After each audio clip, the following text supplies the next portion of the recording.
Hello everyone, I hope that the microphone operates properly. And I'm glad to see everyone today, such a great big number of people. Hello everyone from Vinnytsia and to those who came from other cities and towns. Let us take seats, we have chairs, but you can find other space for sitting, which you can see around you. So I invite everyone to join our main hall. Those who would like to join here, please come and we will start.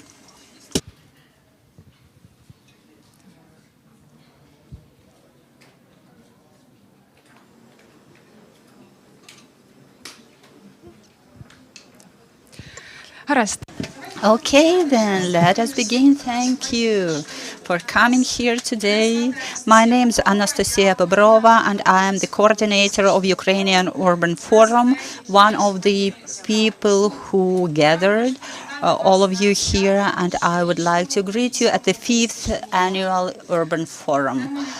And this forum will be dedicated to the topic of the common house. This year, this forum is special for me because it's the first offline forum we've been held in 3 years. In addition to this, this is the first forum which is organized during the full-scale invasion, and I will be very frank with you. For me, organizing this event was not easy for many reasons, but still I'm here today, and I'm happy to be here today with you. Before we start this program, I will start with our agenda. I would like to ask you to stand up for a minute of silence to commemorate everyone who died, all the defenders of Ukraine, including my father, Aleksandr Bobrov, who was killed in June defending Ukraine, and as well as many other activists, men and women, Roman Ratushny, who was one of the leaders of Protasiv Yar community in Kyiv, and a lot of other men and women.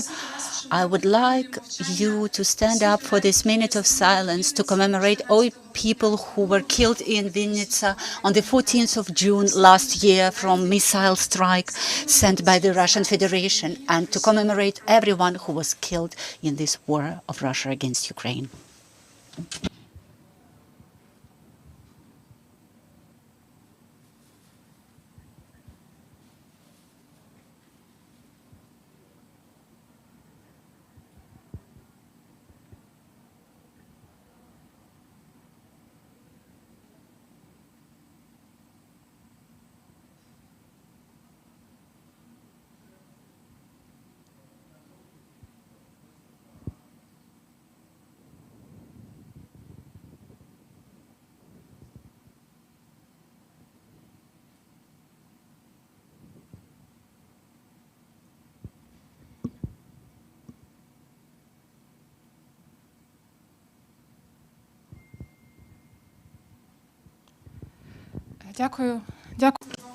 Thank you, everyone. And before we begin, I would like to make some technical and not very technical comments. First of all, the premises where we are now works as shelter. So if there is an air raid alarm, we can stay here. And there is another location for shelter, the hub. It's Town in the Town, where we will start our work at 2 p.m. You can find an agenda in Ukrainian and in English at the registration table. We had last-minute amendments, and all the changes you can see on the Cedos website. And we will also have several English-speaking speakers, so you can take headphones at the registration. Forum is going to be in Ukrainian, so you can go there and have a headset for translation. Тепер декілька нетехнічних and several non-technical items from me. Today we will be talking about a common house, and I have a lot of explanations of why we selected this topic for our meeting, but one of the reasons I would specifically like to mention is that over the entire previous year, In Cedos, we were working with our colleagues to study experiences of people during the wartime. And during this study or research, people shared a lot of tragic and difficult things with us, but today I would like to share some inspiring outcomes of this research, answering the question how your communication changed with your nearest and dearest, with other people. Participants of our research mentioned that they have this great feeling of unity with other people, and it was manifested in the situations when people were more willing to support and help others. They were not afraid to ask for assistance, and that feelings became deeper during the full-scale war. And this feeling of unity and solidarity is something I would like to preserve and multiply. Solidarity is a value which, in my opinion, should be used as a foundation for recovery. This is the value that we have to cherish in our cities and which we have to share with others. We have to multiply it. Cities and towns are our common house. And in the future, I would like to see each of us having a roof over their heads and be able to say confidently that I have a house.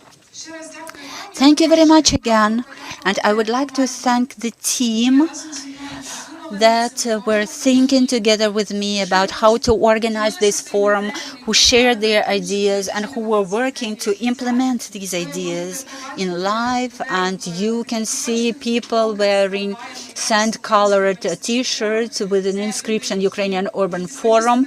These are the people who will be able to answer your questions related to the forum, related to the agenda. We also have facilitators, Olena, Anhelova, and Karina Fursa. You can see them. They are waving to you right now, and they will be responsible for keeping order in our space and get to know each other better after the main part is completed.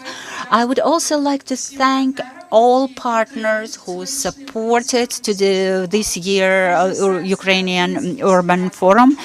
First of all, Vinnytsia City Council, who hosts this forum, the Institute of Development of Cities in Vinnytsia, Nazarko, Valenko, who did a lot, like huge work to make this forum a reality. I would like to thank Heinrich Boell Foundation that supported Ukrainian Urban Forum since the very first day of when it was founded, and our partners of the UNHCR that made it possible to organize interpretation and live broadcasting. Embassy of the Netherlands, of the Kingdom of Netherlands. With them, we will have a workshop in the afternoon. Then Enterprise Fund, this integrated cities development project in Ukraine. They also supported our forum, this agency for space development in Vinnytsia. They organized the exhibition that you were able to see to the right from the entrance, and the participatory development and national foundation and National Endowment for Democracy that will organize a workshop tomorrow. Then creative Union Ply that contributed to organizing the non-formal part of our communication.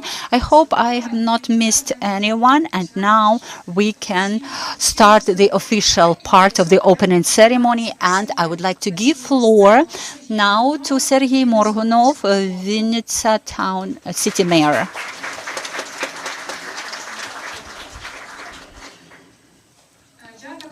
I would also like to invite Jorg Zinken, Deputy Head of Economic Department and Coordinator for Recovery Issues of the Kingdom of the Netherlands in Ukraine.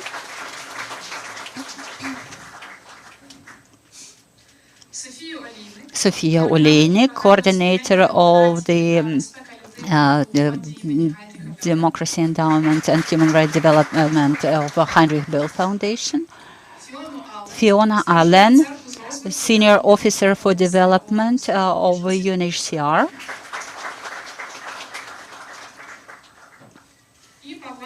And Pavlo, Fedoriv, Advisor of the Project of Integrated Development of Towns and Cities in Ukraine. Thank you. And I think we can start.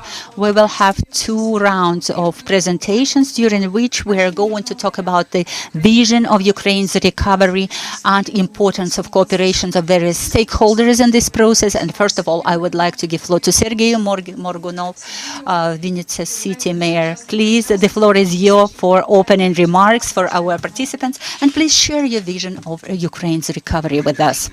Hello, dear friends. It's so nice to see that such a serious expert event is organized in our city. I see this atmosphere is very democratic, but no one expected such a great number of people. Now you are sitting and standing around.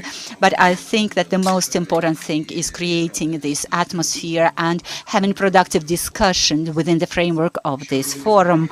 If we are talking about recovery and reconstruction, objectively, I think that Ukraine went through the largest scale damage and losses as a result of the Russian aggression in terms of the civilian infrastructure, not mentioning human casualties. And we were talking, if we are talking geographically, we can divide it into 2 categories, maybe 3 or just 2 categories. So the cities that were affected directly by aggression occupation and so-called rear line localities that were less affected by terrorist attacks. Of course, Vinnytsia, Lviv, Khmelnytsky, Zhytomyr, and other places were less damaged compared to Kharkiv, Kherson. I'm not talking about Mariupol even, that is occupied, Mykolaiv again. And of course, there is a great difference in terms of the scale of damage and the tasks that we are facing in terms of reconstruction and recovery.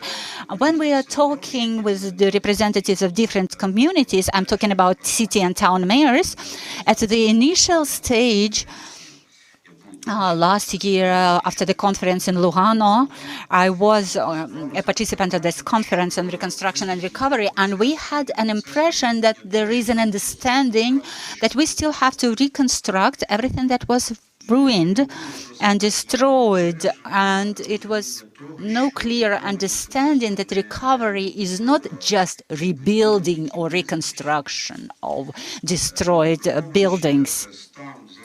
Given the condition, this status of town infrastructure, starting with critical infrastructure and ending with housing, I think that after our victory, we have a very serious chance to use an entirely new approach to recovery. And we need this very serious expertise, domestic expertise in the first place, in the terms of those practices that are already being applied in Ukraine. But we also will need expertise of our partners, because without it, we will not be able to properly identify all the recovery or reconstruction areas. But I would like to use the term recovery. This is a complicated process, and we know for sure that there is an understanding and willingness from our partners to help us with their expertise, with their knowledge, with their technologies and respective resources, of course. But as of today, unfortunately, everyone is talking about guarantees. Guarantees of the money that will come to Ukraine, guarantees of repayment of this money, if we are talking about investments. So there are a lot of small things that today prevent our partners from starting using a practical approach to a recovery of our country. And I'm convinced that we should start with developing an understanding of the demographic factors at specific territories, and we have to think about economic activities in specific territories in terms of potential investments. If today We are talking with some relocated enterprises. We have a lot of them of various sizes.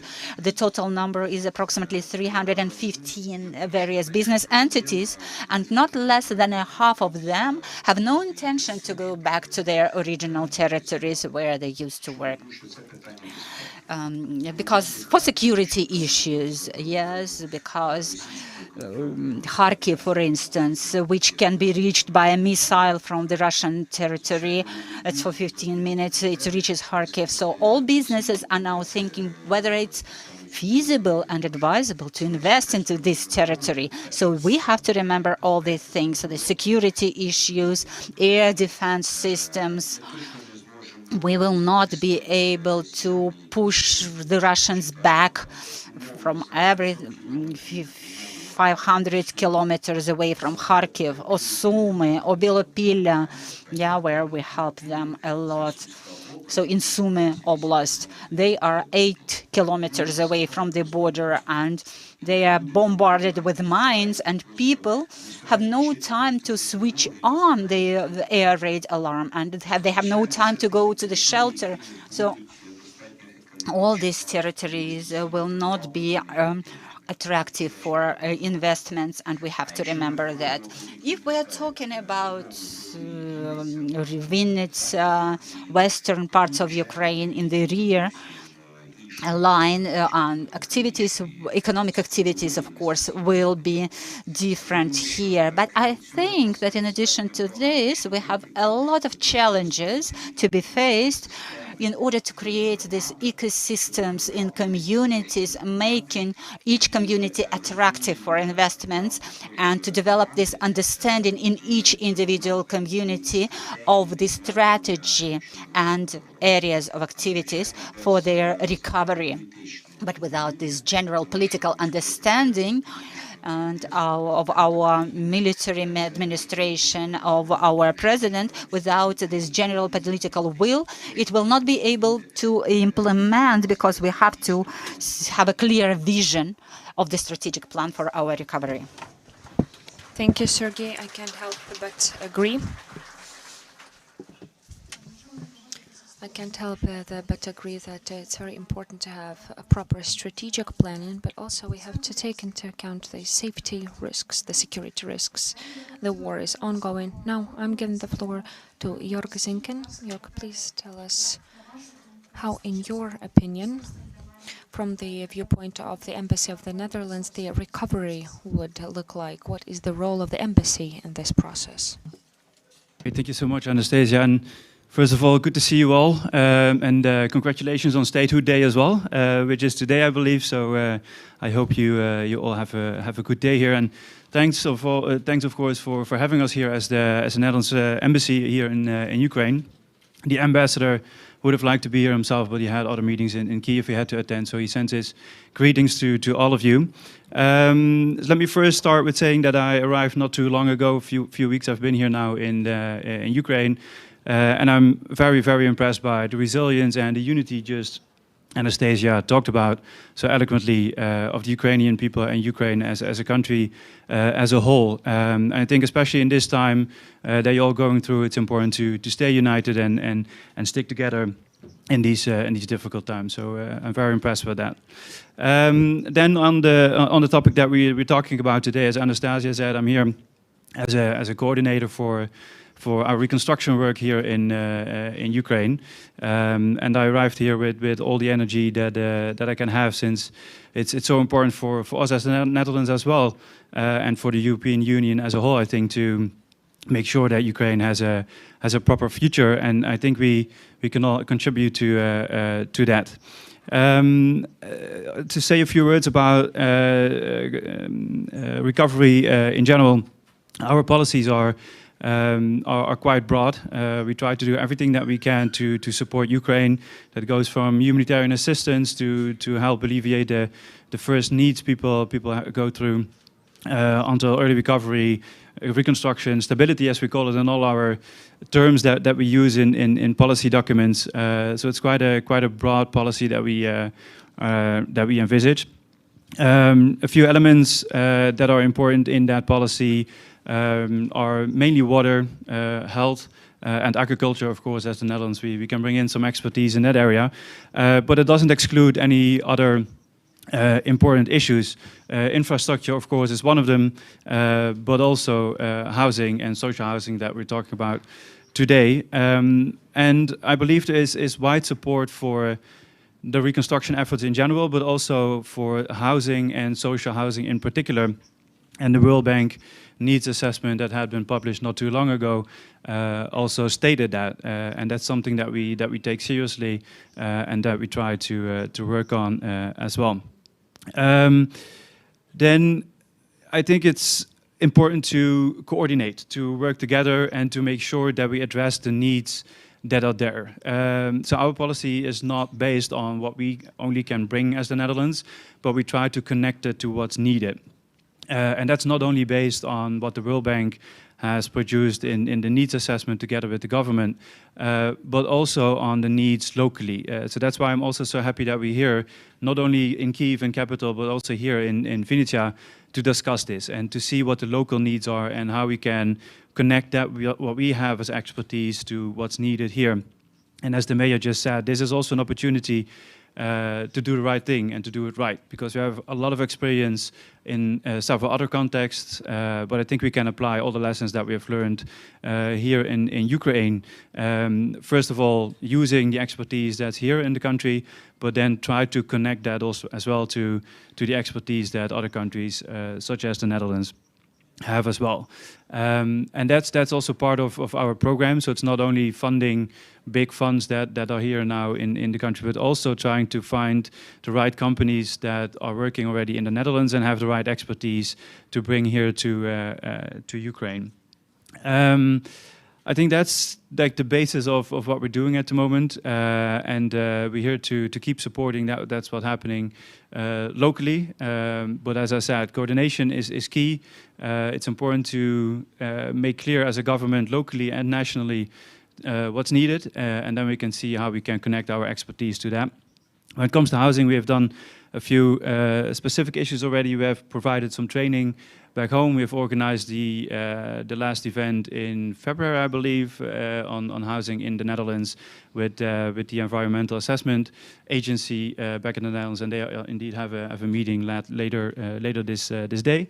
And of course, we will be looking at national plans and, as I said, local plans, to see how we can contribute more than we have done so far. So this as a means of introduction. Thank you so much for having me, and looking forward to all the discussions. Thank you.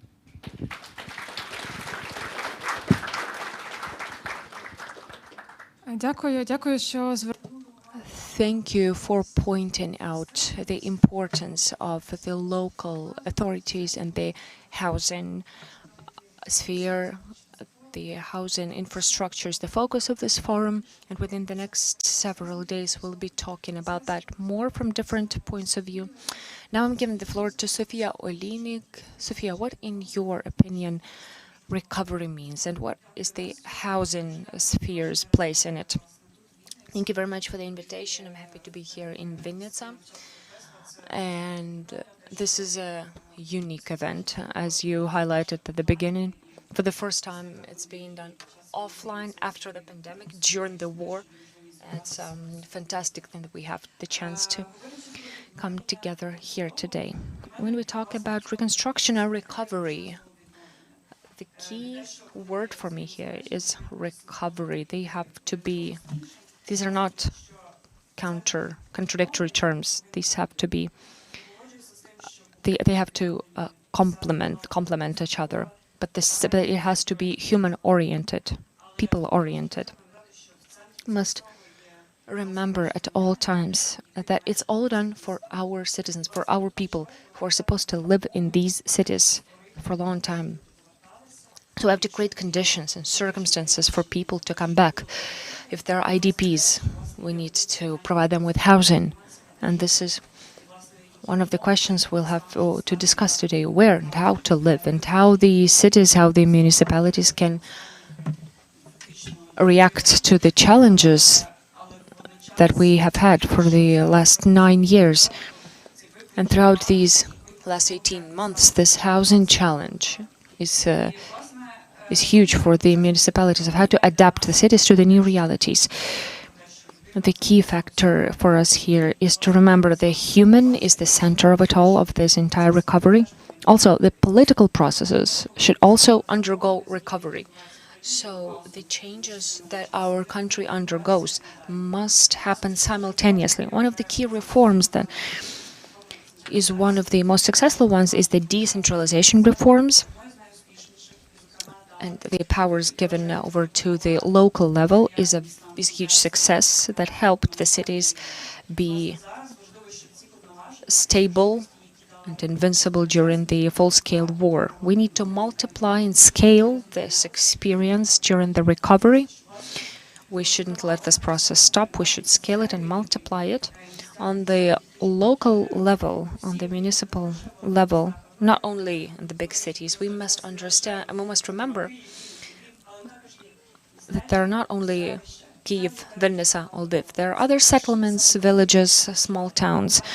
They have suffered, they have been damaged too.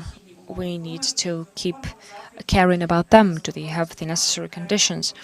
When we are talking to our foreign partners of Ukraine's resistance against Russia, we often hear that today's challenges give you a unique chance to build better and build from scratch. We need to make the best use of this moment. Now, like never, we can implement sustainable development. Our cities can become more inclusive, more accessible. Sustainable accessibility, like roads, the bike lanes, the pedestrian crossings, the planning of the city, the ecological side of the planning, taking into account the needs of various groups of citizens. Heinrich Boell Foundation in Ukraine is working with 3 topics, 4 directions, 4 key directions: supporting democracy, namely inclusivity policy.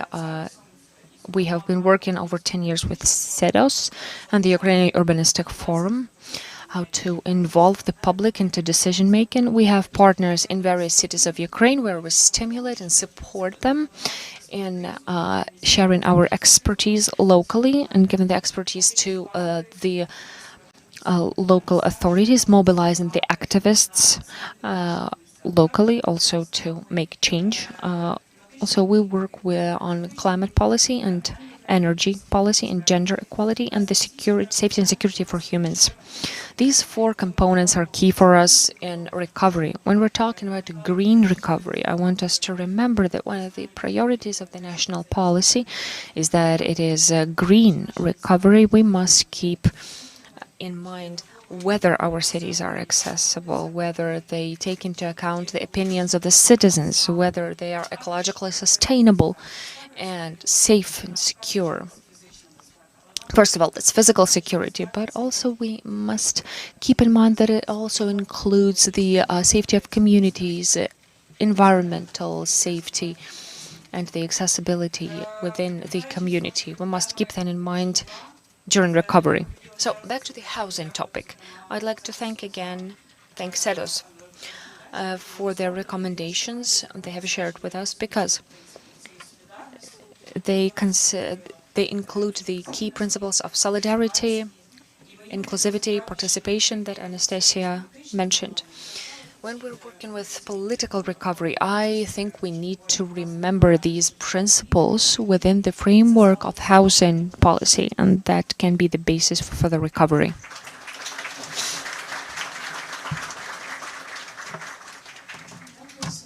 Thank you, Sofiia, for pointing out that the recovery is not only the physical rebuilding and reconstruction, but also the rethinking of reality, reinventing, reimagining the approaches to policy. And this is one of the things that we at Cedos often remember and to discuss. And I'll avail myself of the moment. We have a declaration at this forum this year. You can familiarize yourself with it at the registration stand or download it at the QR code. It's about the renewing of the principles of the state policy. Now, Fiona, the floor is yours. Please tell us what reconstruction means for you. What is housing's place in it? Having us here, it is wonderful to see such a full room, and I think also it's wonderful to see such a young demographic for this really, really interesting conversation. I think it's exciting for UNHCR as a humanitarian agency to be involved so quickly in discussions about recovery. I think we know from our experience in country that this has certainly been a topic of conversation, you know, since the increase in aggression last February, but we also know that this has been a topic of conversation from the previous incursion in 2014. And a lot of the problems in terms of recovery that come from that are applicable in terms of the discussions had now, just on a much broader scale. I think for UNHCR, as a protection agency, when we think about recovery, and I would echo the colleagues that this is really about recovery, it's not just about reconstruction. You know, we think of it as very much being people-centered and human rights-based. And so for us, it's really important to get into all of those communities across the country, because every community has its own set of needs. Every community has its own perspective. And it's really only through engaging at that local level that we can really drive the changes necessary in policy at the national level to help ensure that the recovery is truly sustainable, truly inclusive, and socially just. So for UNHCR, we of course are a humanitarian agency, but we're also very much involved at the moment in community-based early recovery, using some of our ongoing program about response to housing needs as a way to engage with other partners and other stakeholders to sit with communities and to hear their comprehensive needs and to work on how we can help address those needs holistically so that the recovery at that level is much more sustainable and is appropriate to how they see their future. I know that colleagues have said this, but I think it's really that local level engagement that can help drive the recovery and help move it forward. So this is really, for us, a strong focus in everything we do.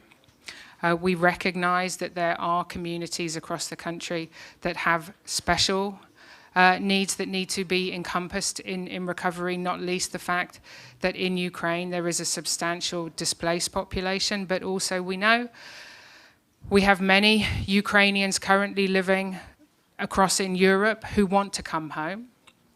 And when we speak both with the internally displaced and also those refugees, what we hear from them is that access to housing, access to employment, access to basic services, these are the keys. These are the obstacles that need to be addressed that will allow them to come home. And we know, of course, that in majority they want to come. So I think for us, when we sit with those communities, it's important to recognize that housing is only the first aspect. We need to ensure that communities are fully rebuilt. You know, the access to the basic services that can have been lost through the impact of war, and in particular the access to employment, those are as necessary as repairing a house, because without those additional components, the ability to come home will remain elusive.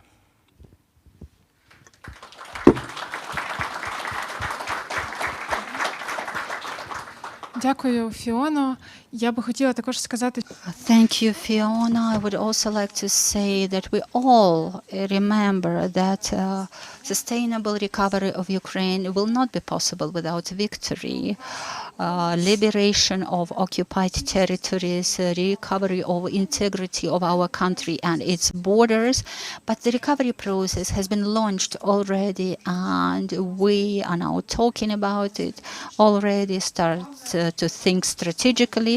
So, Pavel, please, over to you. Can you share your vision of recovery and the place of housing in this process?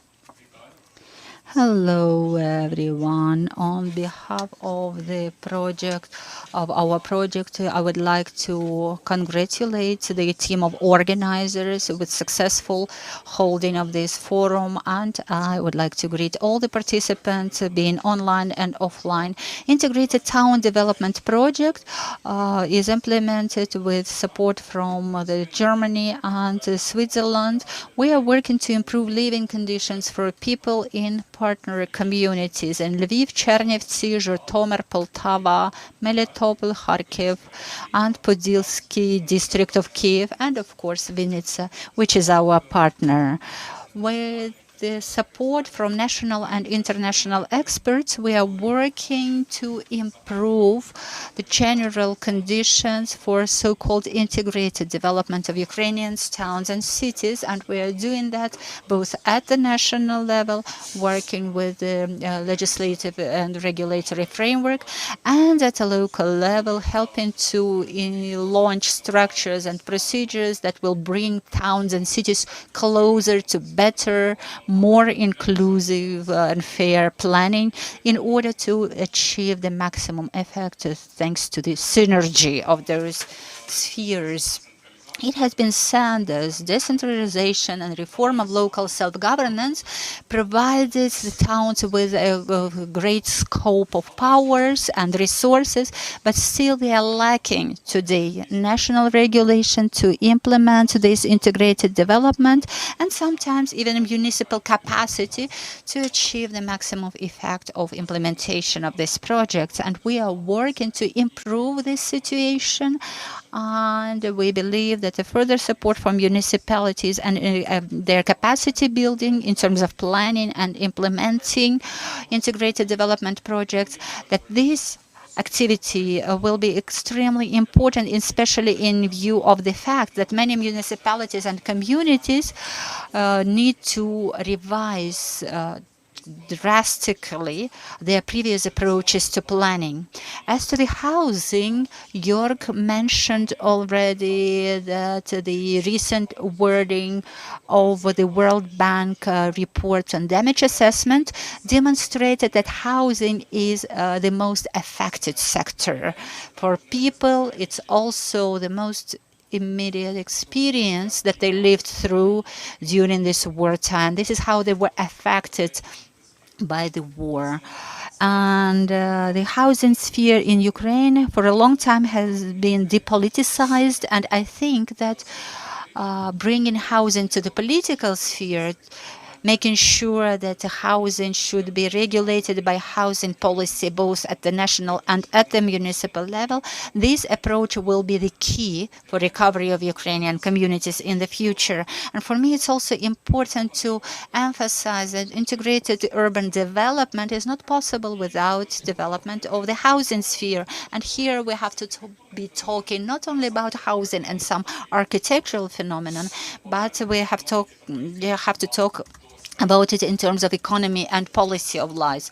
So it's not only about architecture and space planning, and which is the key challenge for Ukraine today, and we have to develop expertise in this sphere, and this is exactly the focus of our project. We've already supported research in Vinnytsia, and we are going to continue to support Vinnytsia and other towns and cities and communities in developing the evidence base and in piloting the projects in the housing sphere, both for IDPs and also for new members of the communities who will return home. So this type of piloting and conducting research and politicization of the sphere through development of municipal policies will be the key activity areas.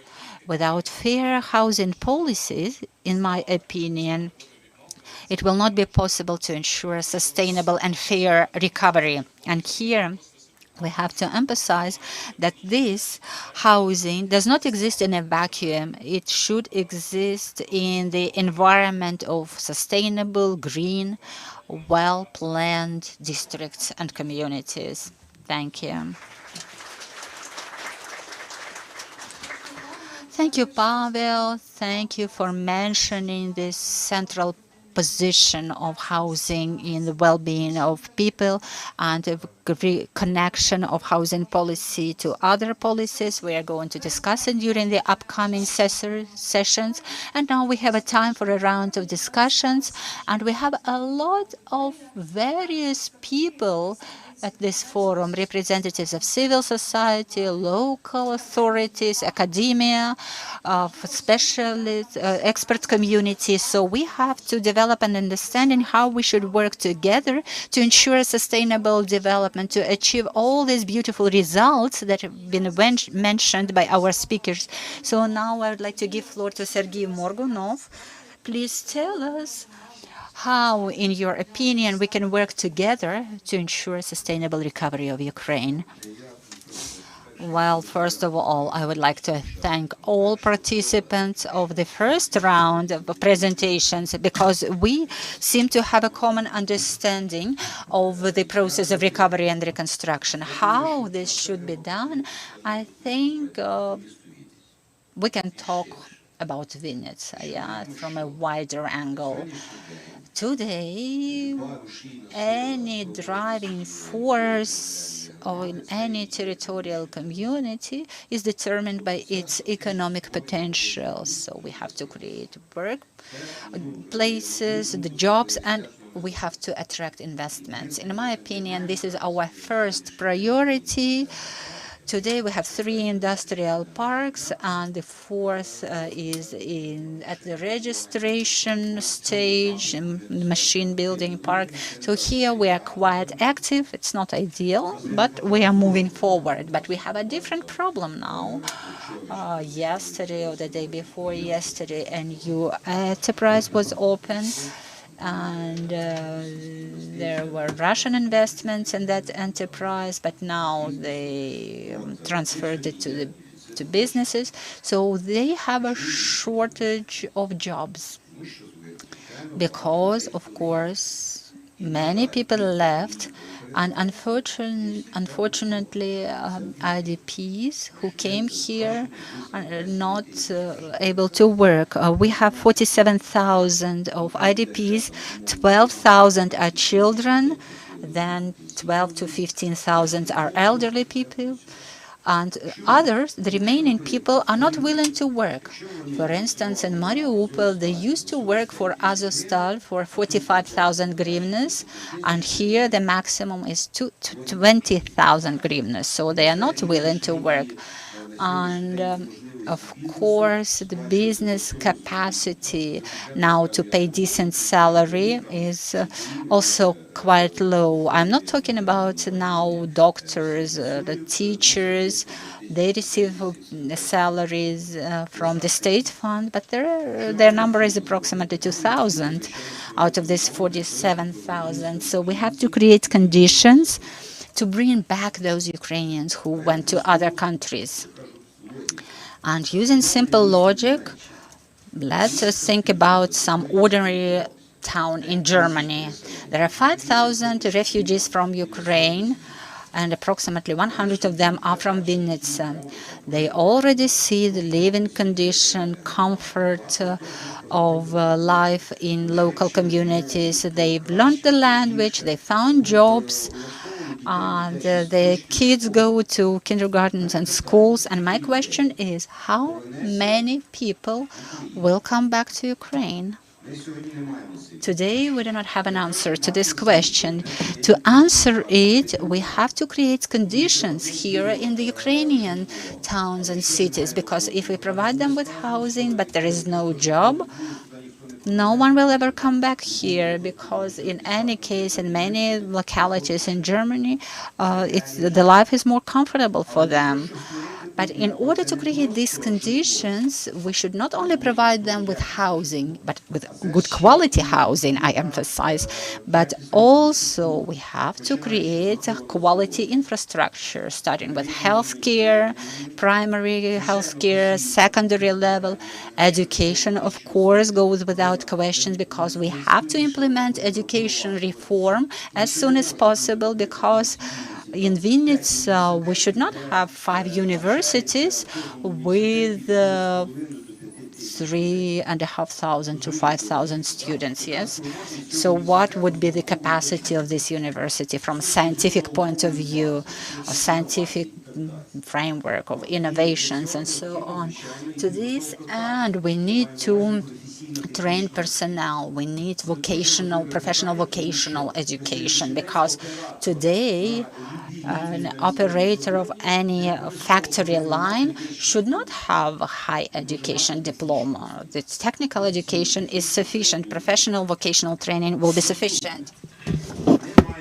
Next thing, we have housing, we have employment. Next, where is the person supposed to live their cultural life and to spend their leisure time and do sports, and which public transport are they supposed to use, and what public facilities are they supposed to receive?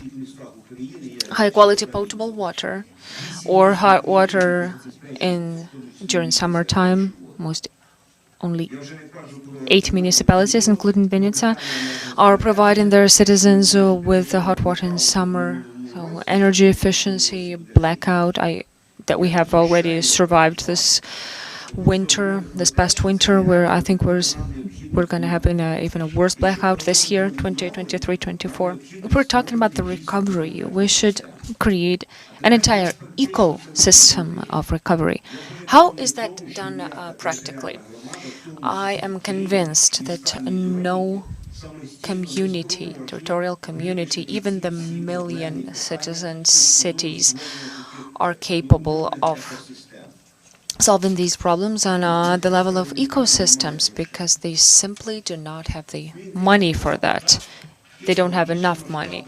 Kyiv have larger scales. Their budget is 10 times Vinnytsia's budget, but taking into account Vinnytsia's scale, the Kyiv scale, and the number of citizens, it's very challenging to provide the comfort and the conditions that everyone is entitled to. With the expertise, with the assistance of our partners, we can tackle these challenges with the world community, with the foundations, with the embassies, with the EU, and so on, with the US, GIZ, USAID, SECO, and all of the partners that we have been working with before the war, and we continue to work right now. But there is another nuance to take into account. No bank, as of today, is ready to work directly with the local authorities. I mean, the foreign bank.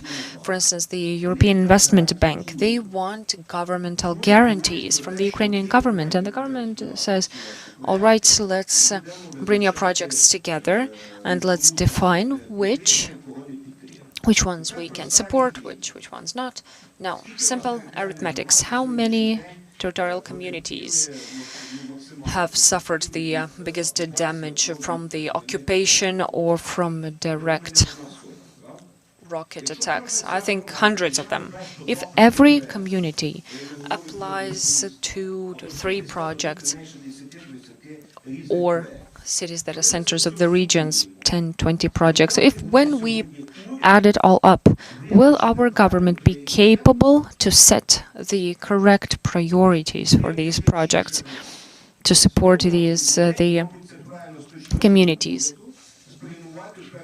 I think it will be correct from the viewpoint of the government to prioritize the cities, the settlements that have been on the frontier, that have suffered from occupation. And Vinnytsia, Khmelnytsky, Uzhgorod, and other rare sites, that will be the second priority. It's not the guilt of anybody. It's physically impossible to cover absolutely everything. So, within the framework of the Association of Cities of Ukraine, we have been discussing of how to organize this decentralized cooperation through partner cities,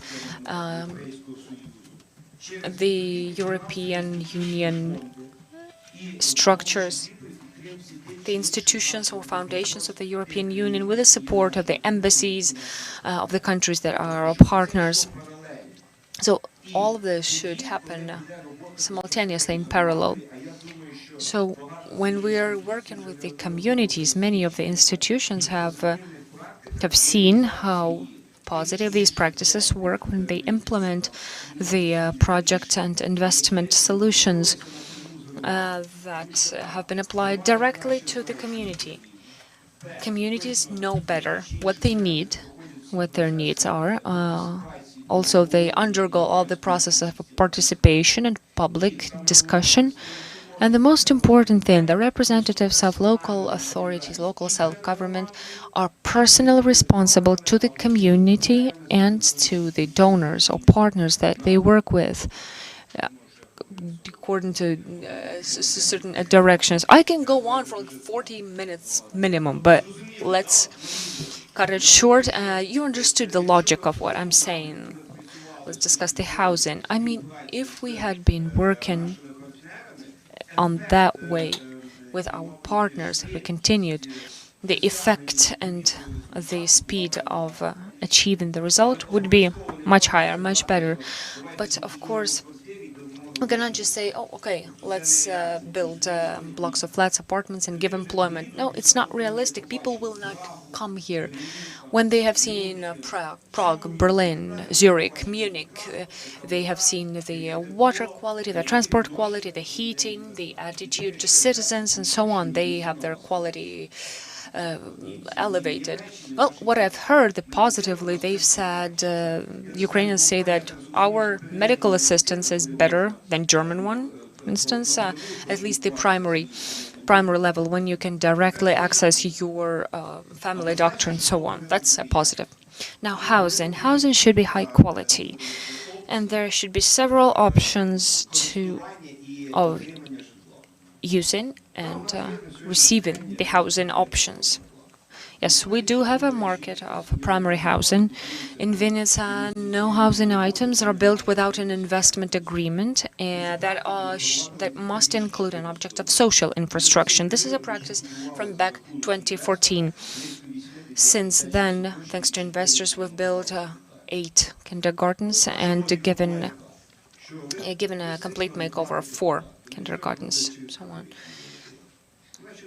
These projects, these agreements with the social infrastructure element is not tax payable, and it's completely covered by the investment efforts. And the social infrastructure improves the attractiveness of the housing that investors are trying to sell. This is a non-negotiable, and this practice should be implemented, should be kept.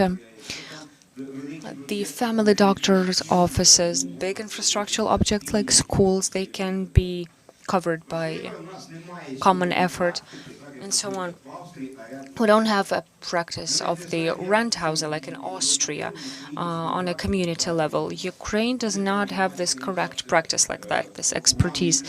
We have worked with one Ukraine civil organization. We want to launch in Vinnytsia the pilot project of building wooden timber 5-story building for rent of the housing. We are learning. First, we were taught by COVID. Now, even worse lessons, even more painful lessons given to us by the war. But we are a very capable, flexible nation. We're very capable of teaching ourselves and learning quickly.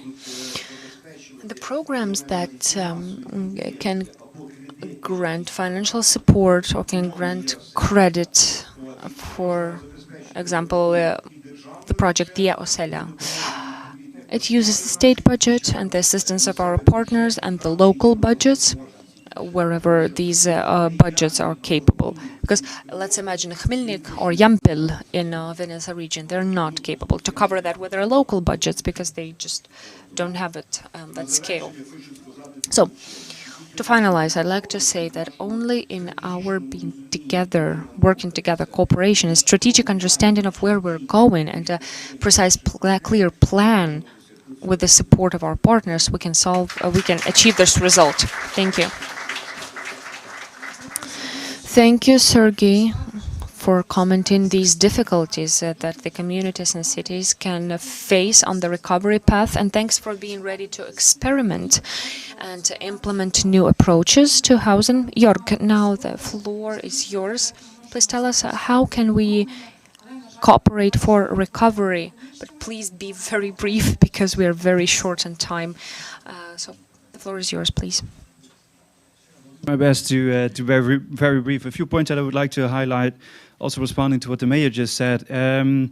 I think, as Fiona also mentioned, is that it's important to create an environment for people to return to Ukraine, and it's not only housing that's important, but infrastructure and all the other things that the mayor just mentioned.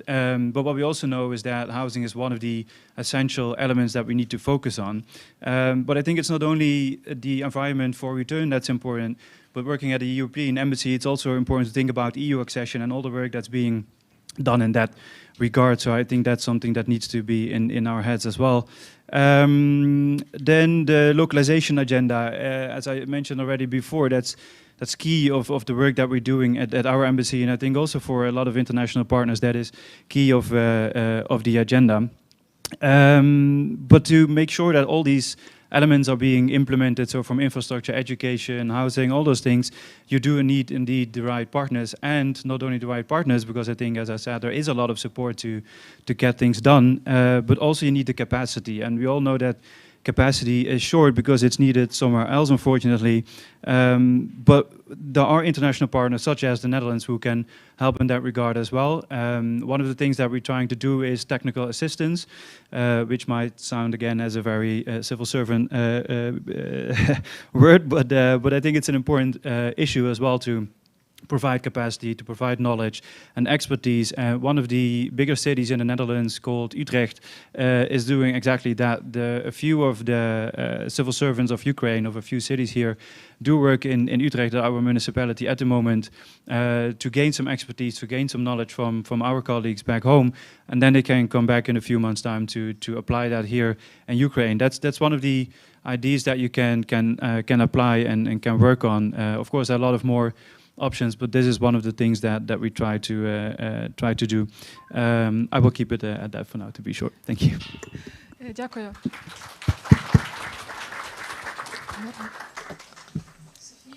Thank you, Sofiia. The floor is yours now. How can we work together for the purposes of recovery? Together, I think this should be like the highlight word. Doing everything together, everything we do, and we should avoid segregation. We should aim for integration and cooperating. We need to build trust among each other because we have expertise among different groups.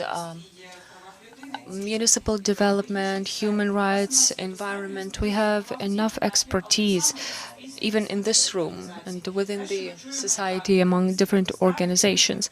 Yes, there are challenges of limited financial resources, and we need expanded support and assistance. But also, at the same time, we have a lot of academic and civil sector expertise. We have to be open, to stop being afraid to cooperate.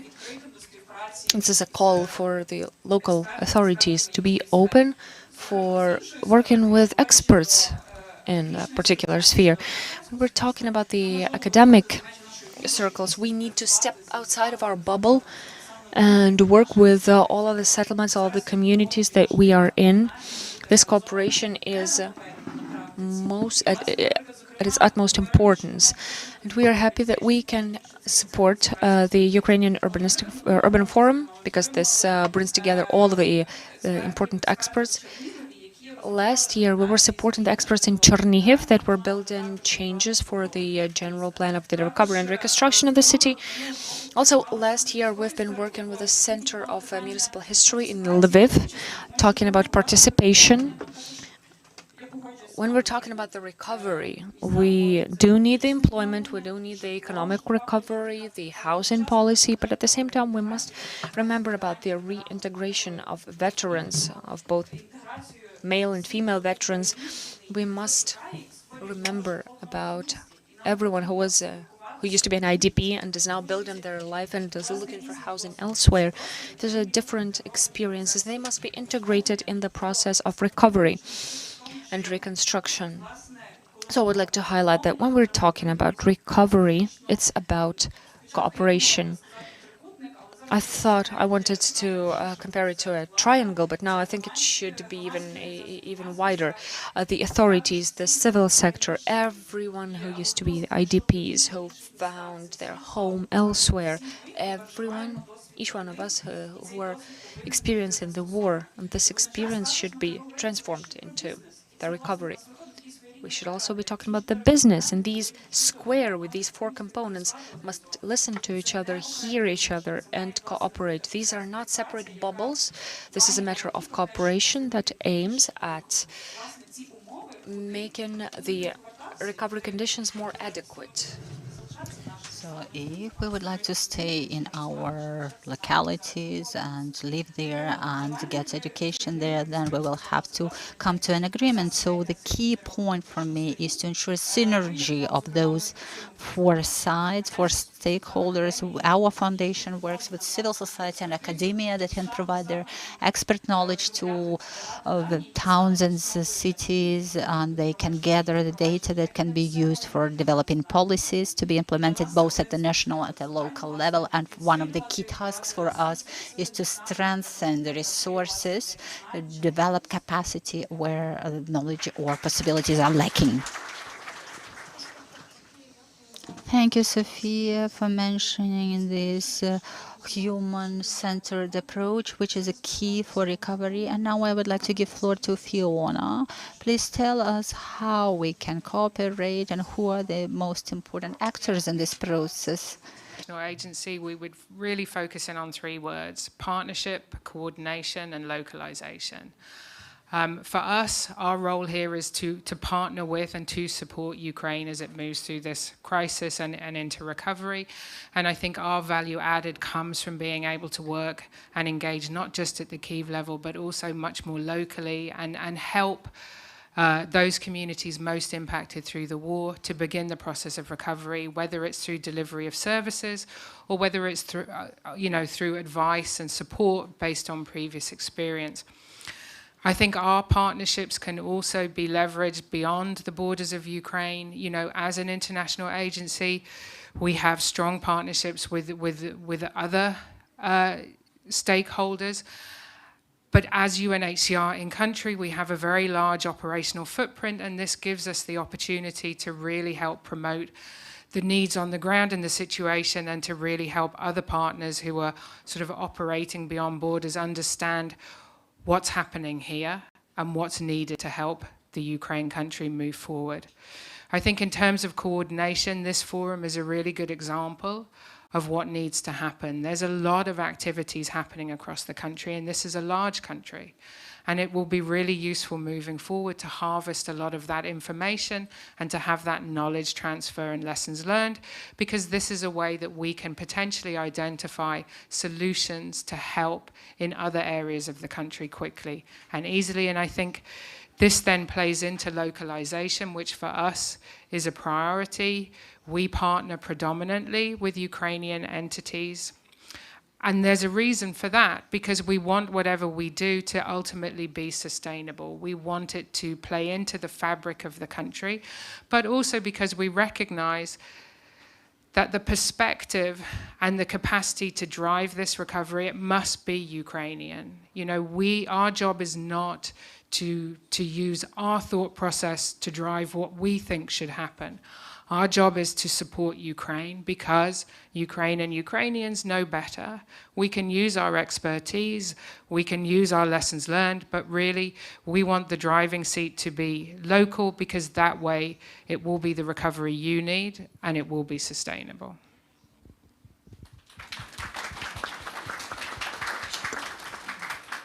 Дякую. Thank you, Fiona. Really, this forum is an attempt to demonstrate that in various corners of Ukraine, in big and small towns and communities, we see this capacity. There are people with expertise, and understanding of what's going on at the local level. They have the knowledge of the needs, and with these grassroots initiatives, we have to work with them, we have to support their capacity and see them as a priority leaders in the recovery process. Pavlo, over to you. Tell us, please, what you think about how we should work together in the recovery process and with whom.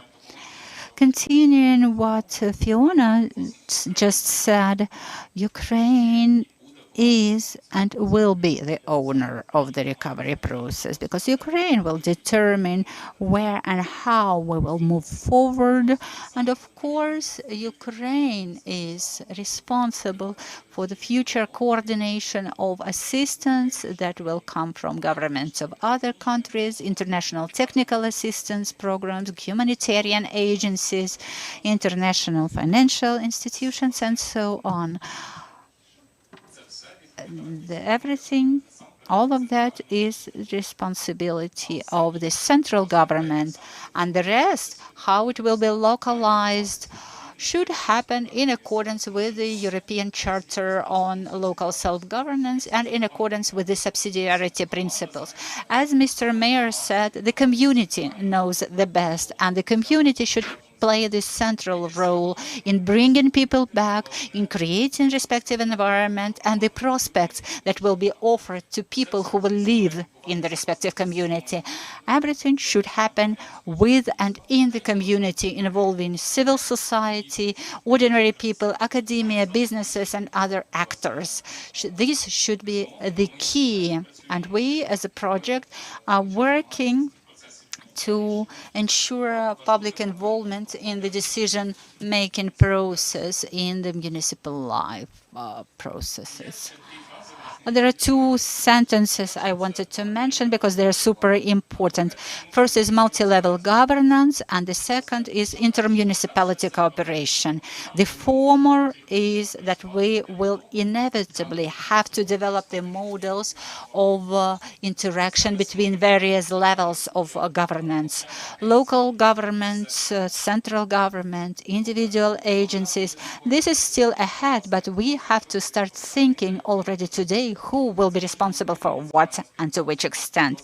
Second point is intermunicipality cooperation. Reform of decentralization reform and self-government reform provided communities with resources and powers and with great knowledge they've accumulated over the last decade. And as a project, we support such activities as intermunicipal training network, on the basis of the Association of Cities and Towns of Ukraine, where we have different working groups, and cities are working to share experience and knowledge and develop solutions that can be shared with the central government in order to solve the problems they face in their everyday life. Involvement of various experts, both at the national and international level, will be important, but that will require strengthening of municipal capacity to formulate the tasks and identify key activities that require attention. For us, it is important to ensure institutional strengthening, and so we have to be focused not only on the project, but on the structures and procedures and local councils to be able to implement recovery. And finally, everything should be done with the view of Ukraine's inevitable movement to becoming a member of the European Union, and the general framework of our recovery should be in line with the plan, with Ukraine facility plan that Ukraine will have to prepare and submit to the European Commission. So this coordination of Ukrainian recovery should move us closer towards membership in the European Union, as well as fair and stable, sustainable recovery. Thank you all for this wonderful opening of our forum. We mentioned such important issues and values as solidarity, participation, and saying that recovery is not only response to short-term challenges, but it's also about planning and development of the future development of the strategy. We were talking about multi-level governance and cooperation among various levels, agencies, and different parts of the society, civil society, international organizations, businesses, academia, because only in this way we will be able to ensure common recovery, common future, where everyone will be happy to live. Thank you very much for such a wonderful opening part, and a round of applause to our speakers. And now I would like to give floor to our facilitators, Karina and Olena, who will help us to get to know each other. You are welcome. Thank you very much for this very active opening with insights and ideas. One of the goals of our forum is to get to know each other. You see how many participants we have with various expertise and knowledge. Please use this possibility very actively and talk to people you don't know and from whom you would like to learn more, and how you can be useful to each other. And we'll have several various activities, formal and informal. And now we're going to embark on the first of them. But there are several organizational issues that have not been covered yet. First of all, we have the main channel of communication with you, which is an information channel in WhatsApp. If you are not there yet, please use this QR code, which you see here. You can find it also at the registration table if this one does not work. And there is a short link if you fail to join via the QR code. So you can use this short link on the screen. So you can copy it or type it into the address line, and you will see this agenda, all information about changed locations and times, and air raid alarms as well. We are in a shelter right now, so you can feel safe during air raid alarms, but we will inform you so that you don't go out in case of an alarm. We have Wi-Fi, we have internet connection. If something does not work, you will be able to use our channel to get all the updates. We will also share all important information, presentation, locations, and everything you need to know. I would also like to ask our T-shirt team to raise their hands and wave, so you can see the people you can approach with your questions. So this is the sand color, which we mentioned because we have a lot of people wearing clothes of this color. So these are the people you can approach with any questions, stupid, wise, and everything related to our forum. We also have several locations where we work. This is the main hall. In your agenda, you have all the information about the planned activities. We also have a relax area. In the next hall, you can sit down, think, and talk. And there is an exhibition as well. But you can sit down, write your notes, drink some tea, talk to people. If you need to work, you can go out, but you will be close. So we have this wonderful area you can use to your convenience. There is another location for the second half of the day in the afternoon. You will be able to see where it is in our communication chat. If you are registered for the additional workshops, you know where it will take place. And information about shelter will also be provided additionally, because our trainers will direct you if we have an air raid alarm. Okay, and if you have any issues with joining the channel, approach anyone wearing this shirt, and we will help you to join the information channel. Okay, so that's all from my side. Another important issue, we are trying to keep an informal balance between formal and informal of horizon formats and walks. Tomorrow you'll have a chance to learn more about the space which is hosting us. We will have 3 tours around Vinnytsia, and you can sign up at the registration table during the day. The only comment from our side is that the tour, which will be close to the river, you will, as our tour guide said, that you should wear some comfortable shoes. So, there will be some dirt. So do not wear any footwear that you will, to get dirty. We start at 9:30 tomorrow, and then we will continue here at another location. And today we will also have informal communication in the evening in the bunker. Okay.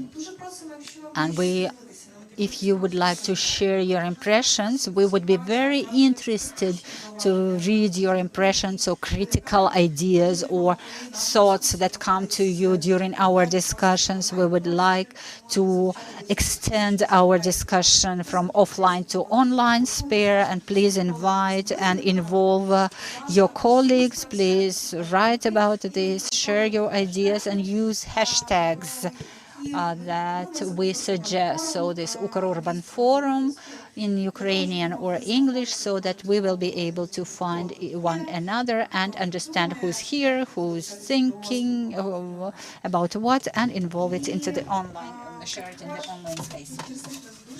Also, there are many of you.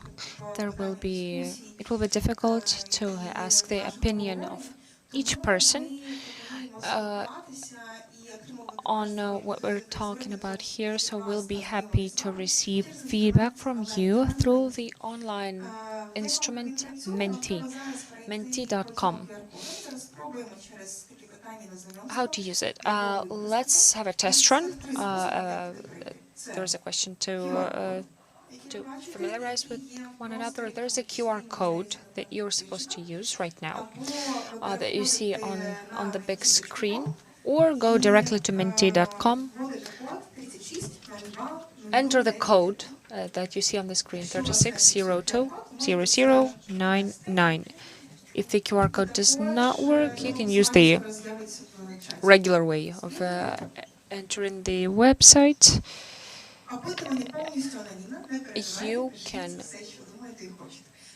I encourage you to go there and take the questionnaire. It's completely anonymous. I will ask our technical support to use to show the Menti on screen, so that you can take a look at the first question. We have, according to our calculations, about 160 people at our forum, which is wonderful.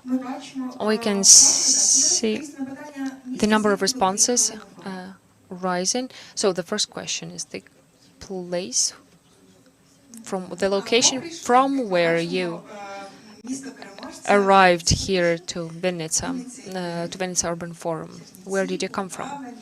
Kyiv, Vinnytsia, Чернівці, Полтава, Хмельницький, Ivano-Frankivsk, Черкаси, Луцьк, Кривий Ріг.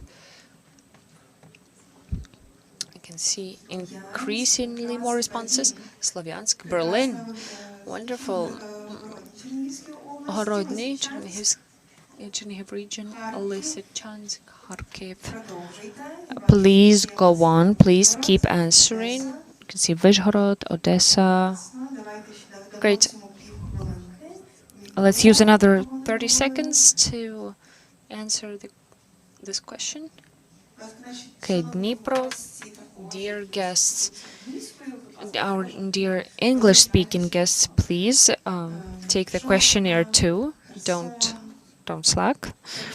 Shostka, Kherson. So, bring to the end.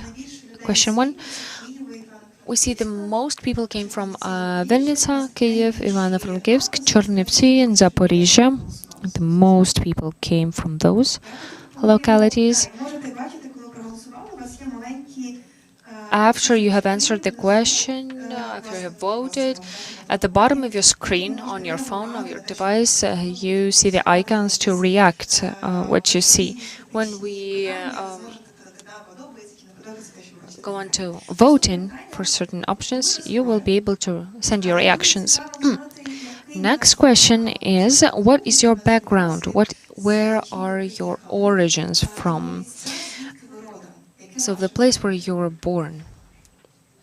Please answer. I can see different geography of our response. Volynь, Mukachevo, Dubno, Sweden, Mariupol, Sokal, Vishneve. See how different it is. Kharkiv is gradually becoming a leader in this question. Bogdanivka, Berdyansk, Sumy. Wonderful. Odessa, Volochysk, Obuchiv. How interesting the geography of our origins look like. It's interesting to bring your perspective of your native cities, of your native towns, and both of the one that you live in currently. Next, briefly, the sphere or the topic that you work with. It can be very brief. You can see there are options: ecology, youth politics, finance, architecture, and you can also mention your role, like manager of architectural projects, or something like that. Anything that describes you, that you feel describes you best, you can put here. You see the social policy, energy efficiency, sustainability, civil activism. You can see how much different perspective, different expertise we have here. International technical assistance, doing nothing, slacking, okay. Small rivers, architecture, landscape, selling my garage. I'm selling a garage. Okay, that's a nice announcement. Good. You took the chance to. I think it's a match. I think it's a match. Somebody wants to sell the garage. Somebody wants to buy the garage. Okay. IT, education. We've had at least 120 responses. I think we can continue with the next question. We will also share the results of the questionnaire so that you can also take a look if you're interested. Okay, moving. Next question. One of the last questions. What should the forum do to be considered successful by you? Networking, food, partnership. Oh, there are a lot of awesome restaurants in the vicinity. Okay, insights, meeting new people, productive dialogue, tasty coffee. Please keep scrolling the big screen.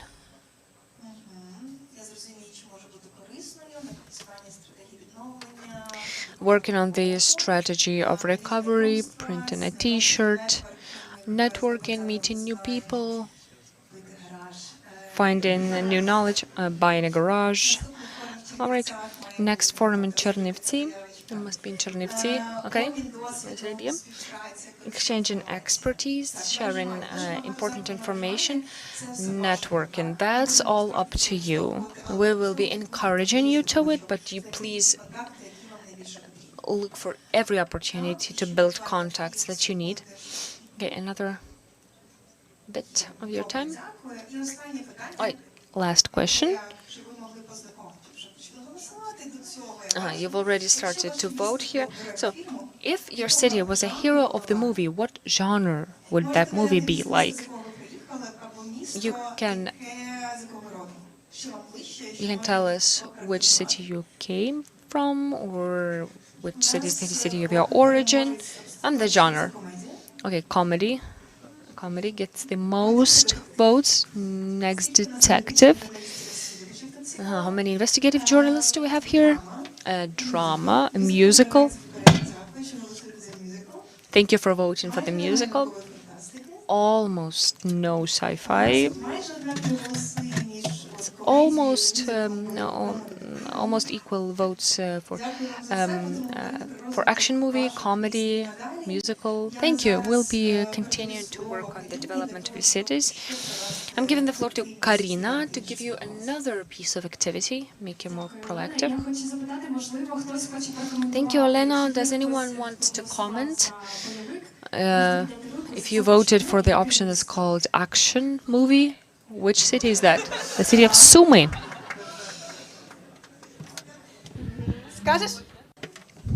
And why is that? Sumy. Oh my God, good afternoon. I'm from Sumy. I voted for the option action movie because I'm from the neighborhood called Himhorodok. That's a very green, quiet and nice neighborhood, but for me, Sumy, everyone thinks that it's a very harsh, rough city and people are very tough when if their origins are in Sumy. I don't know if it's true. My colleague Tatiana is here. She also originates from that city, but probably like some Jean-Claude Ivan and a Jackie Chan can live somewhere here, like in a neighborhood called Cherepino. When my friend came to my city and misspelled it, and it sounded like an action movie name. Next, comedy. Who chose the option of comedy? Hi, I'm from Vinnytsia. So yeah, comedy. Of course it's a comedy. Why? There are a lot of interesting things going on in the city. That's true. And one of the oldest experiences we had, my girlfriend and I were in the line to buy some groceries, and some young guys were in front of us in the line, and girls with them.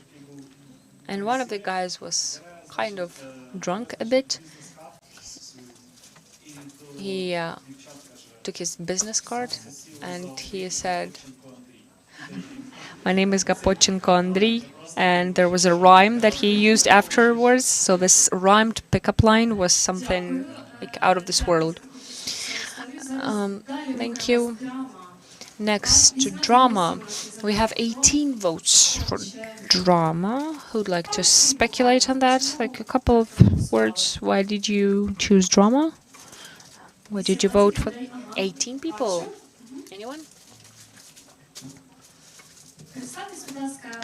Please name yourself, the city, and why drama. My name is Dmitro. I'm from Lysychansk, Luhansk region, temporarily occupied. That's why drama. Most of all, it's drama because you can see in the publics, in the channels, you can see people who you used to think were decent people a couple of years ago, and now they are for Russia. So tragic. Next, sci-fi. Hi, my name is Vladislav. I'm from Chernihiv city. Not many people voted for sci-fi. And why did I vote for this genre? Because our city, unfortunately, during the beginning of the full-scale invasion, everyone thought that Chernihiv would give up and would give a direct path to Kyiv, but we were keeping the defense, not letting the invaders go to Kyiv. We continued doing that. So this is actually fantastic. This is sci-fi for me. Okay, thank you. A musical. Hi, I'm from Zhytomyr originally, but I came from Uzhgorod. In Uzhgorod, we have a lot of Roma people, a large population who are very talented musically, so the life of the city really feels like a musical. Thank you, Andrei, for sharing this, and a short comment to finalize this round about the detective genre city. Hi, my name is Pavlo. I'm from Zaporizhia. I think everyone knows this, our city. We know what it's about. So the detective brigade would be very much needed in our city. Corruption scandals, everything. There's a lot to investigate, to be a detective about. Allocation of budgets. Yes, I'm also from Zaporizhia. My heart belongs to you. So, Olena, we have an announcement. If somebody came driving a white Kia, please repark it. Park it again because you parked it poorly. It is stuck in the leeway. It doesn't. If you need a garage, there's a person selling a garage, so beware. Okay, we'll have another 20 minutes, 30 minutes of the getting acquainted activities, icebreaker activities. We have a very ambitious task.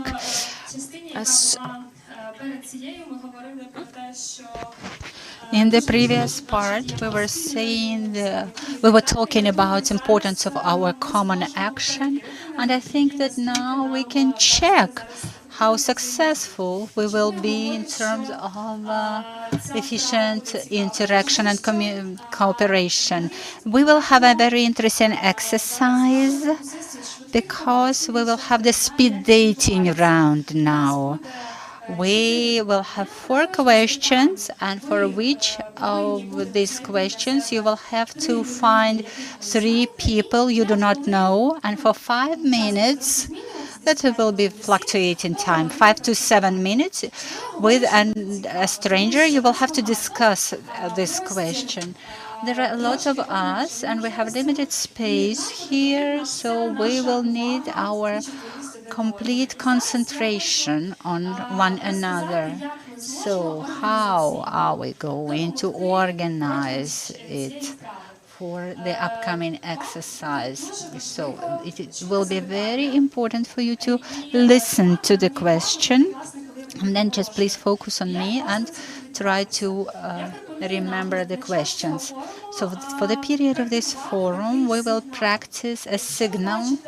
Use a signal. If you see a person raising his or her hand, it means that I would like to draw your attention. If myself or somebody else raises their hand, please stop any conversation and raise your hand. Let us try.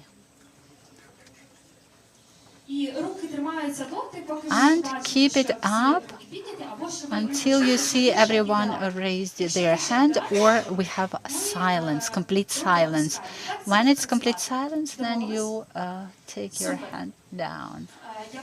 Super. I saw some technical question from the team. No, everything's okay. So this is how it is going to happen. Our first task will be to find some place, and we will use the entire space here in this hall. Here and there, we will move the chairs, we will walk here. You can go to the stage because there is a lot of space here, and we will appropriate it for the entire period of our forum. Now, the question will be shown on the screen, and you are supposed to find 2 other people.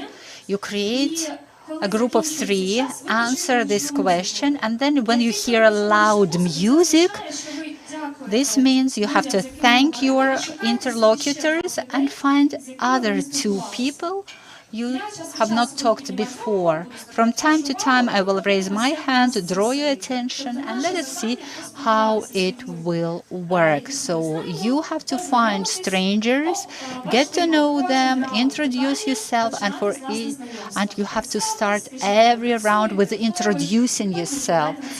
Yeah, where you work, and then you answer the questions. Task number 1 is like, those of you who are sitting in the chair, please stand up and move chairs backward, right or left. Let us check how organized we are. Clean the space. Clean the space. Yes, you have to create some room. I'll ask the team to help us. Добре. Всіх попрошу виходити до центру. Now everybody go to the center, please. All participants sitting there, back there, please go to the center. Take space in the middle of the room, on the stage. Come closer. Everybody, yeah, all the participants, come here, please. Those at the entrance, come here. Good. Now let us test how we work.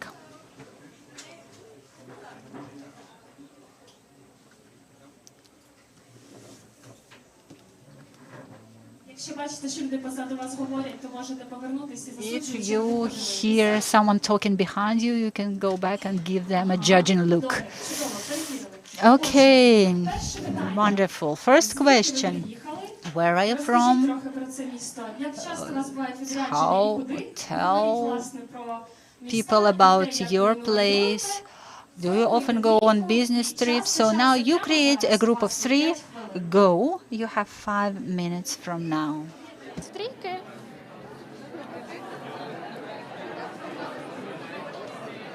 Ось, об'єднуйтесь разом з дівчатами. Будь ласка. Будь ласка, можете бути в 4 теж нормально. Так. Віталій, Анастасія, якщо вас двоє, теж ось Дмитро. Або Олег.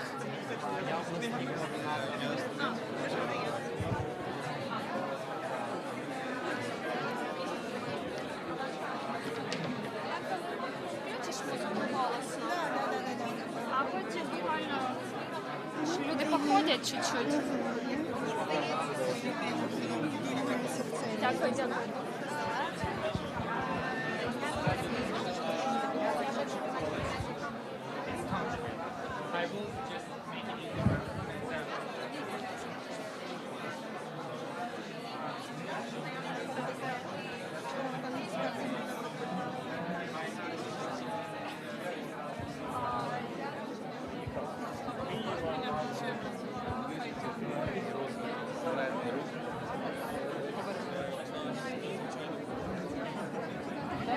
Якщо це їх питання виявляється реально.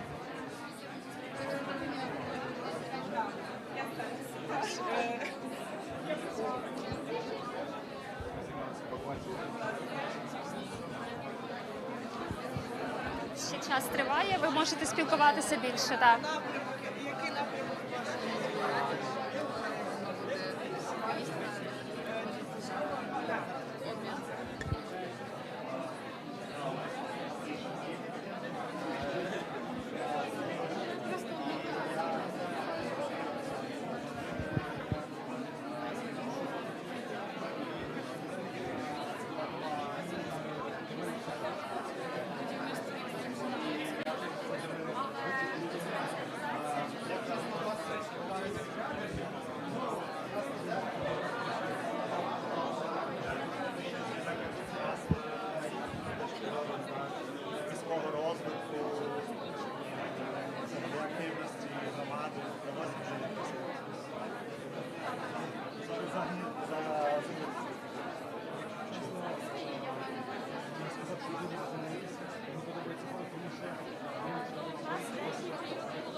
Час завершується. Шукайте нові трійки.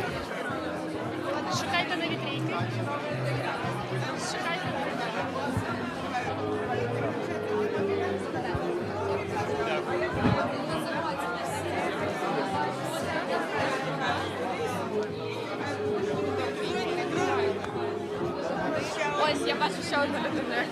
Ага. Нові трійки знайшли? Нові трійки знайшли? Нові трійки знайшли? Супер. Так.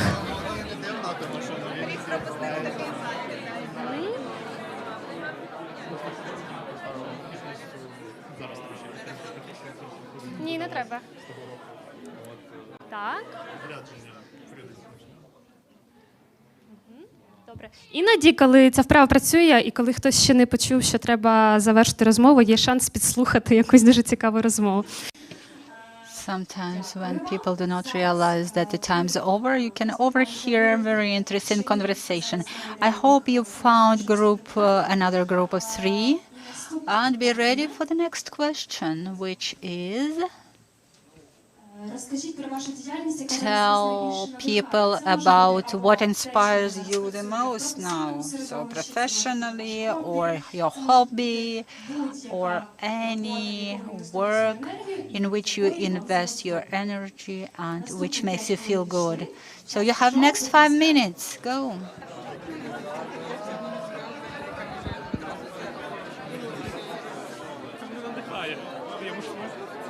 Нікіта, можеш приєднатися четвертим? Прийміть, будь ласка, до себе ще четверту людину. Ryan, you can be here.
завершуйте ваш.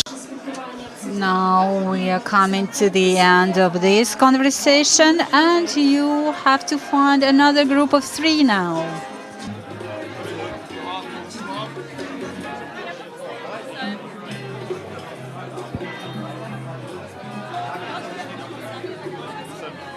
Знаходьте нових людей.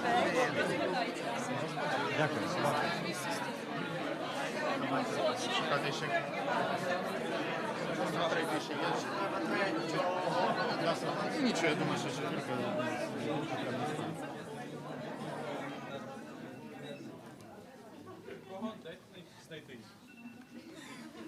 Ага, ідеально. Дякую. Ideally. Thank you. Next question is not this one.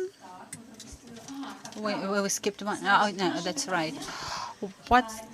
What stereotypes about your city are most often inaccurate and why?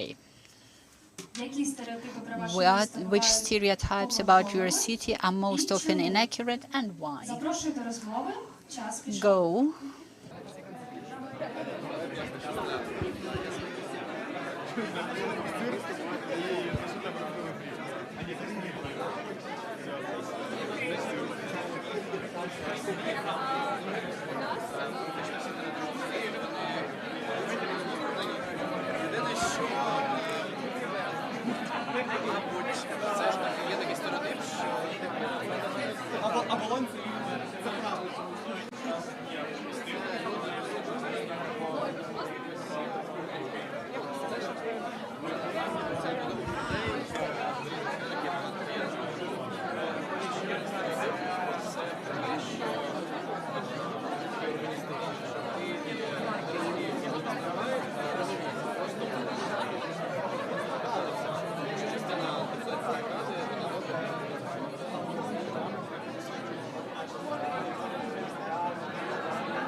Я написала, що Київ – це драма, тому що в Києві я думала, що ж комедія і драма.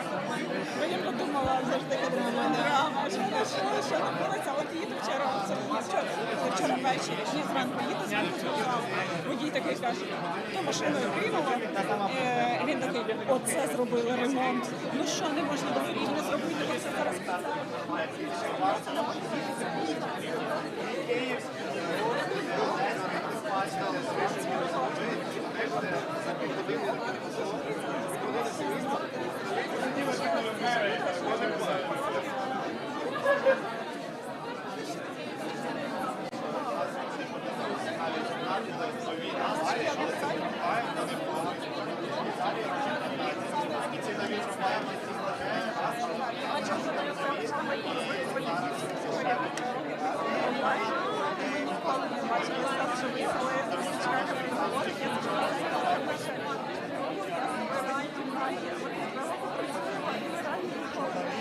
Переписуйтесь далі. У нас дуже прикол з всіма містами агломерації Києва. Це кошмар. Чим ми займаємося сталими?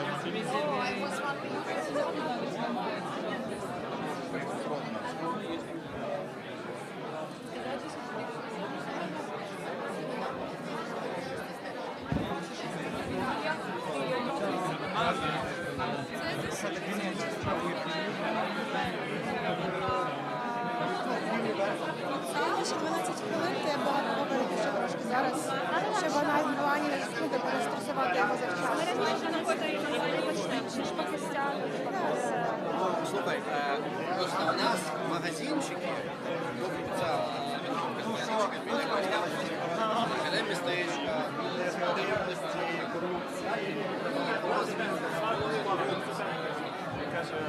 сьогодні, коли я приїхав в Курську область,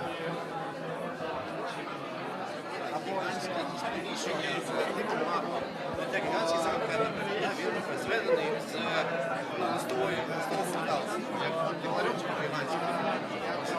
Це дуже прилічно, серйозно.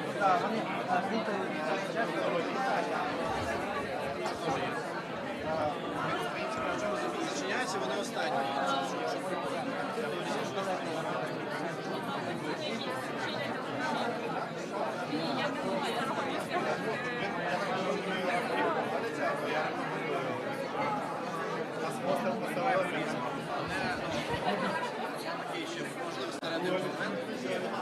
Так, дійсно, в центрі Києва виставка від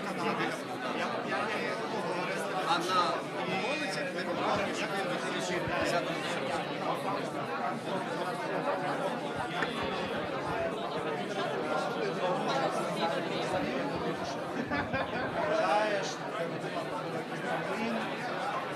розділяє і частину Це не окей, в тому плані, що це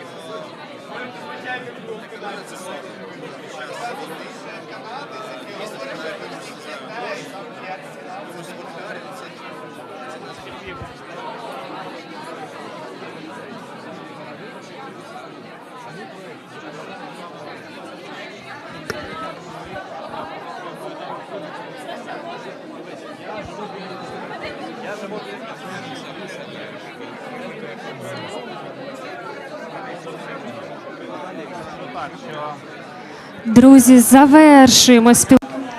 Dear friends, let's end our talks in groups of 3 and look for new partners for new groups of 3. Move around, look for other people to talk to, 3 people or 4 people. Знайдіть ще людей. Find more people that you haven't talked to yet.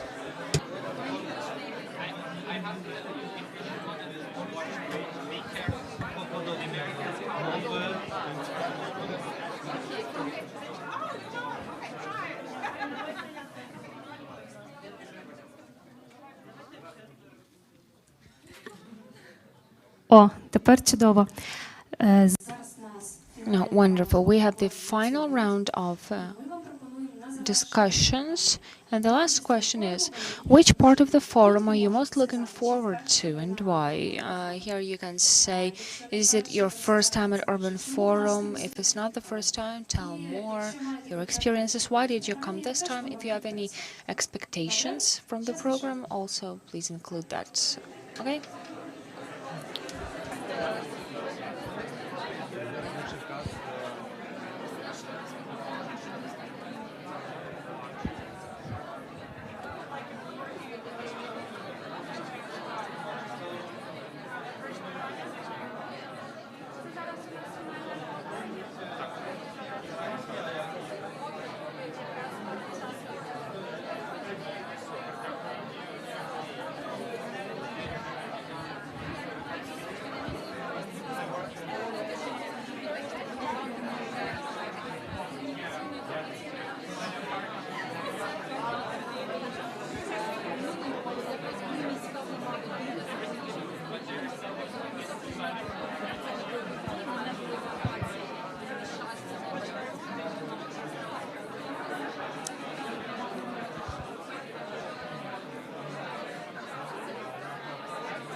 Ой, вибачте.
Голосиш, Івана, так?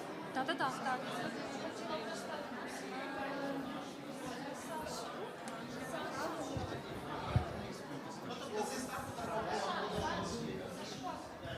Нам зараз ми завершуємо і потрібно більше людей сказати зараз.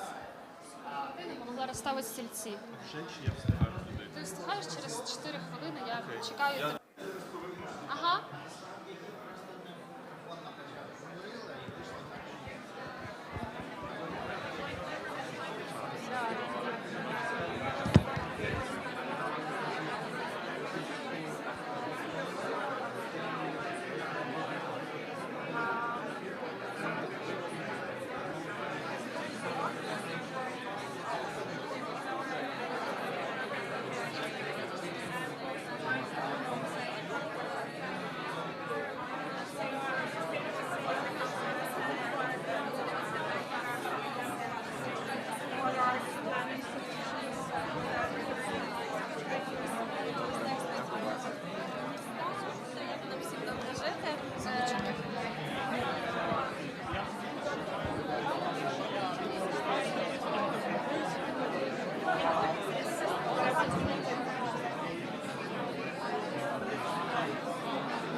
Магія, правда? Magic. Thank you for this round of discussions, and we encourage you to continue communicating during the 2 days of the forum that we have with you. And now we have a task to recreate the seating arrangement as before. So there will be another team building exercise for all of us. So let us return the chair using all available human resources. Let us try and do this.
Колеги, друзі, Colleagues and friends, please come here. We have spare chairs in the hall. Please take your seats. Sit comfortably. Now we have 30 minutes ahead of our common work in this hall. Please mobilize all your attention for the and concentration for work ahead. Now, wonderful. I see the results and I see that nothing is impossible, because when we saw the number of people in the morning, we were doubting our methods that we selected for today. But now I can see that we have a very well organized group of people. So it's fantastic. And thank you. Now I would like to invite Ivan Verbitsky, director of the Analytical Center of Cedos.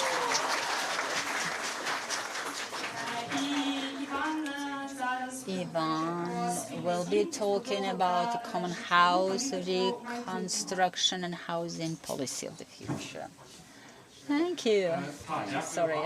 Yeah, thank you very much. I'm so happy to see everyone. Thank you for coming. And I am going to talk about reconstruction and future housing policy. But to lay the foundation, I would like to share some images with you and try to analyze our past and our conclusions, that lessons learned from our past, thinking about tomorrow. And of course, housing is one of the biggest challenges faced by Ukraine, our communities and towns as a result of this war. And after that, I'm going to share with you my vision or interpretation as of to the principles that we have to bear in mind during the recovery process. The day after tomorrow, on June the 30th, in Mistetsky Arsenal, the exhibition will be closed that will demonstrate the imagery that Ukrainian artists used during the wartime. And one of the objects was created by an art group's 3 exercises of realism, and it belongs to the ceremony for 20. It consists of 3 paintings demonstrating human bodies laying on the floor, and the faces of these people are invisible. And the description to the painting goes that in the evening of February 23, we came back home from our workshop, and for the previous months we were working on creating our paintings, and February 23 was the final day. All 3 paintings were finished, and we were tired and went to bed without any suspicion of the big war coming next day. And we were exploring the sphere of burial business that became a business rejecting humanity. When a homeless person dies, they stay in the morgue, and if no relatives are found, then they are buried. No priests are invited, and the hole in the ground is digged for 15 to 20 people. So for us, it's inhumane because a person deserves decent treatment. After the counteroffensives of Ukrainian armed forces, mass burial places were found, and victims of war are found there. They're tortured, killed by artillery, or died as a result of the absence of medical assistance. And those burial places repeat these inhumane practices, and this looks like an apprehension of Ukrainian genocide.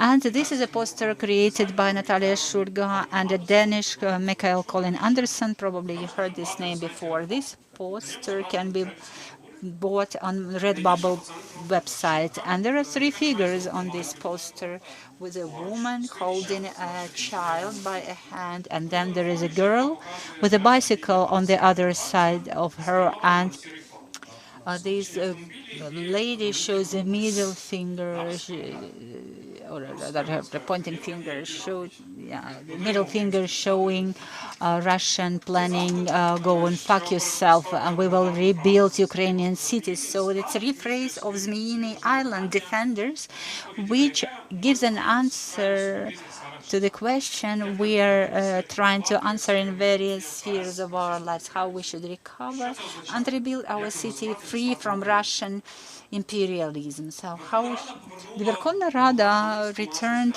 Zvyagil as the name to Novograd-Volynski, but should we start thinking about renaming Odessa, Sevastopol, or Khmelnytsky? Whether it's enough to replace the Soviet coat of arms on the motherland monument.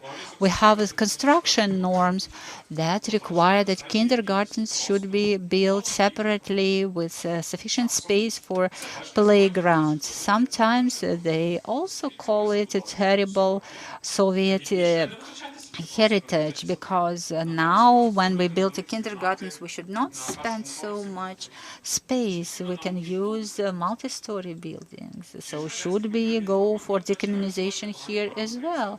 Or these Russian standards also require sufficient isolation level, and probably those apartments that we are thinking about are not in the best condition.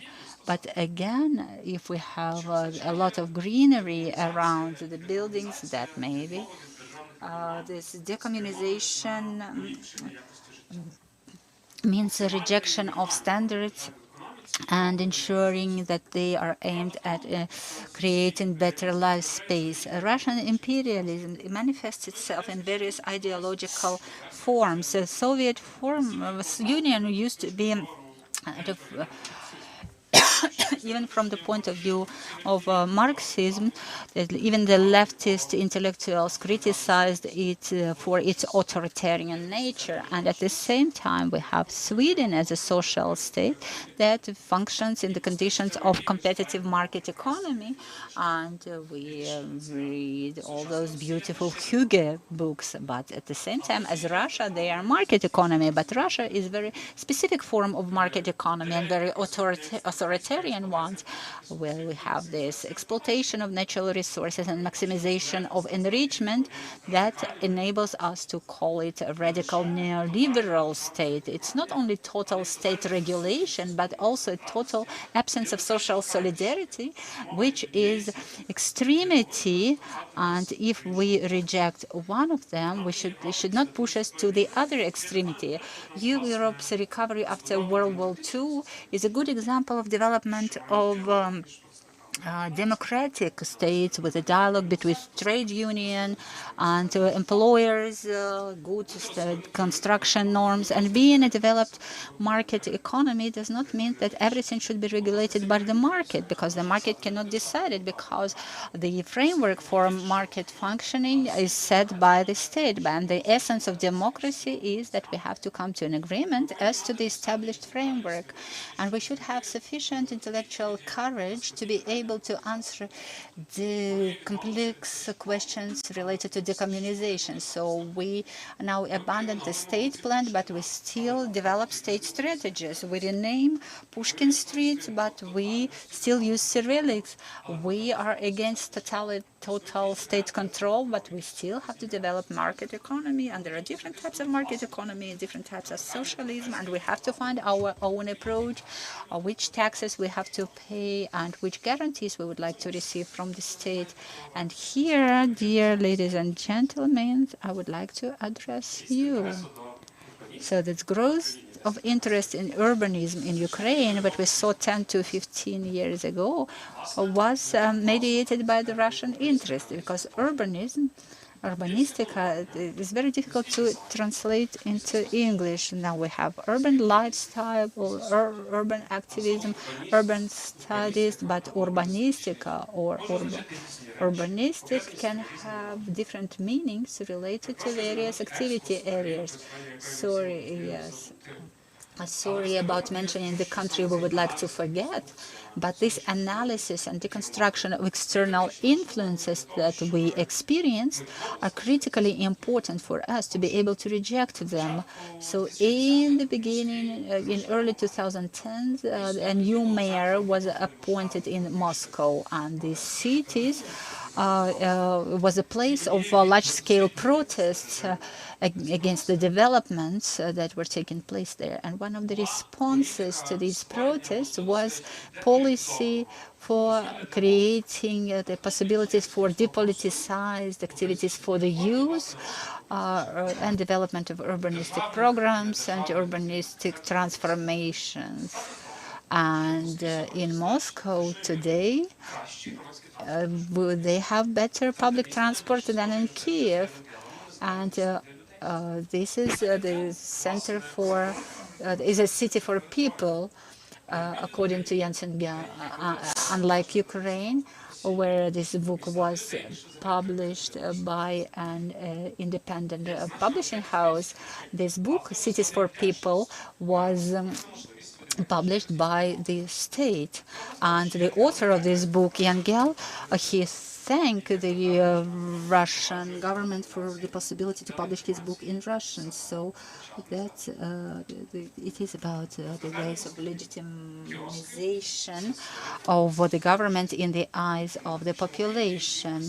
In Moscow, for instance, they destroyed all those kiosks in the street. They demolished them overnight, whereas in Kyiv we still have them, because if that would have been done here, the people would go to protest and block the Khreshchatyk street. So we have to think about the ways of making different stakeholders to accept that, although in the authoritarian regimes that can be done more easily. And what we call urbanistica came to Ukraine more than a decade ago, wrapped in this depoliticized cover of urban design. But the city for people is not only about urban design. The improvement of urban space and high quality leisure time and absence of the right to vote is a social contract that led the Russian society to the catastrophe which it experiences today, because the city cannot be without a policy. Policy and community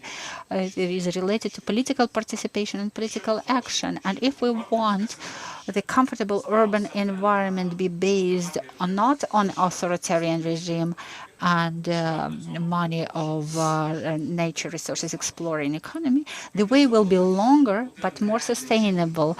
Bicycle track risks will be created not by a leader's decision, but it will be result of the pressure from civil society.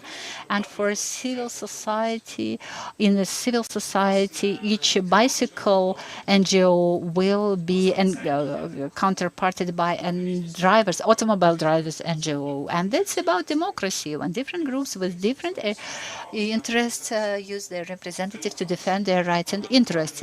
In democracy, state authorities do not dictate decisions based on their wishes, but they facilitate dialogue among various stakeholders. They listen to everyone, and they are trying to find the optimal solution.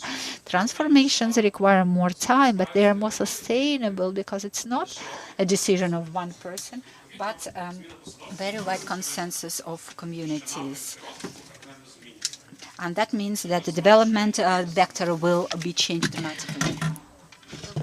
Ukraine qualitatively is different from Russia because in 30 years after the collapse of the Soviet Union, we didn't close the trolleybus and tramway networks if we're not counting the occupied territories. For example, the mayor of Moscow does not have anything keeping him from eliminating the world's largest public transport network.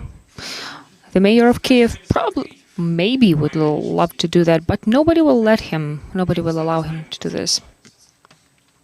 We are not aware enough, educated enough about our transport system.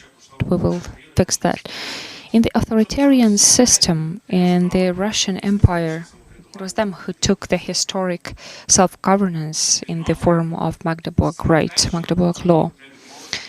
And coming back to these traditions is what we need to say no to the Soviet and Russian legacy. The competition of ideas, the competition for the votes at the elections, finding compromise by building the strategy of development. This might sound difficult and not very compelling, and our politicians and civil servants are sometimes incompetent and corrupt, but also some of our business and trade unions are, and even some of the priests, activists, civil organizations can be so corrupt and inadequately trained.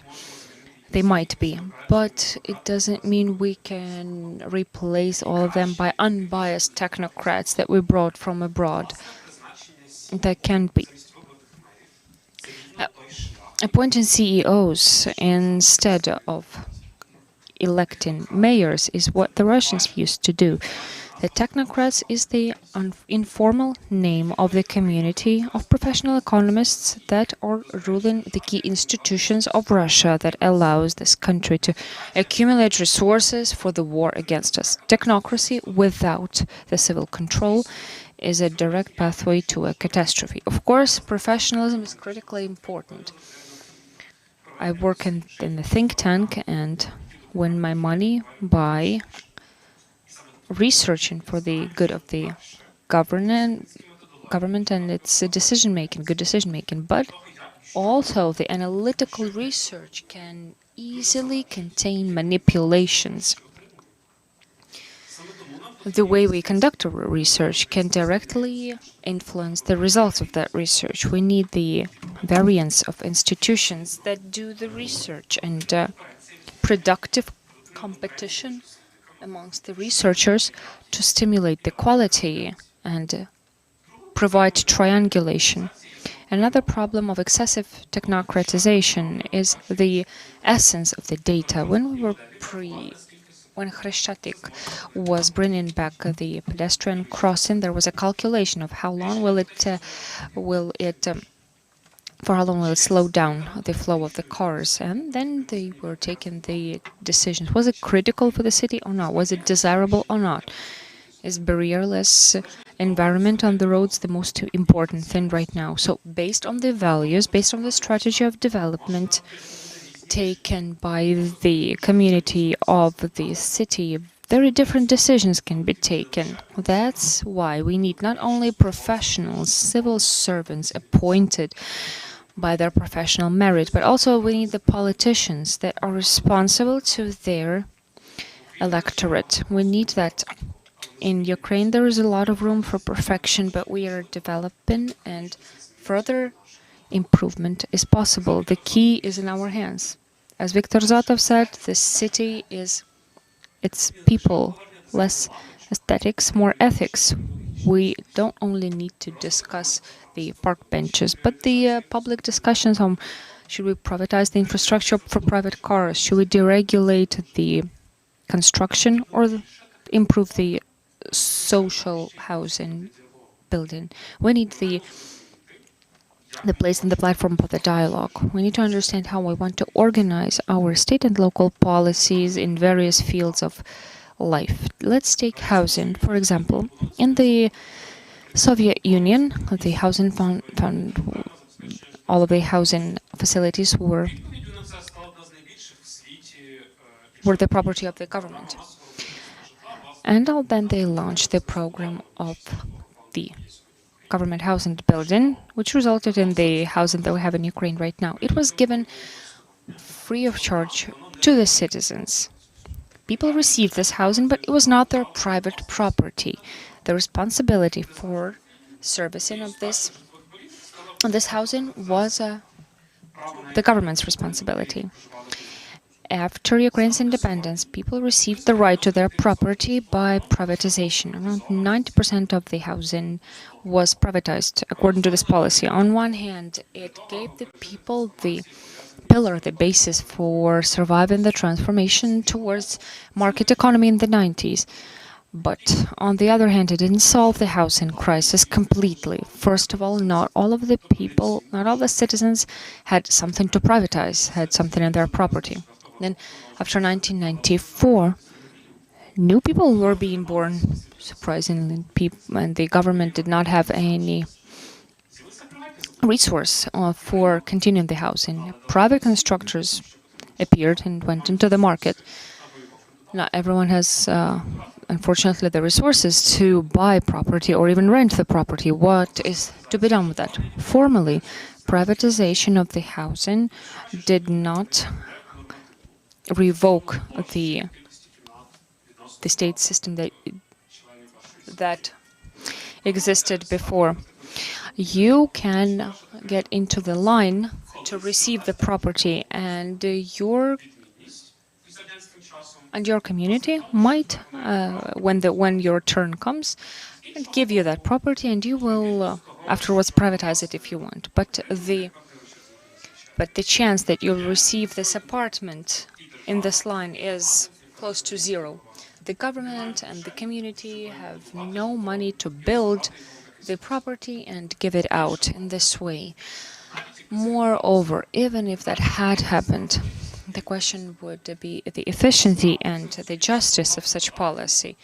The entire society is paying taxes to essentially give as a gift a piece of a property to a family or of a person. This policy is neither social nor liberal. It's nonsense. The system cannot work like that, and it doesn't. We either have great expectations from the state,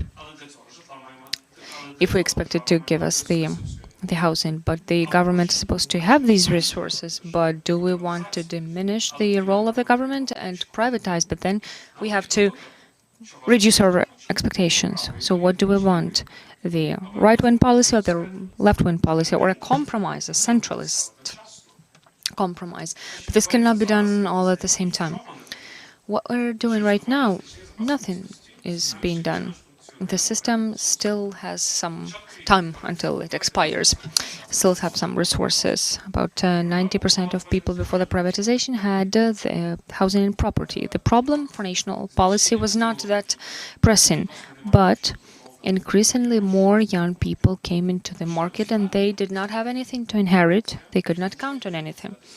Also, occupation makes people leave their houses and become IDPs, and many houses are just physically destroyed. We are waiting for compensation from Russia, but this will not happen anytime soon. Even if the compensation reparations are paid fully, it will take much time.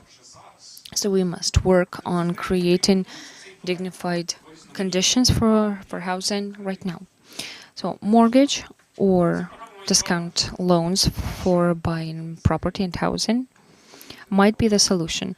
Risks are there. For example, the continued war. We have the air raid siren right now. And even after these risks are mitigated, not everyone will have the chance to buy housing.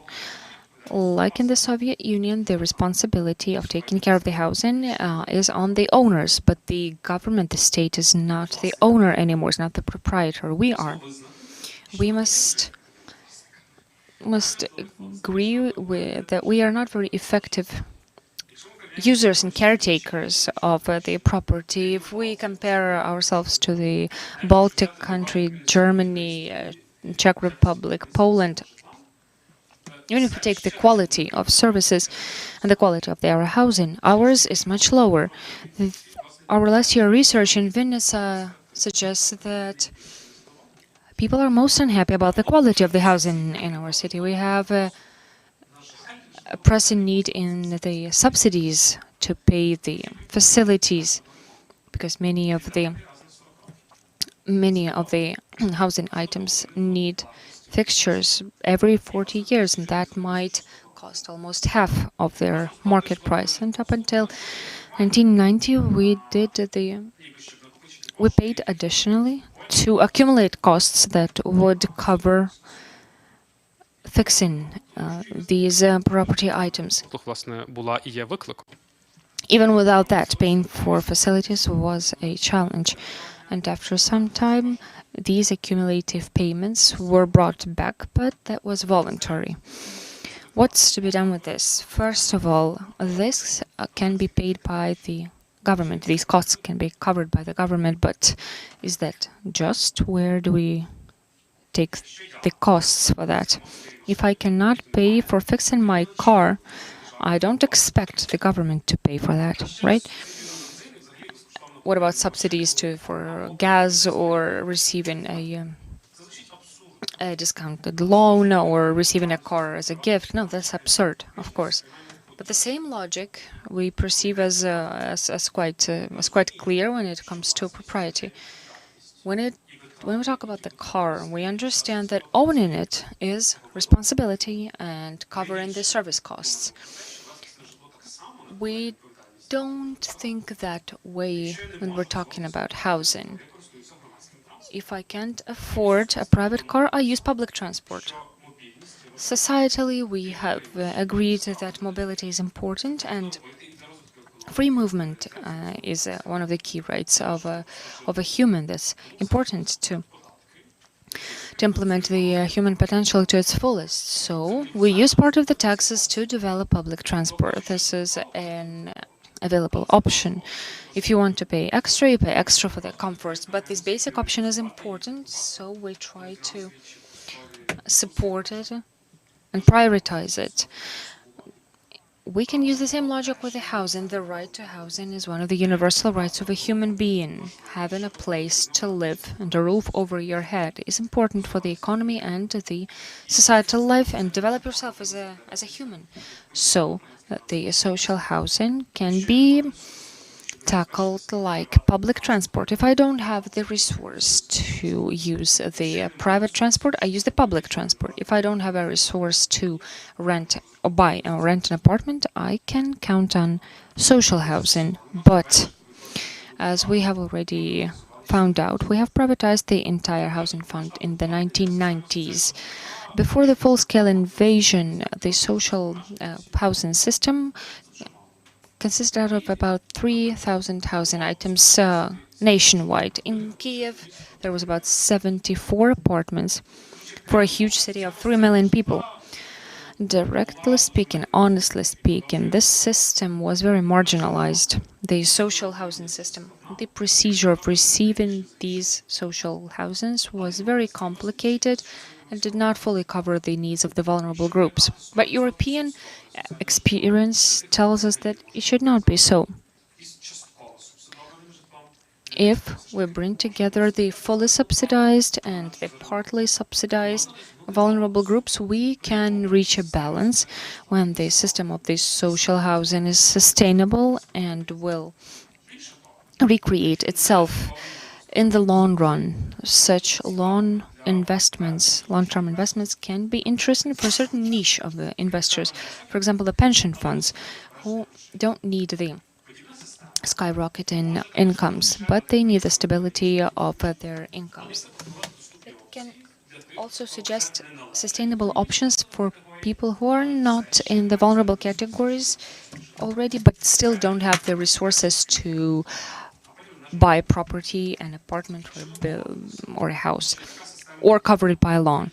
If we agree that Ukraine needs this system, I would suggest that we give it a good thought. We need to make a number of steps. We'll have to revise the legislative framework and revisit the state programs. And instead of dispersing scarce resources among many programs, we have to structure them into a clearly defined program with priorities. And then we will have to create a framework for operators of social housing, and they provide for a mandatory reinvestment to ensure sustainability of the system and audit of the implemented programs, and then all the queues should be combined into a single register. We have to create a national housing agencies that would support public, municipal, and private operators of social housing. And then we would like to bring together the state's housing programs that are now dispersed among various ministries, and they should be structured in a structured program. And this example can be a wonderful illustration of three important principles which I would like to discuss with you. First of all, it's a responsibility for yourself and your property, ability to bear the responsibility and perform your duties, understanding the boundaries of your responsibility and the responsibility of the state, community, or a local self-government body, and mutual responsibility among various state agencies. It's not enough just to declare that the responsibility is with local communities if they have no money to develop this housing sector. Even if they have success stories in some towns, the role of the state is to support those who for various reasons do not do so well. Responsibility, it's not only thinking about today, but thinking about the entire life cycle of some facility, decision, or policy. With regard to housing, we have to think who will repair it, how it will be repaired, what will happen to it 20 years later. Every decision we take today about housing or recovery ideally should not respond only to our urgent need of today, but we have to remember about long-term consequences. Maybe in the shorter term it is more convenient to do something, but if we think in terms of decades, then something else should be done. For instance, monetary compensation to those who need it, covering renting housing in a private sector looks a good decision even now, when we don't have this social housing at the moment, and it requires a lot of time to construct it. But if we count compensations and the cost it requires for many years, then this amount would be enough to construct social housing. And instead of pouring this money into a bottomless bucket, we could use it to create housing for those who are waiting in a queue. Another important aspect is the climate change, which cannot be rejected any longer. In Ukraine, it's difficult to think about it during the wartime. In the rest of the world, people start thinking about longer-term impact of actions, and we should think about that as well. The second principle I wanted to suggest is solidarity. In one way or another, we are in the same boat. We cannot build a closed housing complex and live there happily, not thinking about any social problems. If we fail or find ourselves in difficult life circumstances, each of us will face the risk of being outside this boat without a life-saving belt. And these social inequalities can lead to political radicalization and sympathies to ideologically radical parties, or this throwback to authoritarian regime. Solidarity is about ethics and decency, because this Russian aggression was a response to the revolution of decency in 2014. Human decency works only when it's universal. And when the protesters were beaten on the Maidan, it was not a crime against decency of these people, dignity of these people, but it was about dignity of others, because if you can do that to them today, then you can do the same to me tomorrow. And if there is no social response to the situation when people live in indecent conditions, then that means that it's acceptable for everyone. Solidarity and unprecedented mobilization of support became the response of Ukrainian society to the full-scale invasion, and that helped our country to resist. People offered shelter, food, they helped strangers. We were able to activate huge power, but unfortunately functioning of our state today does not use this power. And it looks like it's time for us to think about institutionalization of this solidarity, to find ways for it to work not only in crisis situation, but be efficient in our everyday lives, especially where the current state machinery fails to perform its tasks. And the third principle is freedom. Freedom means that I suggest we think about freedom as of the possibility of each and every person to fulfill their potential, to become what they want to be, regardless what other people think about it. Freedom is important for development. Freedom is about the right to make a mistake, to experiment, and have a system for support, a system of support for emergencies. So it's like insurance.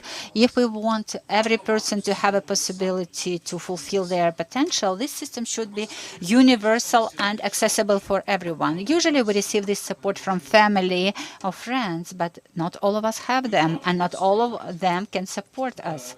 On Tuesday, I went to a supermarket and I was trying to find lemon juice. And an elderly lady approached me. She was very neatly dressed, and she had a backpack, and she asked me to buy a loaf of bread for her and maybe a bottle of water. And then she said, "Can I ask something else from you?" She said, "I haven't eaten sausages for so long. Could you buy them for me? Or maybe something else?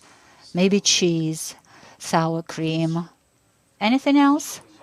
And one banana. Maybe you need anything else? Maybe potatoes, some tomatoes, an onion." And then she said, "Oh, it's a lot. That's it. Or maybe one candy. I haven't eaten them for such a long time."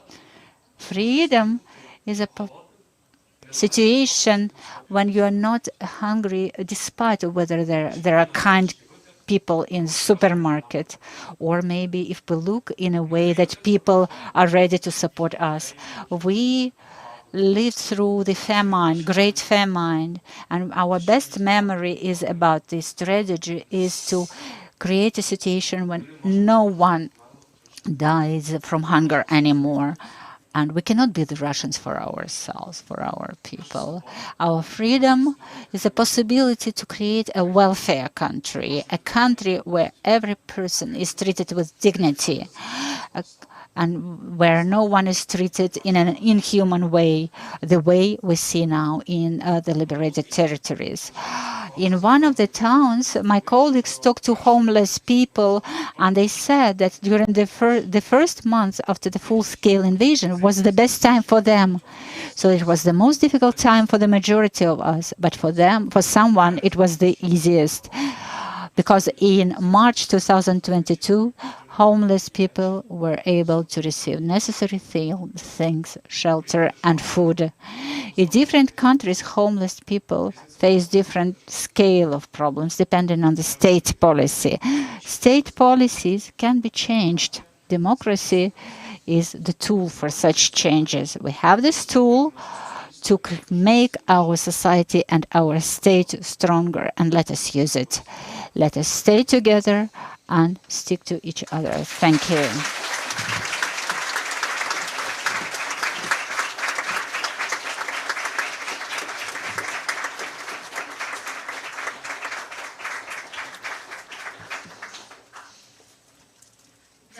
Thank you, Ivan, for such serious and inspiring and very inspiring lecture. So I exhale, please applause again. Thank you, Ivan. And now we have a lunch break till 2 p.m. Lunch means that you will have to find food somewhere. You have an hour and 20 minutes for them at 2 p.m. Please come back here and we will continue our work. Don't forget that in the case of an air raid alarm, this will be the primary shelter for participants, and those of you who are registered for the workshops, please, in your programs, please find the location for your respective. Enjoy your meal and see you in 2 p.m. at 2 p.m.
Що ж, я думаю, що ми поступово починаємо повертатися у нашу залу для того, щоб розпочати другу частину сьогоднішнього дня і круглий стіл, присвячений питанням житлової політики.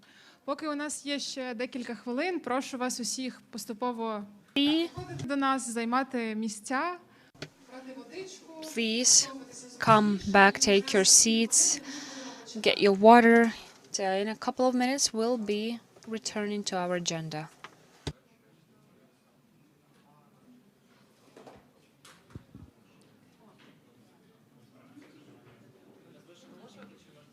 Буду оголошувати.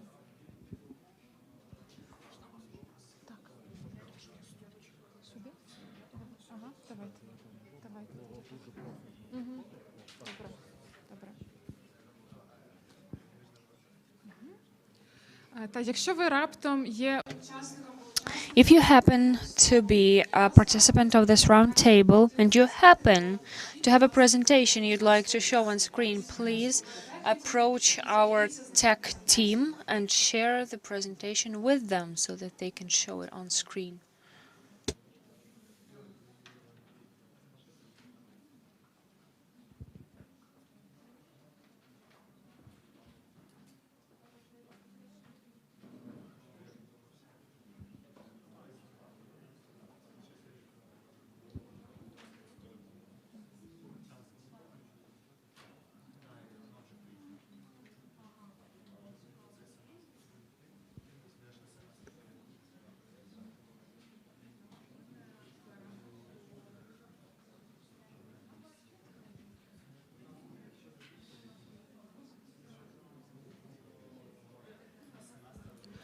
Що ж, я бачу, So, I can see that it's 2 p.m. sharp.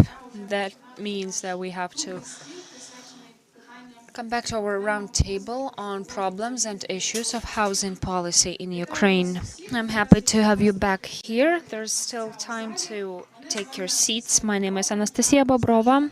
I'm senior analyst of Cedos, the coordinator of housing policy department and the coordinator of the Ukrainian Urban Forum. And today at this roundtable, we'll be talking about housing policy, about the opportunities of its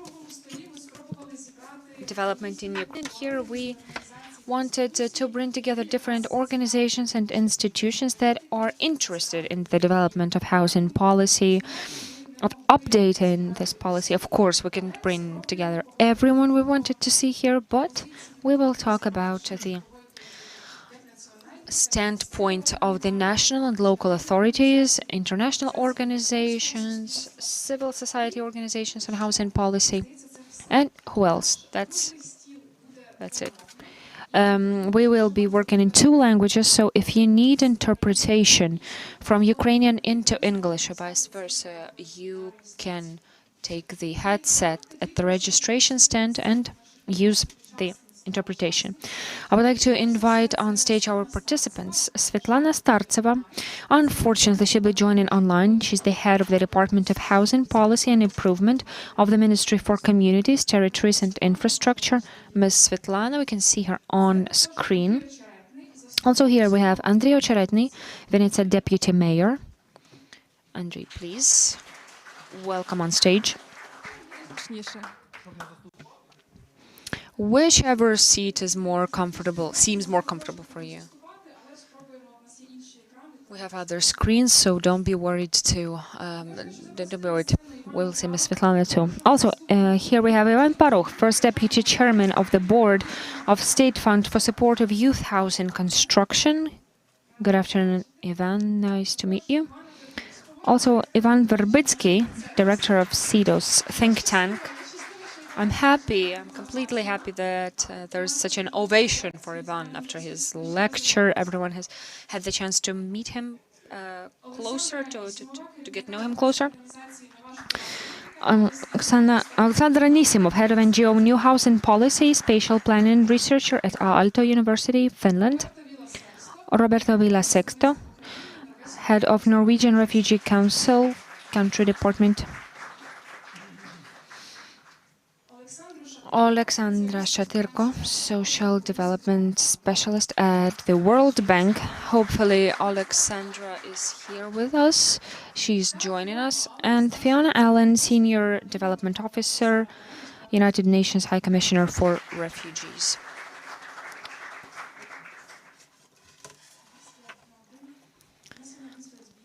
We have one more chair, a spare chair. So let's remove it. This round table is half a circle. So, and before giving the floor to our distinguished participants, I will also avail of the opportunity to tell you why we think it's important to discuss the topic of housing. This year's forum and its topic is the common home. It's called Common Home. We're talking about the recovery of Ukrainian cities. The recovery, as we discussed at previous panels, doesn't only mean the physical rebuilding, but also updating the state policies.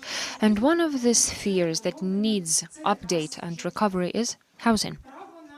The right to good, adequate, decent housing is an inalienable right of a human, and it's a part of a social contract between the human, between the citizen and the society. The states undertake the responsibility to create conditions to give people high-quality, accessible housing. If we take a look at the history of social housing throughout the centuries, what we've called social housing was given by the religious, charity funds or organizations or by the employers. But starting from the 19th century, increasingly larger role belongs to national and local authorities. In many Western European countries, the modern systems of social and accessible housing began to develop after World War II that brought unprecedented, for those times, scale of destruction. The instruments to boost housing were different, but important role always belonged to local authorities. They would build housing, construct it, and create conditions for other organizations and independent institutions to do so. Also, such institutions would be driven by societal rather than commercial interests. Of course, local authorities had one of the key roles, but another necessary condition was support and leadership from the national level authorities. This is the multi-level approach that we've mentioned at the opening session. Many different countries had different approaches to organizing the social housing system, but the basic principle is the same: decent housing for accessible price for every citizen. So gradually these policies were formed, these policies of social housing. Today we can understand various instruments under this formula. When we say it now, we use it as an umbrella term that means rented housing by prices that are lower than market prices. For example, in the Netherlands, the social housing system we're discussing today at this forum, such housing belongs to the housing associations that are not affiliated neither to the national nor to the local authorities. They are independent institutions that act according to certain rules and can receive assistance, support from state organizations. In Czech Republic, for example, the social housing belongs to municipalities. The last thing I'd like to say is that the important difference between the accessible social housing and the commercial housing is that commercial housing is allocated according to the payment powers, the economic powers of the recipients. For example, one person, imagine, can buy a 17-bedroom apartment in the center of Vinnytsia, but it doesn't mean that we as a society need to create conditions to cater to this opportunity. We don't need to allocate a land lot in the center of the city to construct such housing. But at the same time, when there's a need to have housing and there's no chance for the person to buy such housing at a market price, we as a society must ensure that that person has a roof over their head. So the purpose of this roundtable is to discuss possible steps in this direction. In Ukrainian context, it's important to say that we almost don't have something that we call the social housing. We have the fund of social housing, of temporary housing, apartments that are given for free of charge usage by the citizens. Before the full-scale invasion, these funds only have several thousands apartments nationwide throughout the entire Ukraine, and right now these institutions cannot tackle the entire housing challenge. We need policies and strategies to ensure access to this housing. These challenges are unprecedented, cannot be compared to any of the European countries' situations. A lot of infrastructure has been destroyed. Millions of people have been made homeless, and we need to react to these challenges, face them. Throughout the National Recovery Plan drafted by the government together with the CSOs, we have taken into account this need for free of charge housing owned by municipalities and cooperative institutions, but there are no specific steps to implement these ideas. So let's try to talk about how we see the housing policy from these different points of view and how we can move forward together to ensure safe roof over everyone's heads. How are we supposed to work here today? We have a little bit less than an hour and a half. So first of all, I suggest that all of our participants give us a small introductory speech and tell us how you see the development of the housing policy, and then we'll have 2 or maybe 1 rounds of discussion to talk about the obstacles to the housing policy, to its improvement, and any further steps that we might make. I would like to begin with the Ministry of the Development of Communities, Territories and Infrastructure Development of Ukraine, one of the main authorities that runs this sphere. And Svetlana Startseva, head of the Department of Housing Policy, would you please present to us your vision of how we can face the challenges of today and this full-scale, this high-scale housing crisis? Good afternoon. What a wonderful analysis, deep analysis of the housing policy given to us by Ms. Anastasia. And the fact that we are discussing this publicly, openly, to change and update the approaches and drafting the new housing policy, this already is a success. The fact that we are discussing this at a public forum with all of the institutions, all of the organizations that participate in creating the housing policy. You do know, I think, that in recent years, nobody has been doing this update. And in my time in the office, this is the 3rd attempt to update these policies. That's a great chance and an honor to participate in this discussion of the problems, the proposals, the possible solutions for the local authorities, local self-government bodies. We know that they are taking their own, approving their own local programs to help Ukrainians get decent housing.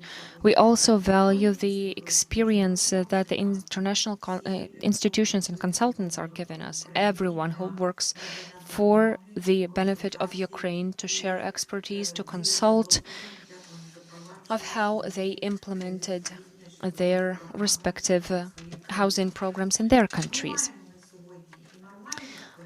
We have, as of today, a well-formulated article of the Ukrainian Constitution, number 47, that guarantees the opportunity for every citizen to purchase or to rent or to build their housing. But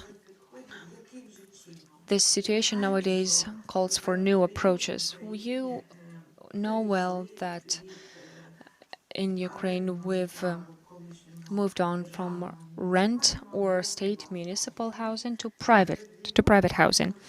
And prior to the war, 98% of the housing was privately owned. And when the challenges of the war demanded immediate solutions on housing and placement of IDPs, of the victims of war, victims of destruction, we had to face the challenge, had to face the fact that we do not have the housing that we could use for these purposes.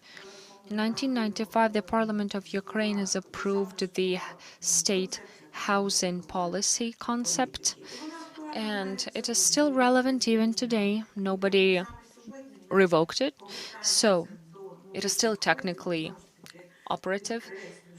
But now we need new approaches. So the civil society is ready, is mature enough to join the discussion on updating the policy and discussing the needs of Ukrainian citizens for the rights to housing. From 2017, we have started to draft a new housing code for new approach. But first COVID happened, and then the war, and we had to reformat our vision. So we are grateful for the support of the consultants of how to solve these problems. Today, the main issue for us is to develop new approaches to provision of housing to ordinary Ukrainians based on the international human rights standards and take into consideration the best practices of the European countries, and together with the experts from international organizations, and take into consideration the public opinion, because policy drafting should be based on the needs of the society and the demand for solutions. That's why implementation or the use of analysis of the situation, needs analysis, broken down according to the age cohorts and social status, that's all is extremely important today, and we understand that a housing policy should be aimed at creating conditions in which every citizen will be able to solve their housing-related problems. It's not aimed at providing private property for everyone, but it would mean access to social housing. Still, we have no definition, proper definition of housing or affordable, of a social or affordable housing, or whether it should be social rental policy. But again, that will require establishment of funds under the social, under the local self-government bodies. I had a preliminary meeting with representatives of the World Bank, and they recommend we should think about how to use a private-public partnership for development of the fund of social housing, and special attention, of course, will be paid to the guarantees of the rights of socially vulnerable groups, military personnel who are defending our country today, and their family members or those families who lost their relatives. And all housing policy related issues should be and solutions should be transparent, and the need for housing should be clearly identified and registered. So we have to develop a register of clear record of all available housing so that we can distribute this housing and develop appropriate housing policy. And I wish you all have fruitful and rewarding discussion. You enjoy getting useful information and communication. I will stay for the whole afternoon with you. I am available and will be happy if I can contribute to your communication. Thank you. Thank you, Svetlana, for these wonderful words and for emphasizing the importance of revising approaches to drafting the housing policies. And based on data and research, we hope we will see you in person in our next forums. And now I would like to give floor to Ivan Paroch, first Deputy Chair of the State Fund for Supporting Youth Housing Construction, who are very important players in the housing sector. Please share your vision of the future with us. Thank you. First of all, I would like to say that I represent the agency which, during the period of its functioning, provided through various mechanisms provided apartments to more than 40,000 families. And of course, at various times, we had different tools and challenges, and now our primary focus of attention is providing housing to IDPs.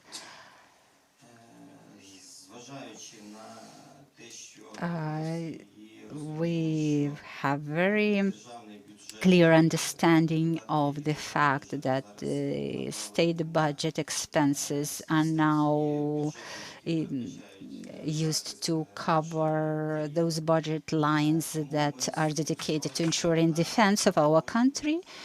That's why we are now more oriented towards working with our international partners and donors.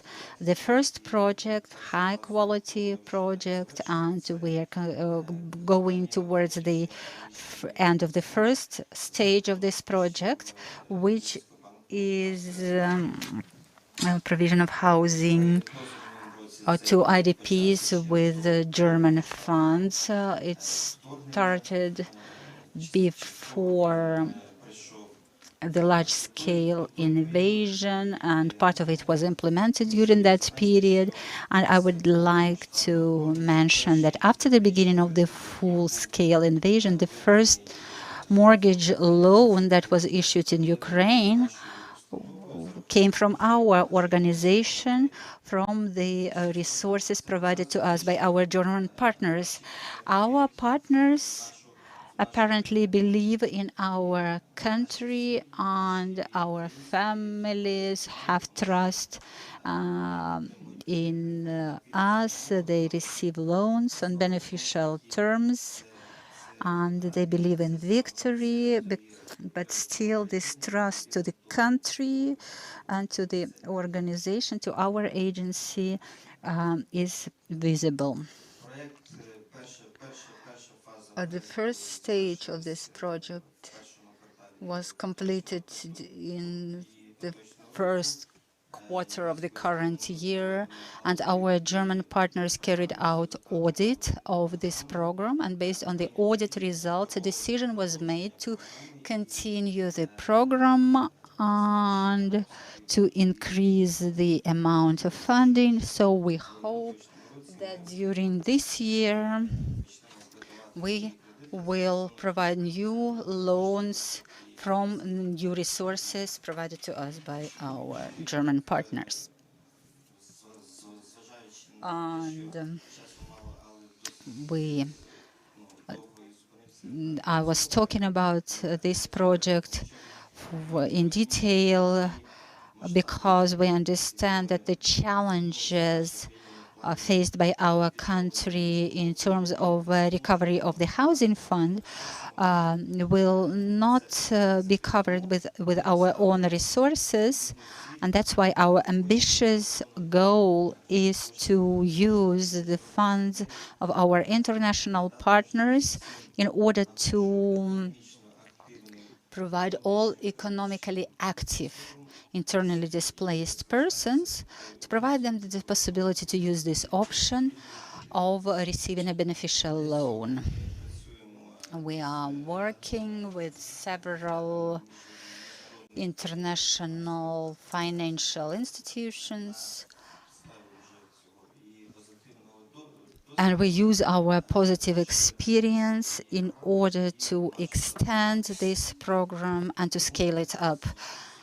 So they are discussing at this roundtable, we're discussing new housing policy. And within the framework of this discussion, the respective ministry is drafting a law on fundamental principles of housing policy. And in view of that, we would like to include into this draft law the existing preferences and norms and programs for such categories of the populations as IDPs, ATO participants, military, and some other categories of the populations that would be entitled to receive housing and buy housing using a beneficial loan mechanisms. Of course, we're talking about a small segment of the population, but such mechanisms should be preserved. Coming back to the analysis and proposals of Cedos concerning this draft law, we agree with the arguments that there is a need to create a civilized rental housing market, and this is a larger segment of the population that needs to be reached out to with these mechanisms, and respective norms should be included into the draft law in question. I do not want to keep you too long and steal time from my colleagues. I will stop here and we can continue our discussion later. Thank you very much. We've already heard about two positions, two possible solutions as to the development and drafting state policies, the development of the sector of rented social housing and beneficial loans for IDPs. And now let us talk about local authorities who will play the key role in development of the housing policy and implementation of respective decisions. I would like to give floor to Andrei Ocheretnik, who is the deputy mayor of Vinnytsia. Hello. Can you hear me? Right.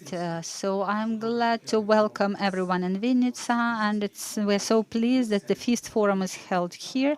I would like to start with other issues, but from what Ivan said, reminded me where I worked in 2001, 2003. I was working in the Fund for Developing Youth housing construction.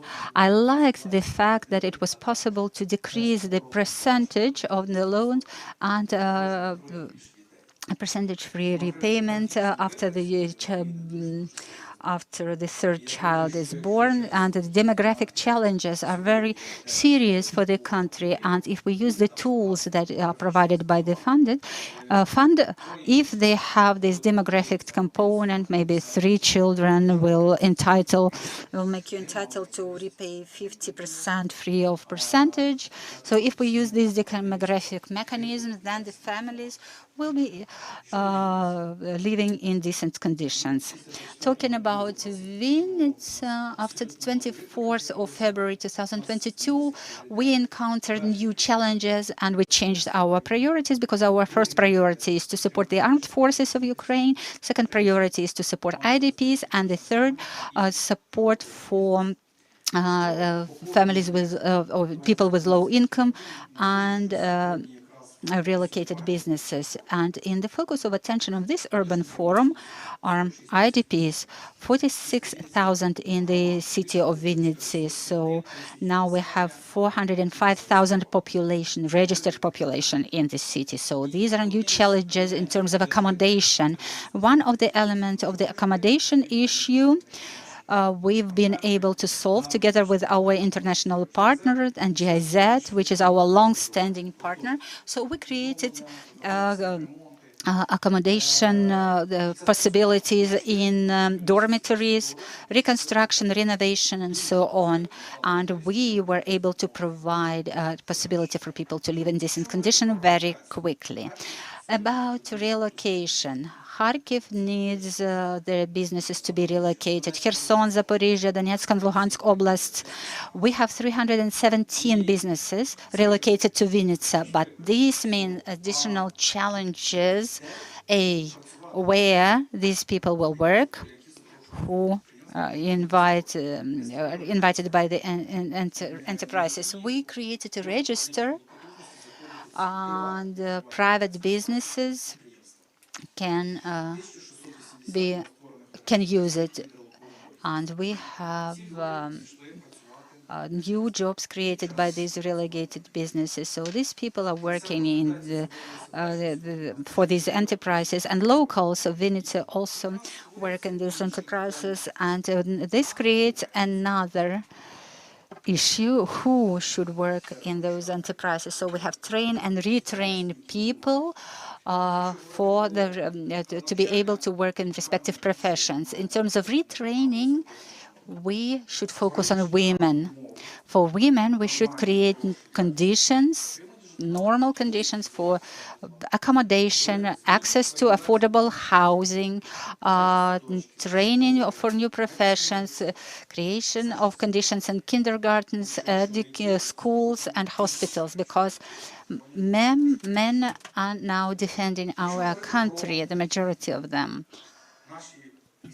If we look at our local capacity, since 2009, we've had a municipal housing program, and in April 2022, we were the first in Ukraine who expanded the list of categories to participants of the military activities and IDPs. And we have 2 houses being constructed in Vinnytsia. One of them will be commissioned in autumn 2023. So we adapt very quickly to the challenges of the time. And next facility was approved at a city council meeting.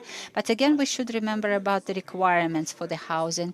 First Lady, together with the Prime Minister of Ukraine, came to Vinnytsia 2 days ago to talk about barrier-free environments, energy conservation and inclusion, and safety and security issues.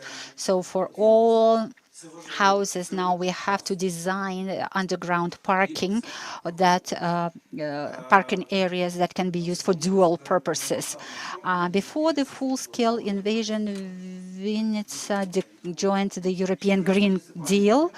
And in these municipal buildings, we were maybe the first. We refused to use gas for cooking, water heating, and we use electricity. Of course, we use it from the general power grid, and also we have implemented the program for encouragement to install solar stations over 5 megawatt at businesses of Vinnytsia. By July of 2023 has already been installed. So these elements tell us that we need to bring together the local level, national level, the community, to find out what we need the most. We have all we need to play by all of these criteria. Nobody will let us join the EU if we have the old housing codes. We need to understand that the housing must be contemporary, up-to-date, high quality. Vinnytsia already has success on this path.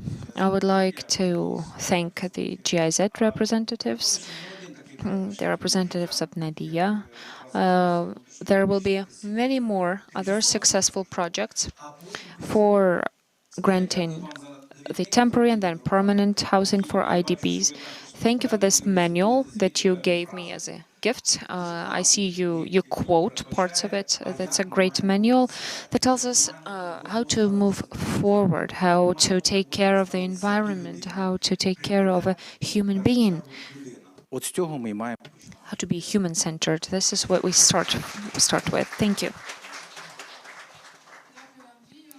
Thank you, Andrei. It's very nice to hear that several times at the forum we have mentioned how important human-centered approach is.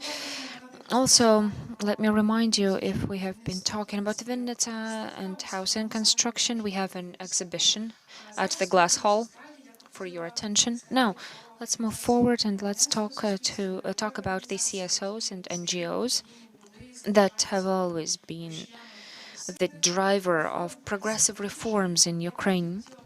I would now like to give the floor to Ivan Berbitsky, head of Cedos think tank. Please tell us about your vision of the housing policy. Thank you. I think that it's important to admit when we're talking about housing policy that we will never be at the point when the list is over, the to-do list is done. At the beginning of the 1990s, when we had the line to receive housing, there was a list of people who are homeless, and we calculated the cost of building those housing items. And now it seems naive, but we thought that it will take a certain number of years to solve this problem once and for all and make everyone happy. Now we are talking in a similar way about housing for the IDPs. There's a list of people we need to provide them with housing. Like we are talking about this as if it was a task that can be finished completely once and for all. This is an illusion and a mistake. This is an ongoing need. We need sustainable decisions, scalable decisions that will enable us to not only help this list of people that are in need right now, but also people who come up with needs, the new victims or people who suffered and need home, because life is unpredictable. One of the drawbacks of our housing policy right now is lack of synchronicity. There are housing programs for, say, judges, prosecutors' offices, other officials, other professionals. Is it effective? Should the prosecutor's office have a housing policy as one of its tasks? That's a question for discussion. But I think we should make it more coordinated and a state-led housing policy. This process that we started at the ministry is it's good that we continue fruitful discussion, but we need a unified state housing strategy, priorities, indicators, a clear vision of what we need to achieve, so that in 5 years we can assess our achievements. How efficient was the housing policy in Ukraine throughout the most recent 5 years? How can we measure these KPIs? So, in order to track our progress, we need the criteria. We also need powerful, strengthened institutions to implement this housing policy. They can duplicate their tasks, but there must be institutions at the national level, at the local level. It seems to me that right now the government and the country are facing challenges that just need more man-hours, more people to work, people who will be 9 to 5 on a 9 to 5 job to solve this problem. The government doesn't have the capacity to boost the number of civil servants, the officials. This housing problem is increasing, and we're trying to solve it with the same team, the same number of people that we had before this severe crisis. So we need to build capacity, also locally, financial capacity to work with us. So I will mention another things to summarize. When we're talking about renting or social housing or commercial housing, we must remember that we have the biggest opportunity of renting an apartment at OLX or other similar websites, and your landlord-renter relationships can be very different, very special. Depends on how you agree. You can give them cash in an envelope, and if they change their mind suddenly, they can throw you out of the apartment. They can visit you whenever they want, and you cannot even protect your rights if you complain to the police or somewhere, because officially you do not. Your relationship with the landlord are not regulated. Of course, normally the landlord cannot visit you at the place you're renting without your knowledge, without prior agreement. When our foreign colleagues came into the students' dormitory, and the Ukrainian officials that were asking their German colleagues, and were asking, how do you check whether the students are behaving in their rooms, in their dormitories? And the German colleague asked, did I understand you correctly? Can you paraphrase it? And then she quoted an article of the Federal Constitution of the Federal Republic of Germany that states the exclusive right of the person who holds the rights to this property. So here at the Ukrainian market, if you're paying your landlord, this doesn't guarantee you any. Doesn't give you any guarantees that you're staying in this apartment for all of the time agreed, and that nobody will throw you out. It's also obvious that the relationship, this business relationship, has to be protected and regulated, because when in western regions of Ukraine the rent increased by 10 times, this looks and sounds very wrong. These large-scale issues we have to solve, for example, discounted loans. Is this the way we want to take? What does it mean when we say long-term discounted loans, when we suggest that option to people? Is this the best way for them? This is a big question. What would that mean in long term for this society? Another issue is the property taxes. Do you pay the property tax?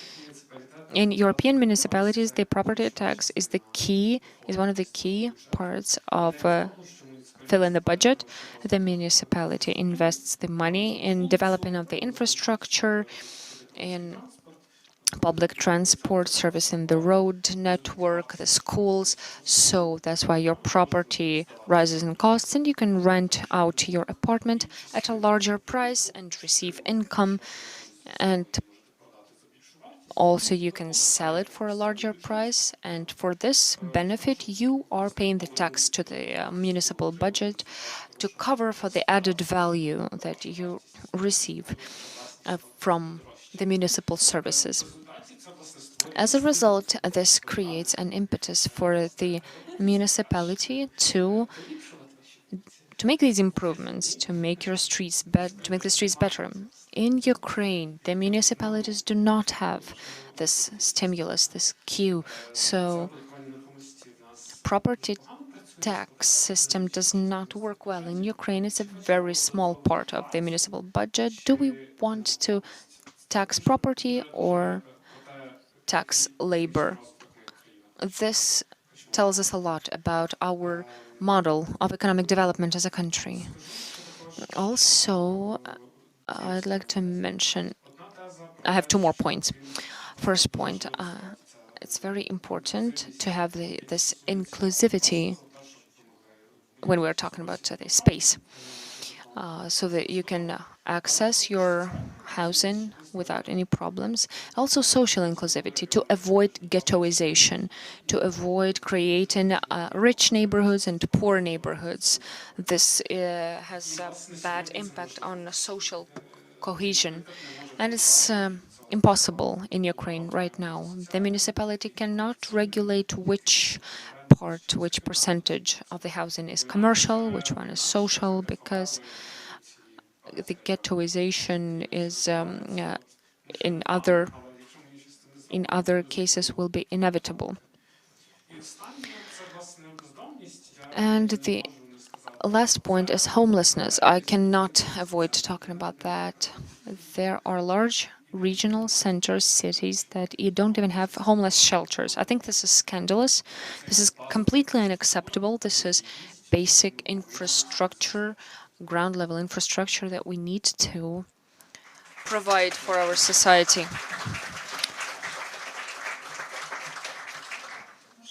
Thank you, Ivan. We have the microphone. Thank you very much for mentioning this important point and bringing us back to the issue of renting, because this is an issue that is often overlooked during housing and housing policy discussions, and people seem to think that renting is beyond politics. It's an open market, it's all solvable, but the issue of renting is the housing policies issue too. Let me promote the legal advisor instrument that we prepared together with a Cedos lawyer on how to rent and rent out your property. We have accumulated all of the most frequent questions on this topic for you to help to inform you. Alexander Anisipov, head of a new housing policy, CSO. Alexander, please. As I'm very grateful to the organizers, to all of the participants for the chance to speak to you today. I also say thank you to the previous speakers. I have 3 points to make. First of all, it's an urban forum, not a housing forum, so it's an important focus of attention. If you're not a housing expert, it's a good point of time to give it a good thought. What role does housing play in your life? The environment, the infrastructure. Usually, the property takes up about 70% of the cost of what a settlement is worth. We must remind what the cost of the settlement actually includes, what it consists of. My second point is that many of you mentioned that the situation changed after the full-scale invasion. It's yes and no, because the war started in 2000 to 2014. IDPs appeared in 2014, and we cannot say that the Ukrainian towns developed a respective infrastructure and the state was developing respective policies actively. So this is a question for us, what we can create, how quickly we can respond, and what we had as of the beginning of the full-scale invasion. And the third theme I wanted to mention, and Ivan already said, that very often we are thinking in some abstract categories, and I think that we should start thinking institutions and processes. I think all these conversations about the housing policy should be focused on mechanisms and institutions that would ensure the exercise of the right to housing, construction of houses, and we can be very specific only if we are talking about organizations and processes. Only then we can find something tangible, something meaningful. A friend of yours, a deputy minister of education, who is my former professor, used to call them tangible results. So we should be talking about things and themes that are very specific. So I have 3 slides which I wanted to show to you. They are very brief. So from what we started, we started not in 2022, and what we understand and what we've discussed so far, part of this presentation, wherever you see it, is not so relevant as the risks that we can see. Municipalities do not cooperate with international funds for construction of social housing, and state does nothing about that. It's a huge problem. We have a dysfunctional system of management of multi-apartment buildings, which is a social, infrastructural, and economic collapse, which is approaching, and very, very small groups of people are now discussing it. But this will affect each of us, and these buildings will collapse eventually, whether missiles come or not. This is the responsibility of the team in the ministry. There are 10 to 15 people who've been dealing with the same problem for many years. We, as urban developers and architects, we should think about, like, we are planning the towns, we have infrastructure, we make drawings of streets and someone will live there, but we never talked about the residents, about the composition, about the age groups, economic status of these people who will live there. And I think that eventually planning should be dedicated to planning the environment in which people will live, and our values are fair cities, socially inclusive cities, and housing is the main tool ensuring such establishment of such cities. And we have to start looking for answers, but where? The United States, yeah, the Americans can help us. Yet the United States has the worst system of provision of social housing. The US is an example of what should not be done. It's my position as an expert.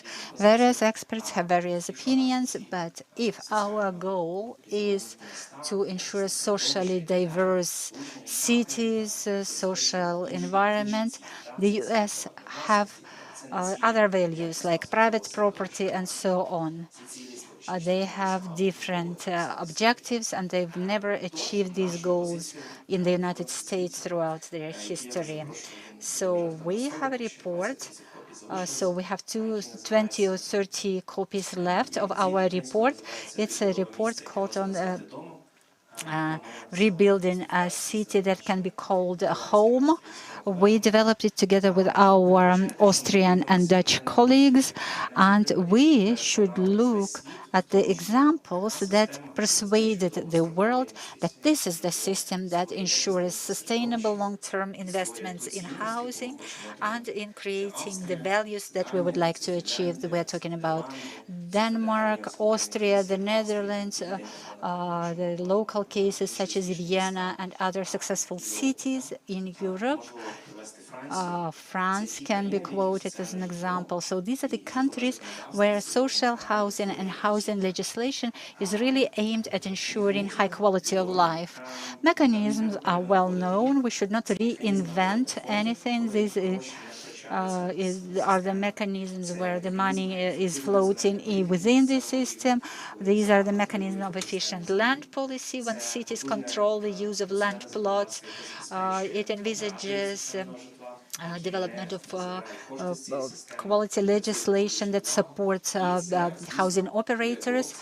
And of course, that means that we will need efficient government officials who, like in Finland, who would be interested in working with local funds, national funds, investing into large-scale projects in the interest of the entire Finland or the country, not individual communities. And the final theme I wanted to mention is that it's a silos thinking.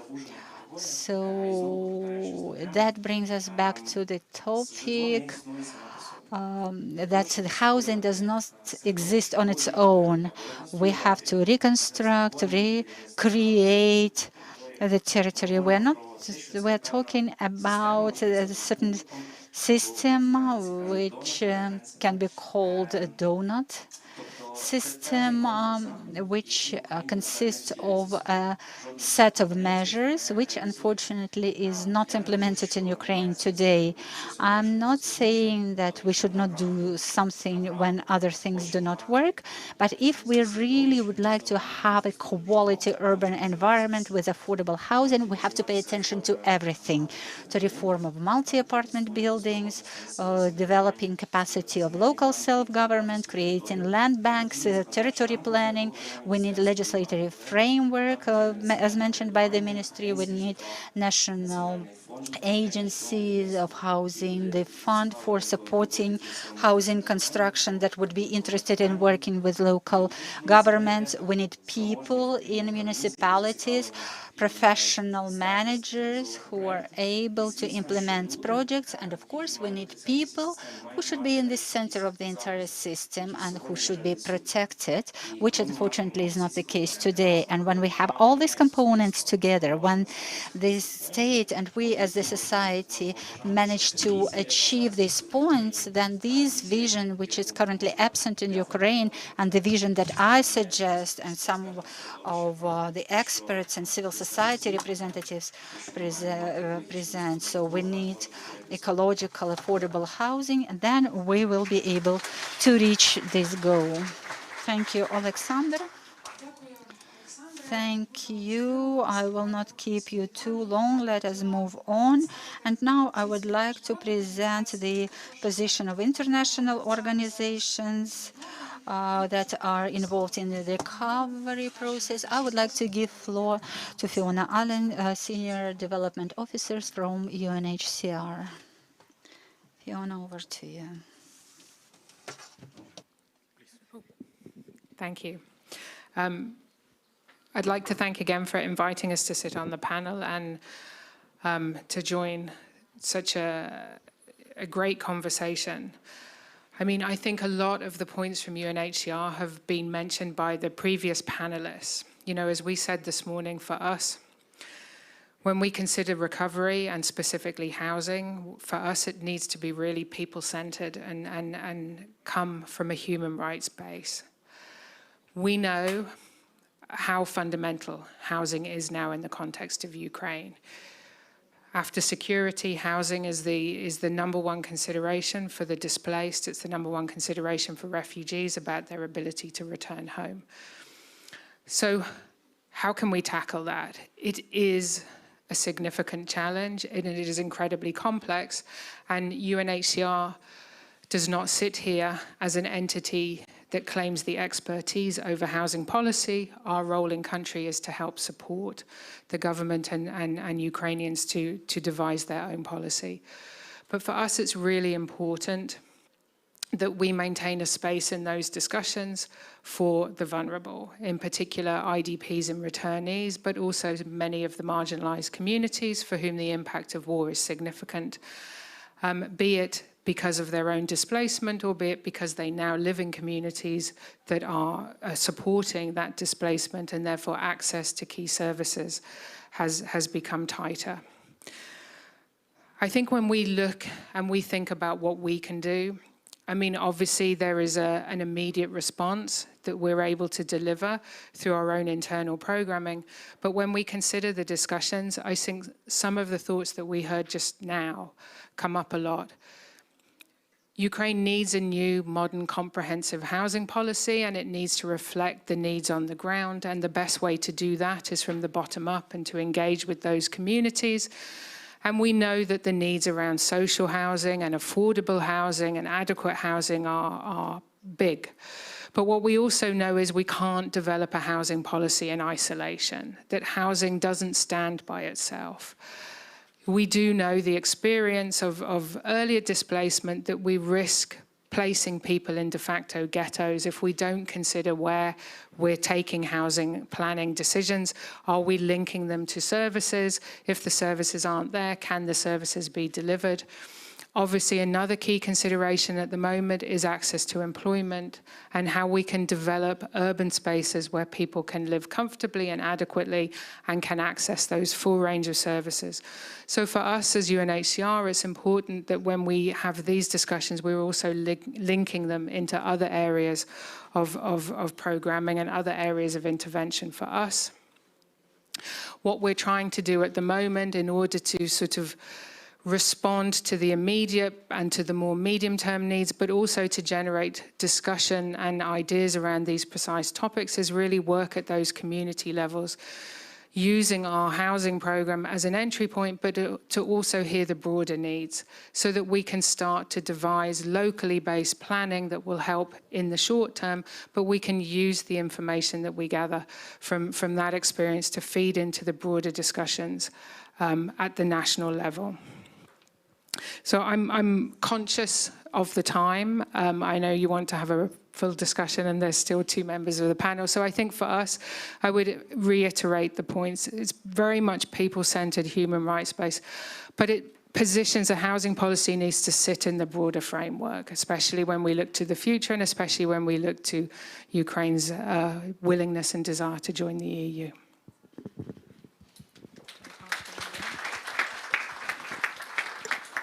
Дякую, Фіона. Я тоді Thank you, Fiona. Then I will give floor to Roberto Villasexa, who is the director of the National Office of the Norwegian Refugee Council. Over to you. Дякую величезне і всіх вітаю. Дякую, що поділилися такими цікавими думками і за запрошення. Я навіть трошки here on this panel, but basically maybe what I would like to maybe explain briefly what does an organization that like the Norwegian Refugee Council does in Ukraine. Why are we here? We've been here since 2012. Our intention was to hand over our activities to one of our national partners in 2023, this year. Unfortunately, February 24 last year, the full-out war started and we took a different turn. So we've been scaling up our response, our humanitarian response ever since. So we are a humanitarian organization. We have 77 years of experience. We focus on very few sectors of expertise, and one of those sectors is legal assistance. And within legal assistance, we over the years we've become sort of a global expert in housing, land, and property rights. So I'm very grateful for the invitation. I'm very grateful to be included in this panel by the local authorities, by the civil society. A very strong civil society that I haven't seen in any other country that I ever worked with NRC before. I've been with NRC for 14 years. I've worked in conflict zones, in war zones for those 14 years. And I'm really amazed by the resilience of Ukraine, that even in these really hard times of war, that these issues are being discussed at the moment. So that we're thinking about the short term, the medium term, and the long term. So so Ukraine can rebuild what has been destroyed, which is unfathomable. And look forward towards a future accession into the European Union.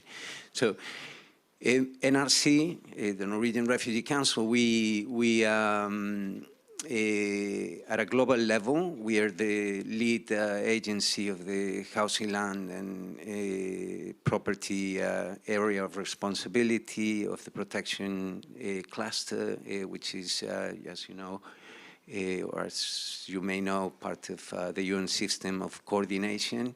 And here we co-lead the HLP technical working group as well.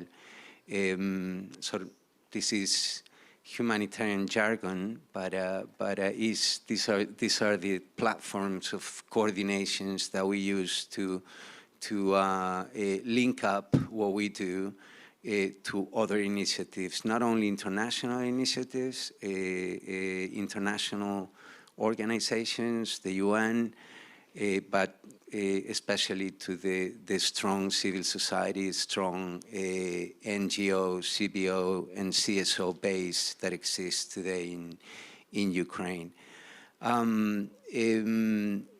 So as part of that, and so I'm here, I'm joined by my colleagues Stuart and Olena. Stuart is our HLP, Housing, Land and Property expert, and Olena leads our work with the Ministry of Communities, Territories and Infrastructure. She's been behind with another consultant on the development of a housing strategy for IDPs in the country. So the main focus of NRC, I mean the word refugee in our name speaks for itself, but it expands to everyone that is displaced, either within the country or across borders, and then to also in Ukraine to people affected by the war. So we've been working with the Ministry of Communities, Territories and Infrastructure now on that, after that strategy, on the development of the new housing code for Ukraine. The housing code that is meant to replace the old housing code from Soviet times, I believe from 1984. And we're doing so, we want the process to be transparent, we want the process to be consultative, we want the process to I mean, we're being led by the Ministry of Infrastructure to conduct sessions of information exchange where we can gather all these ideas, and then our consultants, all of them from Ukraine, can start. I mean, we already have the skeleton of the housing code, the new housing code. And the first draft will be finalized soon within the next few months, with the support of all the organizations that work on housing solutions here. So just briefly to add that, so it's the challenges are massive. And I agree with Ivan. They will not be solved from one day to the next. We need, but at the same time, as an emergency response organization, we accept our degree of responsibility. That's why we wanted to support the Ministry of Infrastructure with this initiative, with the support of our national and international colleagues and the World Bank, but at the same time that we as UNHCR, as Fiona just mentioned, we also have to focus on the now, right now. So the provision of immediate assistance, some of the assistance on housing specifically, we have a program, an emergency response program on housing. So some of those solutions, in some we've been working closely with UNHCR, are cash for repairs for those IDPs or other people affected by the war that have not decided to leave their places of origin, to conduct, at least to get their housing units back to a minimum standard where they can actually, that will protect them from the cold or the heat during the summer. We have a small to medium repairs program as well that aims at the same thing. These are short-term solutions until medium to longer-term solutions are put together. And then also we support some of those collective centers where I believe there are 2,000 collective centers at the moment hosting IDPs around the country. There is more than 100,000 people in these collective centers. Some are being shared with university students. I've visited some of them. I mean, it's a good example of cohesion when it works. And I've seen good examples of the students and the IDPs, mainly the elderly, coming into these centers, those that are most vulnerable, and sharing space with young people. But that's not sustainable. So, and we need to think of other types of programming and hopefully together with all the expertise here in Ukraine, this really active civil society, these really active local government structures, our full support and engagement, and as I said, responsibility that we feel as an international organization, rights-based organization, to fulfill this fundamental right, the right to housing, and all the fundamental rights that are associated to the right to housing. Thank you very much. Дякую, Роберто. Я тоді передам слово. Thank you, Roberto. Let me give the floor to Alexandra Shatyrka, Social Development Specialist of World Bank. World Bank being one of the key players in Reconstruction. Please, Alexandra, speak about Reconstruction, social development in this context. Hello, dear colleagues. First off, I'm thankful to you for possibility to participate in this discussion.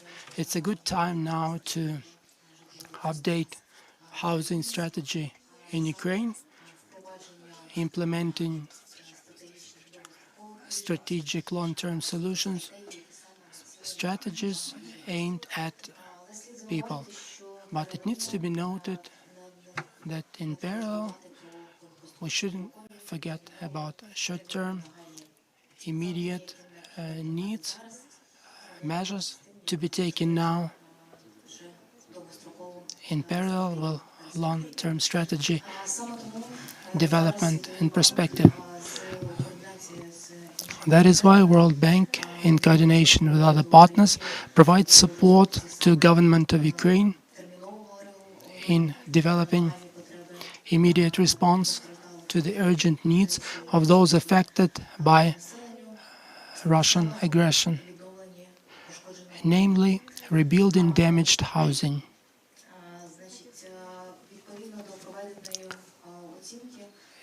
In line with the assessment made together with government of Ukraine, World Bank, UN organization and the European Commission, it was determined that around 2/3 of housing stock which is damaged may be rebuilt in short and mid-term perspective. Housing sector is one of the most that was negatively affected, 37% from all the damage.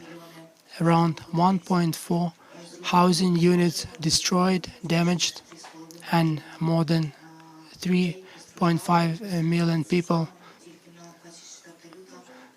suffered as of February 24, 2023. So immediate reconstruction of damaged, destroyed housing is very important and pressing.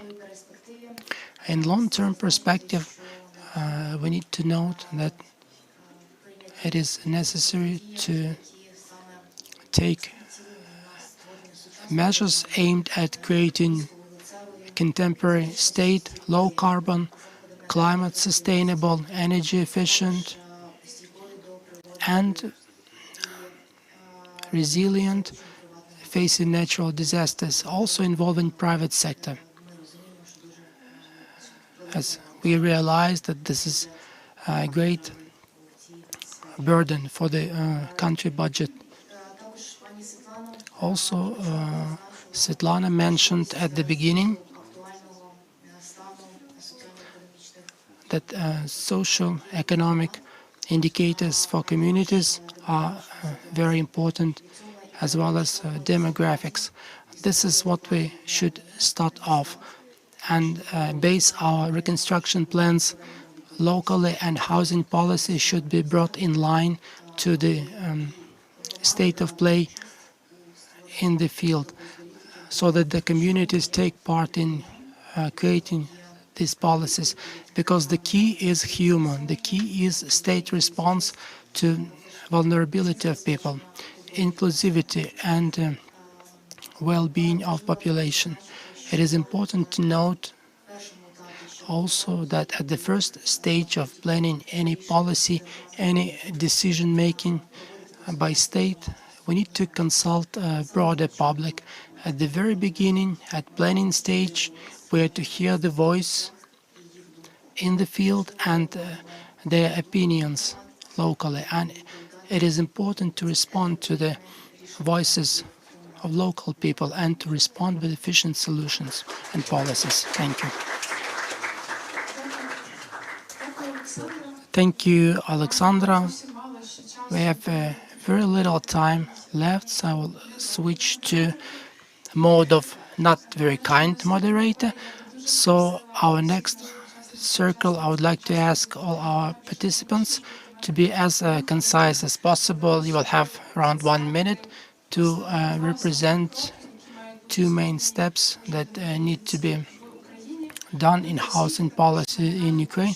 I would like to remind for everyone what we're speaking about. We're speaking about necessity of updating housing policy in Ukraine, about national level law being developed about fundamentals of housing policy, that the social-oriented housing needs to be improved, and we need to pay attention to the need of renting housing and to take into account vulnerable categories, displaced people, importance of housing for veterans. We also note importance of housing related to other areas in city planning and development, economic policy. Beside that, we singled out several important issues: fragmentation, scattering in housing policy, needing to involve state agencies better. We also draw attention to need of involving and participation of stakeholders in developing such policies. And keeping all that in mind, please name two main steps that need to be done. Next, it will be a great summary for our roundtable. Here, I would like to start from you, Andrew. Please, the floor is yours. Yes, please, let us keep with time. I would like to give possibility to everyone to express. So 1 minute, please. I would like to call UNHCR and our Norwegian colleagues to make not only good housing conditions, but the possibilities for our Ukrainians to return to Ukraine. We have jobs created here. I would like to see one day people working well, receive good housing conditions, and this is possibilities for jobs via institutions like UNHCR and other structures, donors. If we speak about Vinnytsia, city, we have created Department of Housing Development. I call on our communities to implement something in their structure to single out this development and rebuilding as a priority. Thank you. Thank you very much for this concise reply. Ivan, I will be very concise and laconic. I would like all of us to be united by one objective: developing and adopting the law about main foundations of housing construction policy, which should be a certain start of new housing policy. And I would like the broader public and state institutions and international partners to get involved in development and lobbying for such project. Thank you. Thank you, Ivan. If you would like to say, you may hand to Alexander and you will say later. Thank you. Honestly speaking, I doubt that there are 2 points I may name, or even 2 steps. Maybe a personal message. We have voiced political messages already, personal message for everyone working with the city to think about housing policy, about housing. So when you work with city, keep in mind, if you work, your reports, your projects do not mention housing, structuring, funding of housing, it's like they overlook something. It's a point I write the scientific thesis about spatial planning, and those who deal with that should know theory. They do not read those scientific foundations. Many people buy housing, pay loans half of their lives, living in the space that the planners try to create for them. This is my message, to build better thinking about housing. Probably this is one. Second, I think that our law, I will not comment on law, it's a very long story. I think it is much more important on the country level to have a place for discussion of law. We never had that.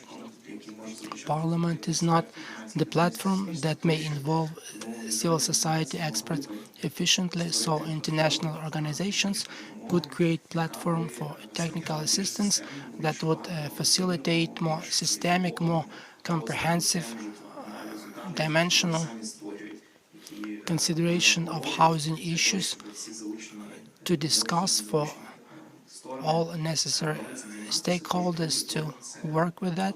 So second point is platform of technical assistance, or platform for discussion, or expertise platform to develop housing in Ukraine. Thank you. Thank you, Roberto. Okay. Roberto, you're welcome. Yeah, thank you. Yeah, maybe a couple. Then specifically on the housing policy of Ukraine, I think that the development process has to be consultative and transparent.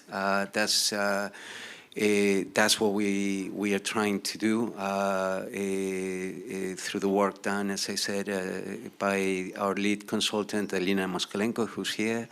And we had two rounds of consultation so far with participation of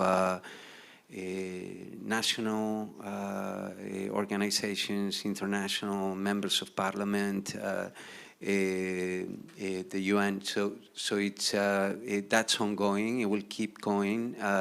We will try to bring in as many voices as possible, including the voices of those that we work for, that we're working for, and that we, as NRC, we meet every day all over the country. Then the law that the housing policy has to be has to be accessible. That means systematizing the access to the support systems. There has to be a digitalized record of to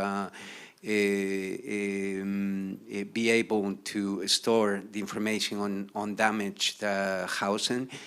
The housing code has to be diverse. We cannot focus on one, as it has been mentioned before, one single type of a housing option or access to housing like property, but it has to include other options: social housing, social rent with the right to purchase, and other initiatives like communal housing as well, cooperative housing, sorry. And then it has to be a fair process for settling disputes as well. I would say that we need to protect tenure, not only of those that are currently renting out, housing, but of those that are currently in collective centers that don't have any other option. So protect those most vulnerable individuals from eviction. So I would say just on the housing policy, that would be from our side the most important points to tackle. Дякую, Роберто. Дякую, Олександро. Thank you, Roberto. Alexander. Thank you, colleagues. I'll try to be short. Taking into account the importance of decentralization, I'd like to say that on the national level, it would be great to define roles and responsibilities for local government bodies, because they are the ones that bear the most responsibility. The register of damaged and ruined housing, forming committees on assessment of this damage and identifying the sum for compensation to the affected population. We also should think of the program to develop capabilities, to build up community capabilities. We need to build up on the expertise of people, taking into account the policies of social, environmental measures, anti-corruption, risk mitigation, which is very important in the process of rebuilding. And also we should think of engaging public organizations and have them in committees, assessment groups, and the like. Also, I'd like to draw your attention that the Ministry of Recovery is now working very actively on digitalization, transparency, and this ecosystem called DREAM, which is very important in terms of recovery and housing policies. Maybe there is a space to engage, to involve public, general public, to get more answers and advice. And the last thing to point out is, as long as Ukraine is preparing to join the European Union, all our policy should comply with the standards, with EU standards. Thank you. Thank you, Fiona. Thank you. I'll be quick. I think data. I think we need data on people. I think we need it on their needs, but I think we also need accurate, comprehensive data on the housing available and its status. both in terms of condition and legality. And then I think I would echo, we need documentation and a platform for what's already happening, lessons learned, knowledge exchange, that can all be used to inform the policy. Дякую. І у нас є ще Thank you, and we have two more people. I'm not sure if Svetlana is still with us. Svetlana, can you sum up about the following steps of the ministry? Maybe two solutions. Hello again. Thank you for your very interesting reports, for the things you mentioned for our ministry. And of course, you know, we have already started the public processes, and every Thursday we have open discussions on improving the housing policies, and all stakeholders and general public NGOs were invited. So we are grateful, especially Fiona, for involving UNHCR members, and thank you, Anastasia, the team, the Cedos team, and thank you, Mr. Alexander, for your criticism. And now we are working to improve these two spheres, improving the right for housing and changing some laws and regulations about management. But we have so many challenges in front of us. We have two laws, active laws, which regulate providing housing to different groups of population, and for us it's a big political challenge to change our approaches. So I thank again international partners and the organizers of this platform and all consultants and specialists. You've been so helpful. And I invite you to keep on working together and having this discussion. All your suggestions and propositions are welcome. Now, when we are working on our laws and legislation, your contribution is so valuable. And then we are going to work with our parliament to support our decisions. So again, thank you for the work we are doing now together, for all your criticism. And I invite the city of Vinnytsia to join us on the next Thursday during our open discussion. I really enjoyed your speech, and we value local initiative and what you're doing by way of rehabilitation of IDPs and improving your own city.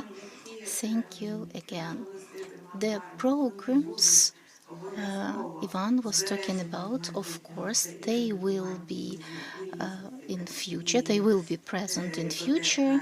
That's preferential loans and mortgage. They are additional instruments will help to provide people with their right for housing. And thank you again. Please, I'll be glad to work with you. And I think that this meeting today was at a very high level. Thank you. Thank you, Svetlana. Our time is almost over, but I'd like to give the floor to Ivan Verbitsky to sum up. I feel so much pressure to do it just in 1 minute. I promise to be that short. Mrs. Svetlana said that next Thursday they will have this discussion. Please, I invite all of you to join and give your recommendations. And the second point is the scandal with this register, that we still don't have any unified state register. And the third thing, we need a state ombudsman who would help people in all the ugly situations. How can we change it? We need to change our culture. That's something to start with. Another point, does anyone rent? Okay, do you feel protected? No. Then when will you unite into an organization to advocate your rights? Well, thank you, Ivan. Thank you, everybody. So I won't steal any of your time. Unfortunately, we don't have this opportunity to discuss all the questions with our audience. But what I suggest, people look at our panel members, remember their faces. They will be here for some time, so you can approach them and ask all your difficult questions. It's a unique opportunity for you. So thank you for listening, for being with us at this round table, and I hope it was useful for you. And I invite you to keep on, to continue this dialogue and discussion in a more informal way. So let's take a round of applause to us and everybody. And just a few words. We have 8 minutes for a coffee break.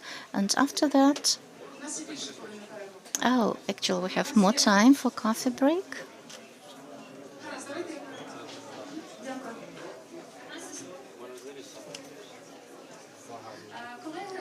Well, colleagues, just a minute of your attention.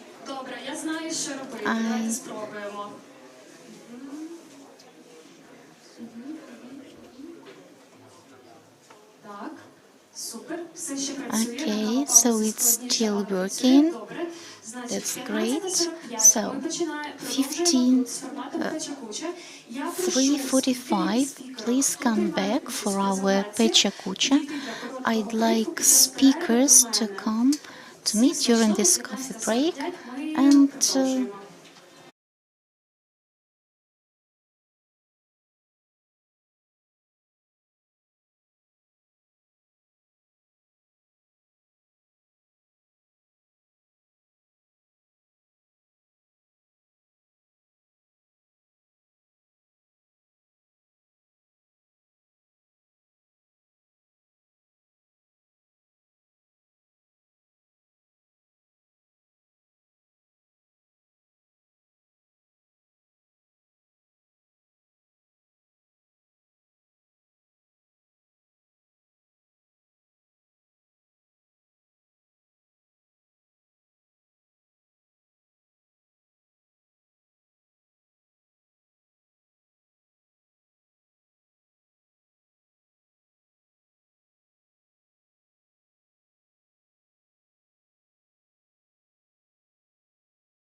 Колеги, запрошую вас займати ваші місця. Ми будемо зараз розпочинати. Please, colleagues, you're invited to take your seats. We're going to start. I see there is a line at coffee. Please grab your goodies with you. Find a convenient place in the audience.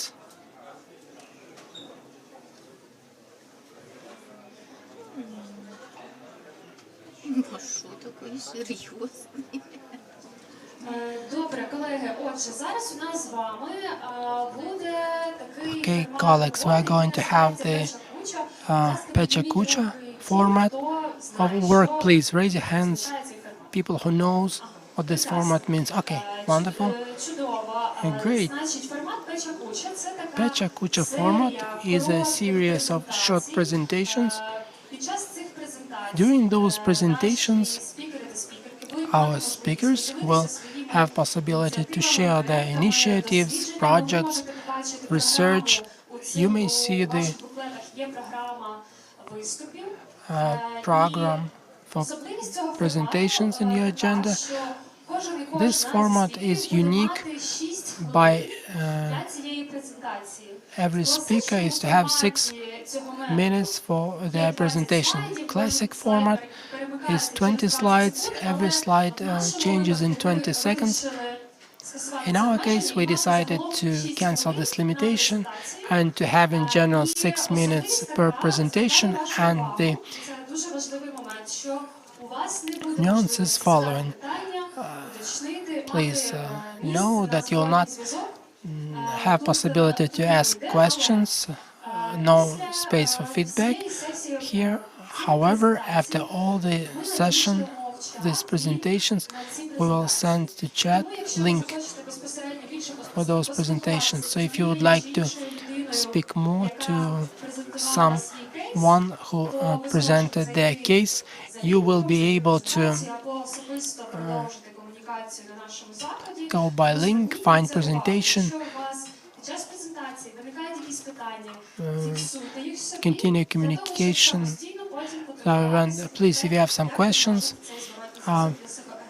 take note to take care about your feedback on your own later. So we are going to have some presentation non-stop. Each of them is going to last for 6 minutes. Okay?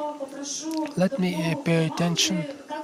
Also, please, I would like our team to help in order to stop discussion at the back of the audience, because we are about to start.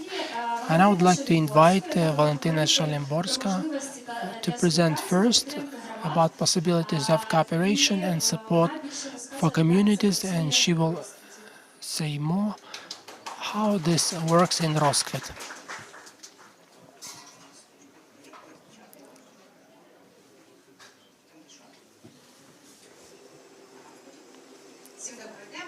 Okay.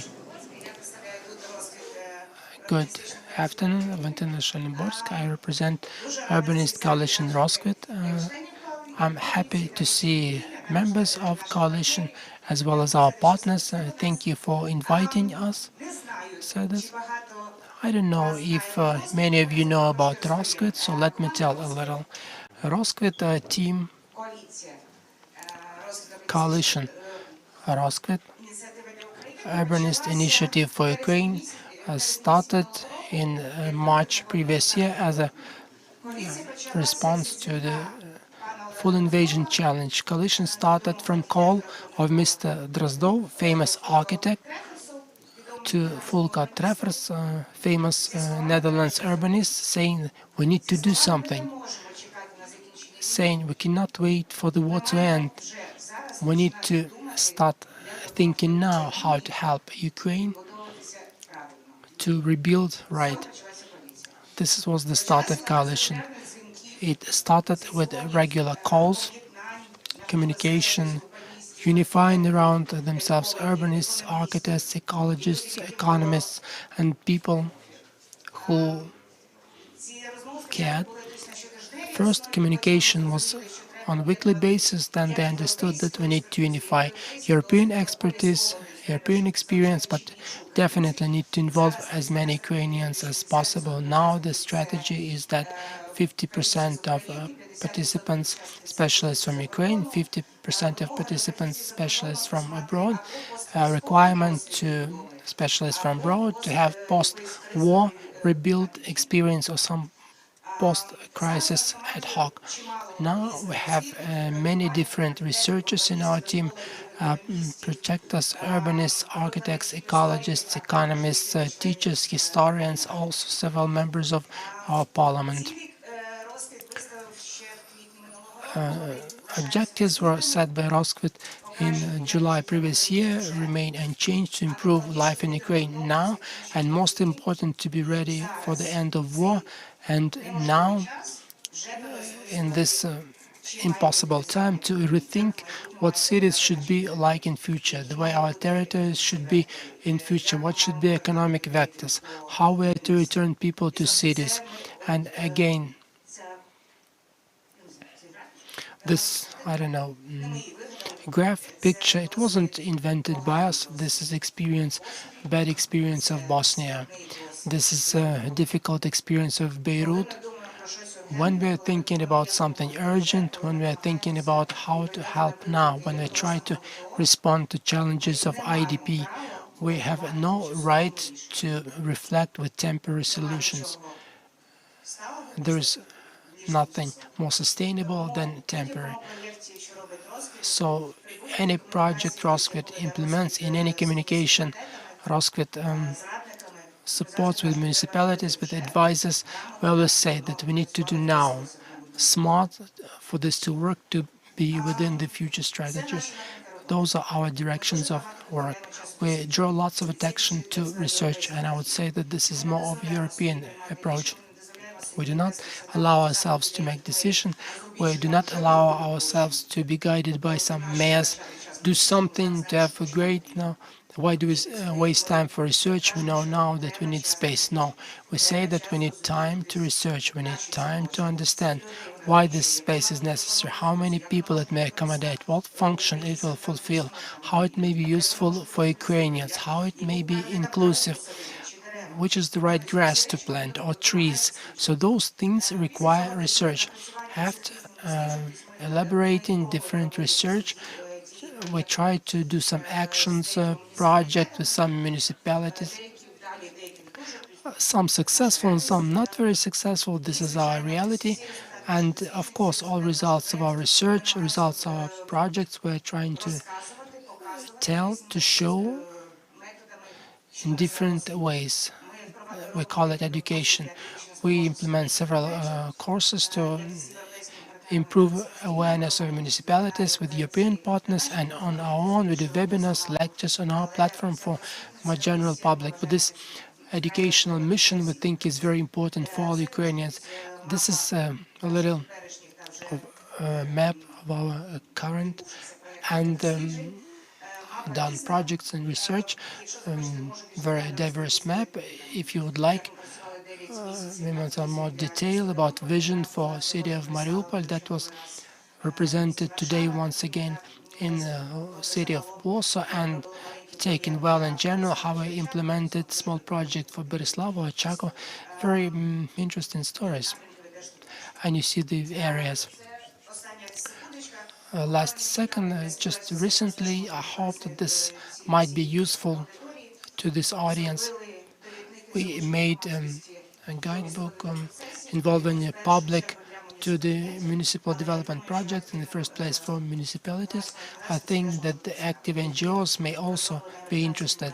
This manual developed by American colleagues together with Ukrainian specialists. We also made physical print about Vision Mariupol and about what Roskvit was dealing with in the first year of activity. You may buy those books on partner websites. More about projects on our website. Our contacts there are also available, how to join us there, also how to ask for assistance and advice if you're a community. Everything on our website. Thank you once again for your attention. Thank you, Valentina. Let me invite for next presentation Svetlana Timshina. in order to speak about supporting sustainable development in Ukraine. Anna Pavlenka, please get ready. Thank you.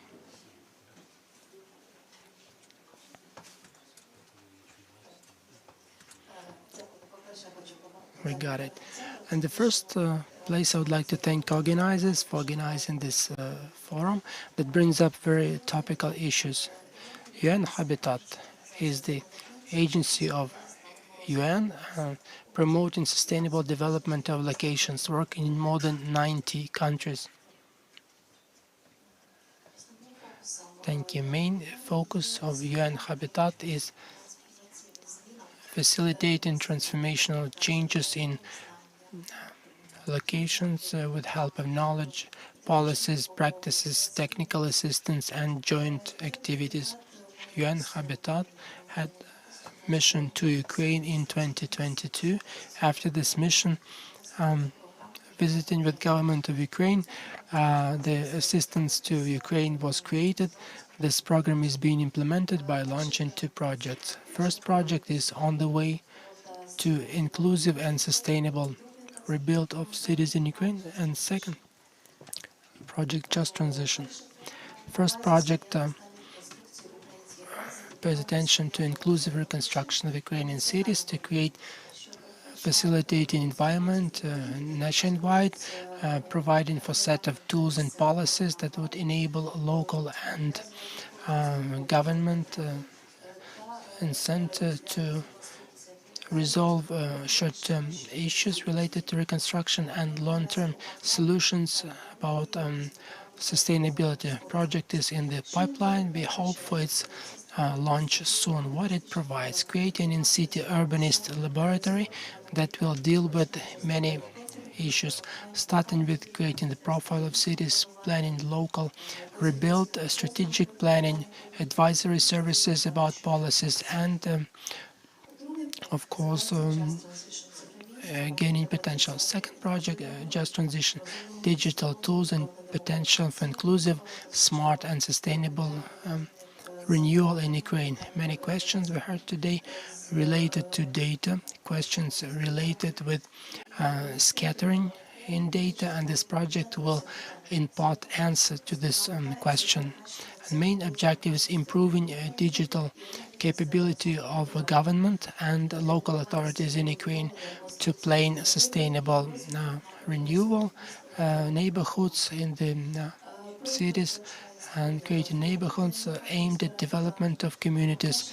Project provides creating platform that will collect data, improving capacities of local authorities to collect and to manage data, multi-tier policy, managing data and arrangements for coordination, and also efficient use of digital data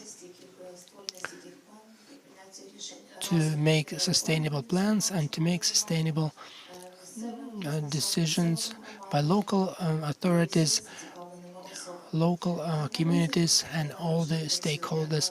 The project is being implemented on a regional level, and the close interaction started, and project is in selecting places to work with locally. If you have questions about the project or some suggestions, please, you see contact data. Thank you.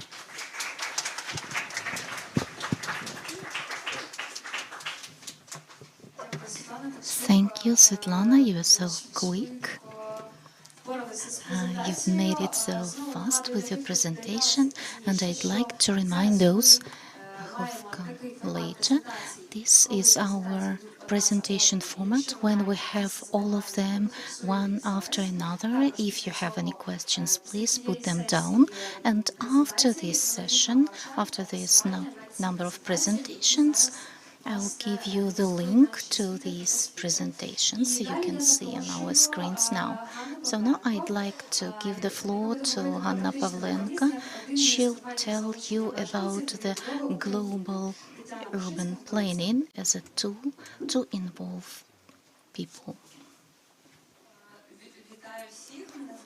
Good morning. Good afternoon, everyone. I am Anna Pavlenka. I am an urban researcher and a a special list of Novadrushkivka NGO. This is a town in Donetsk Oblast, and we are trying to build a new town. And I've become a member of the coordination group on issues of planning the comprehensive recovery of Donetsk Oblast. And these issues of regeneration, recovery, is what is interesting to me. So why am I interested in this recovery? We understand that today there is a need, and the one I've heard about being a member of this coordination group. So the problem is our government is not always willing to involve general public into discussing and implementing all these processes. And understanding that we need to build a democratic country, and we need to rebuild not only our infrastructure but also our public society, we need to do it in the most democratic way. And we need this process to be transparent and involving residents. It will boost their activity. So the topic I'd like to talk about is a way to engage residents to recovery of the country using tactical urban planning. I'd like to speak from my own experience. In 2020, we had this initiative. There was a big project like Furnish Your Yard, build on the ideas of the residents. So we tried to make a space in just the yard based on the vision of local people. And it's a way to involve some resources. And here you can see that people are also a resource.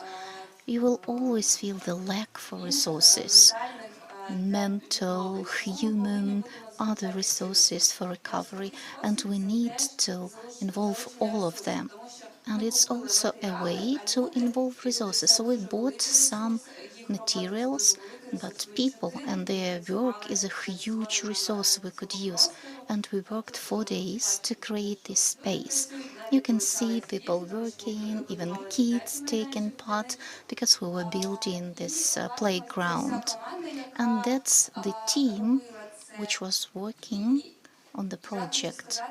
And if we want to rebuild our common country, this process must be also united, and we need to involve people in different ways.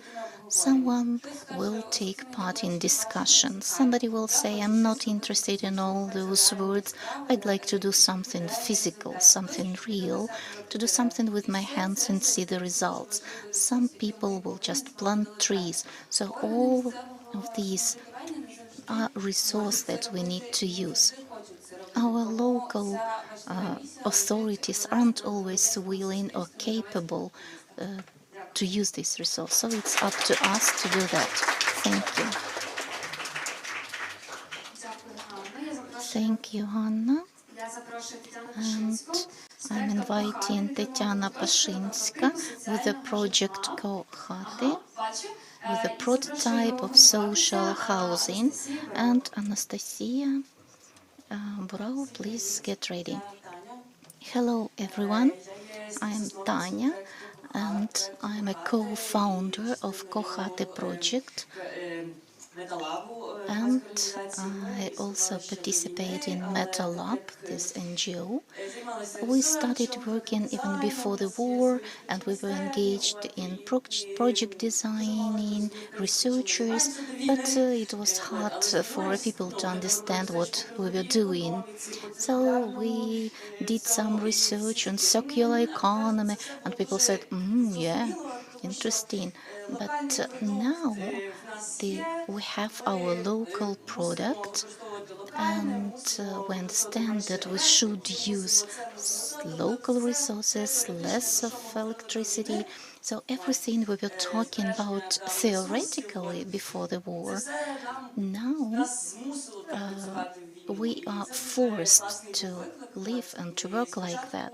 So it was a positive challenge.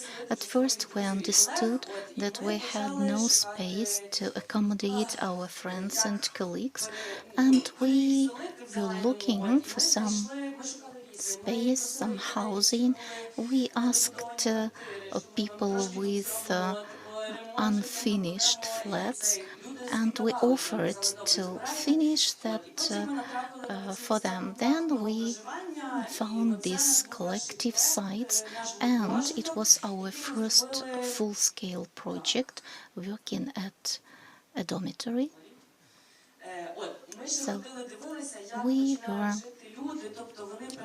looking at these pictures, how people lived.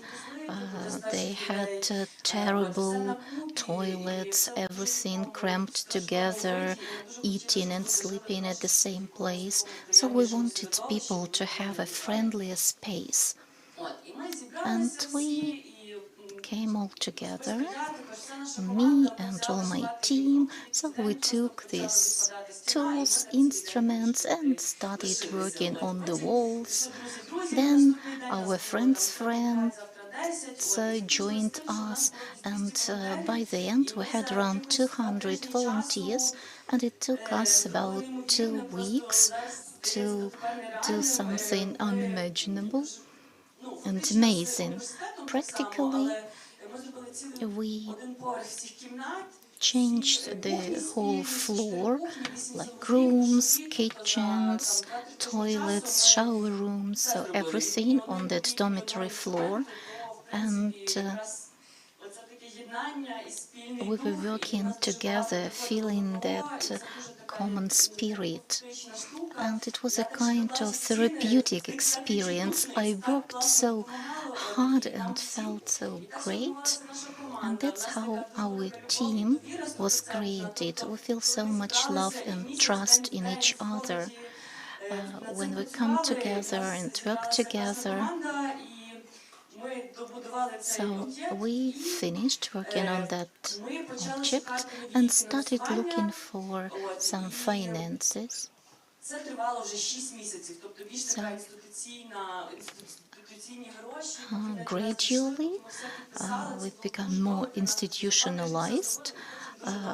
We had to wait for about 6 months to get the funding, but we started 3 more projects, 2 in Frankivsk and 1 in Kamenets-Podilsky. For example, here on the right you can see one of the objects. This house was empty for 20 years, but we started working on that. We improved the quality of our work. We gained some experience in replanning, redesigning. We started projecting, so making a shared kitchen, like for 3 families. And it was like a mini social housing. So we have architects and designers, and we try to make these spaces cozy, nice, use natural materials. We've designed the furniture that we make with our team of IDPs. So we think about senior people for this furniture to be convenient for them, so that they had some space to keep their bags and stuff. We use local production, which is much cheaper. So people are amazed at the results, and we are absolutely in love with our project. Last year, we've had 4 projects done, 4 dormitories for 700 people in general. So we reuse materials a lot. We get some materials for reusal from Switzerland, from other partners. You can see them in shared spaces. And that's how we started, from just scraping the walls and looking for some flower pots. We came to a more systemic story, and we are moving forward to working on serious social housing. And after the start of one shelter, we are trying to involve local communities and residents. So that's our story. Thank you for listening. Thank you, Tanya. So I'm inviting Anastasia Bobrova from Right to Protection Fund, and please, Maxim, get ready. Thank you, everyone, and I'd like to thank the organizers for the possibility to be here, and I think this event is key for our life today. I'd like to talk about some solutions which should help us to solve the problems of affected people. I'd like to start with a few words about our organization. That's a charity fund, Right to Protection. Maybe some of you have already used our services, because our main responsibility is rights protection and support to our beneficiaries, who are IDPs and, in general, people affected by the war, including stateless people and refugees. Our team provides legal counseling. We are engaged in assessing the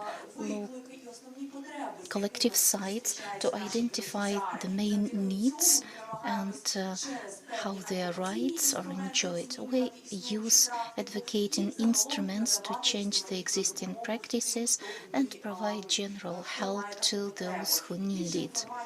More information about our work you can find on Facebook on our organization website.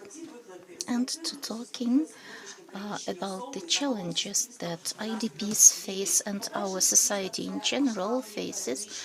To begin with, we have this massive displacement inside the country. According to the Ministry of Social Policy, by the end of May this year, we had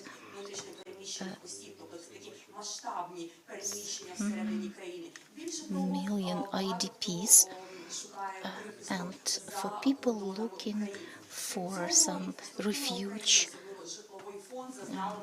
in other countries. Our houses had massively ruined. And again, by the end of May 2023, the amount of direct damage to housing fund of Ukraine through the war is over $54 billion. From this sum, around 46 billion is lost through ruination and damage to apartment houses.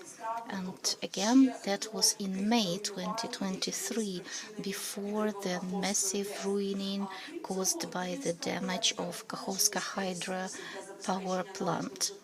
So we have limited resources to provide adequate housing to people affected by the war. And we don't have funds. For example, having 200 people on the register who need the housing, we have about 2 or 3 flats to provide. That's why so many people still live in collective centers. And as you could see from many photos, the conditions are often unsatisfactory.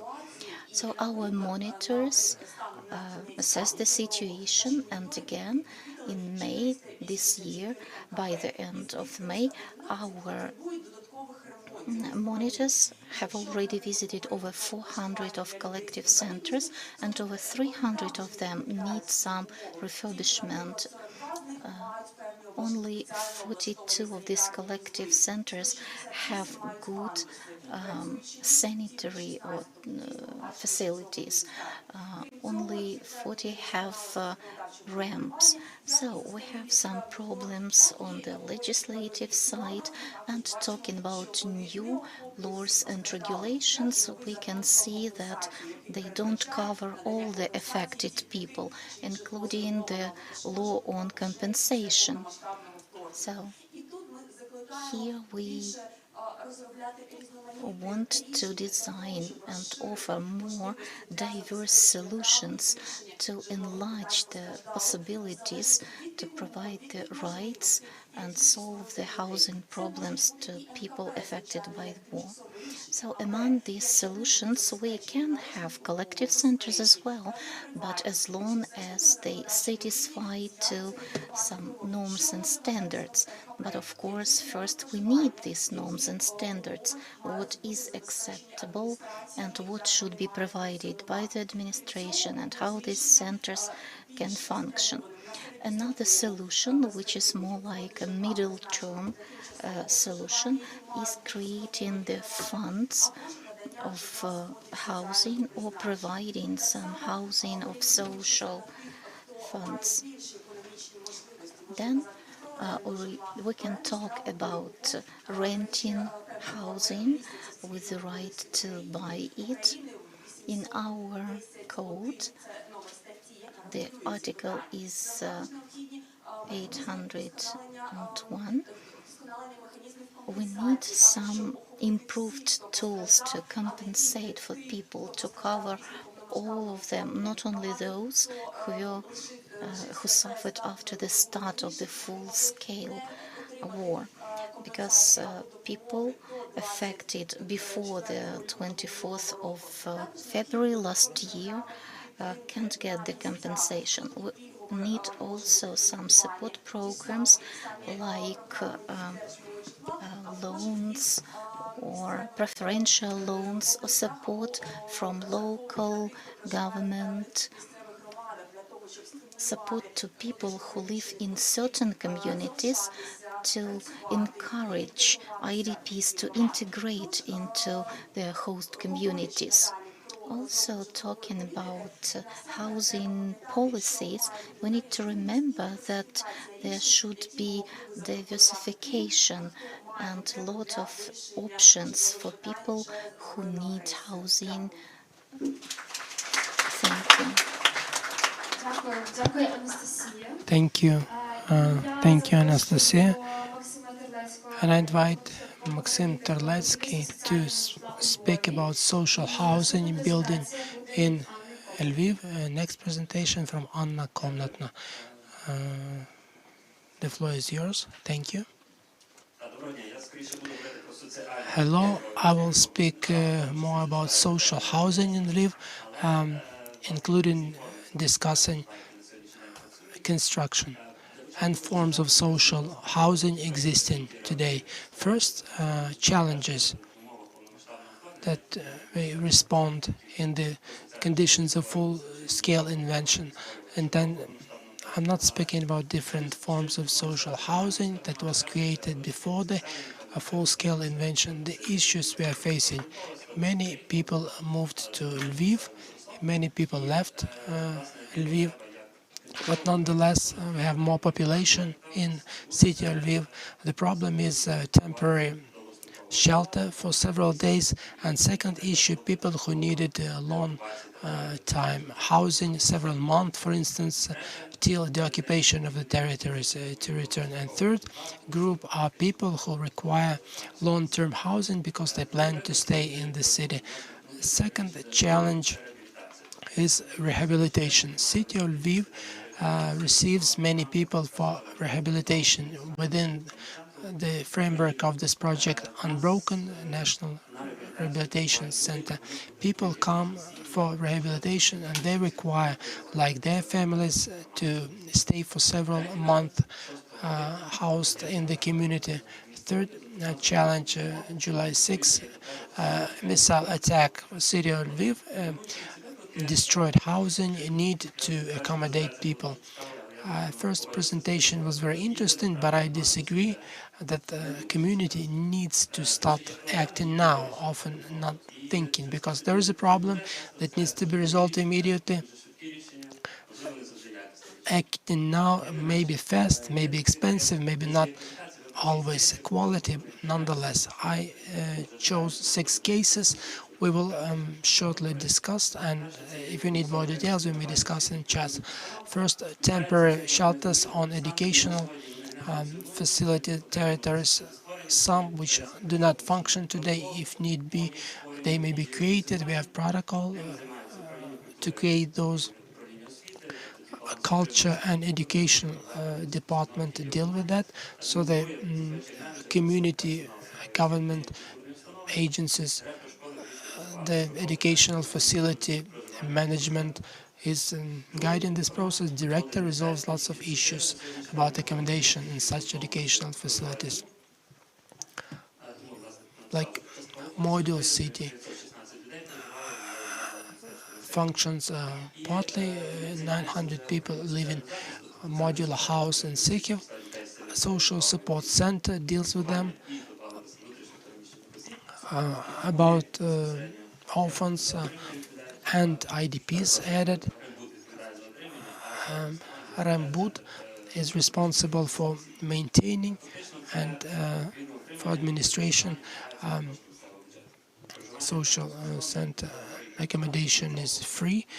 Agreements for 6 months are possible to prolong as additional agreement for other 6 months. Longer term with the more comfortable housing option, shelters where several people may be accommodated, like a dormitory. One of the cultural centers we turned into such shelter. 31 persons live there. Also, administration and maintenance done at the expense of local budgets. Rambut also, and our municipal company and center of IDPs. Unbreakable mothers. This is like additional need for specific group of people. We speak about pregnant women or those who gave birth and require additional conditions in terms of comfort and in terms of service. Center functions. 38 people live now. Maintenance, administration, the same, at the expense of local budget. Social housing for IDPs and injured who are under rehabilitation project in the process of construction. Now we have not even reached the point of determining how we're going to maintain and how we're going to administer it. The price construction is 19.5 million euro, grant of European Commission minimum the same amount a community needs to invest. So those are again fast solutions which are often pretty expensive. Last but not least, in order to respond to our need to build fast, we need to think about quality construction as well. In the process of development, Lviv Innovative Houses project implemented by a Roskvit coalition in Lviv. At this moment, it is in the development stage, speaking about creating experimental housing to understand solutions to test, to be able to use in fast and more or less quality construction of housing for families. Project is just started. So maintenance administration price, we'll discuss at later stages. Thank you for your attention. Thank you, Maxim. And now about housing Ukraine activity in housing sphere, комнатно. Please, Orbich Anastasia, be prepared. Good afternoon, dear friends. Thank you for possibility to present, to speak briefly about our NGO. Our organization was founded in 2019. Now we have about 45 participants, and it was created with the main objective to study best practices in the world, to develop sustainable arrangements and models of resolving housing issues for Ukrainians. We may single out main areas of our activity, analyzing regulatory documents of Ukrainian legislation in housing policy, advocating implementing best world practices in implementing affordable housing in national legislation, making sociology polls, policies of state aiming at protecting rights within war and after war reconstruction. Participants of our NGO are actively participating in work groups of local authorities to prepare regional and state housing programs. Housing Ukraine members are within task forces to prepare projects of new housing code, we may say, but we know that this is a draft law about the fundamentals of housing policy, and we're also involved in preparing policies and regulatory documents related to providing compensation for damaged and destroyed housing objects as a result of armed aggression. Also, we do have experts, analysts, sociologists, and I would like to single out during last 2 years we have implemented the following projects ordered by Council of Europe Office in Ukraine, projects of creating construction co-ops as a mechanism of resolving housing for IDPs and people affected by armed aggression against Ukraine. Next project was improving access to housing for IDPs and people affected by conflict on community level. Within this project, we have created a digital application enabling potential investors that invest money in reconstruction of our destroyed and damaged objects of housing. Real estate enables tracing the way money was used, completely transparent. This application enables to see the outcome. We see before, after all transactions that were happening applied to resolve issues. The last project was analyzing national regulatory framework about housing solutions and compensation about damaged or destroyed housing for population affected by war. Our main vision is transforming guiding principle of forming right for housing based on constitutional norms and based on international documents on human rights. Thank you for your attention, everyone.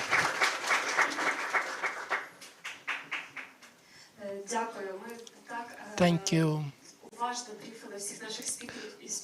We were briefed so attentively with our speakers that they're even faster than we planned. I would like to represent Gorbach Anastasia, who is going to speak about whether the Ukrainians are ready for thermal modernization of houses without co-ops.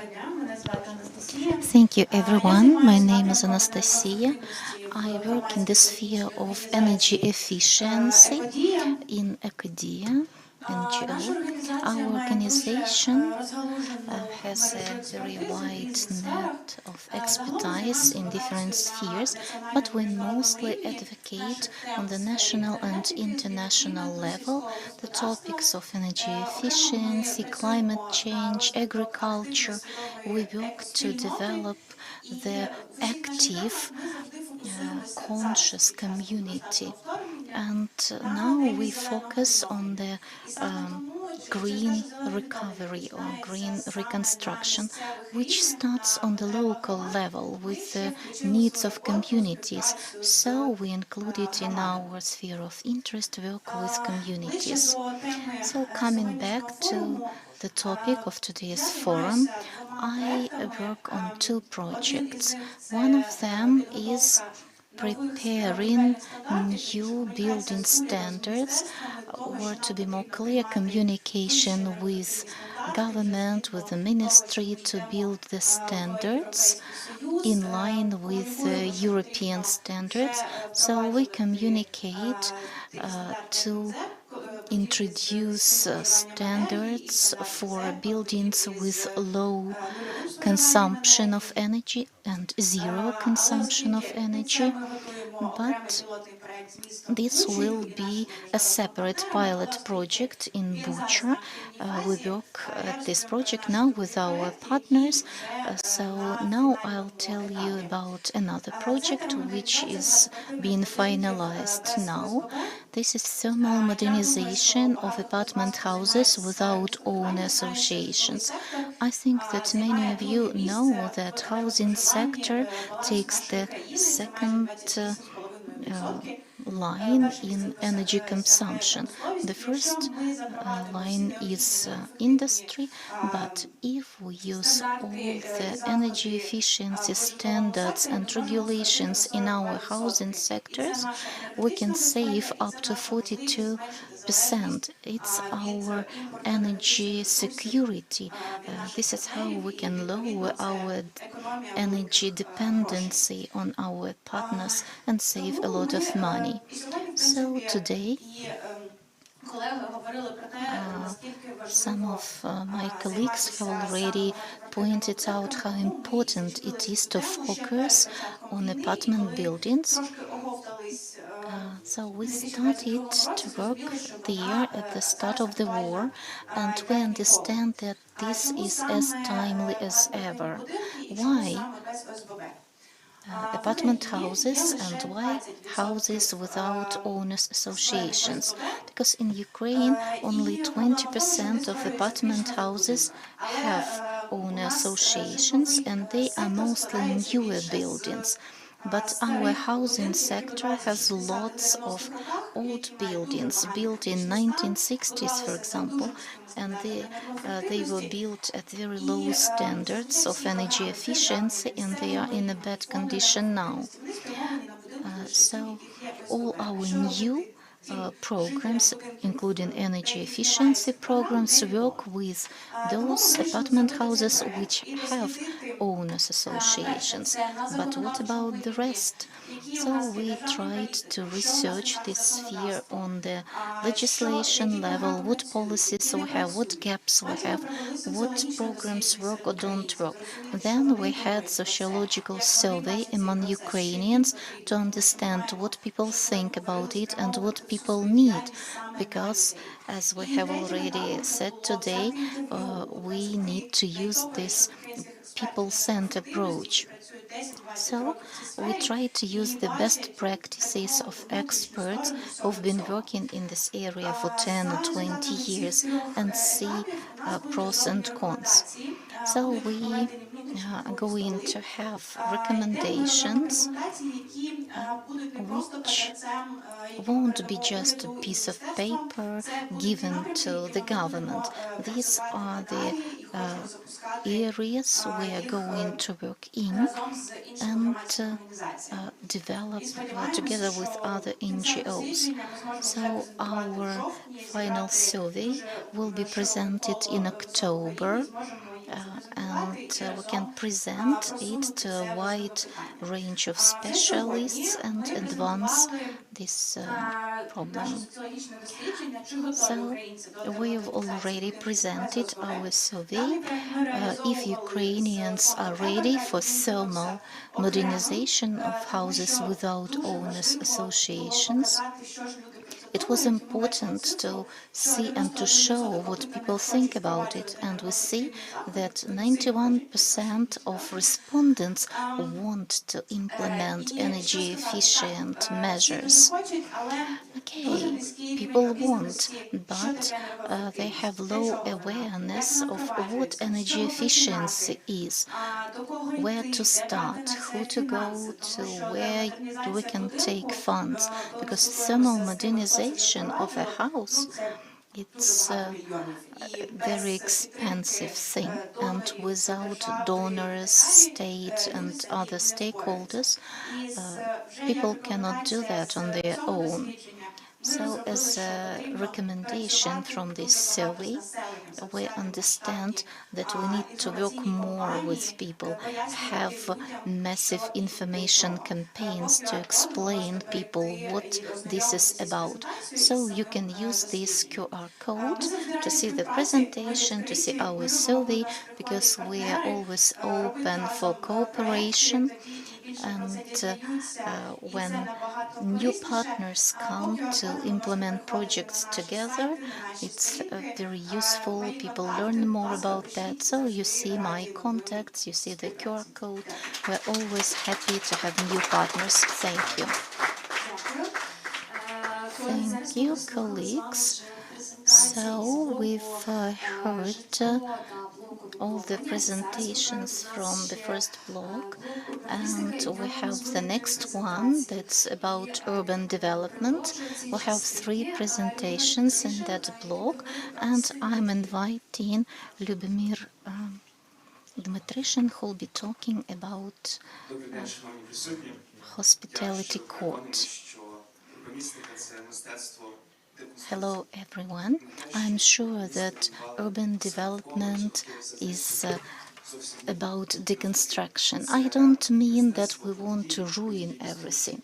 No, but we want to counteract any destruction. That is counter-aggression. That is something that makes any violence impossible.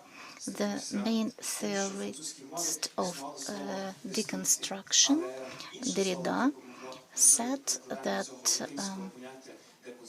introduced this term, but it was quite difficult to translate it into Ukrainian. We were translating it from Latin instead, and we found a wider range of possible translations and use it in our project. So we are talking about different things, like reassembly of some object, like you have some car deassembled, moved to another place and then reassembled, or you can take off a layer of asphalt, then find some historical stones and then put the asphalt back, as you can see it here in this picture, as someone is reassembling some stones. Also, we think that it is reconstructing back, as we are talking about an architectural place of architectural interest. It's at a historical place in Lutsk. There was a street which ran from one city gate to the opposite city gate, and at the main crossing there was this historical object. Originally there was a church, but then hospitable court, and for us it's a possibility to have a look at over 1,000 years of histories and make an object which makes people think about the city, its history and identity.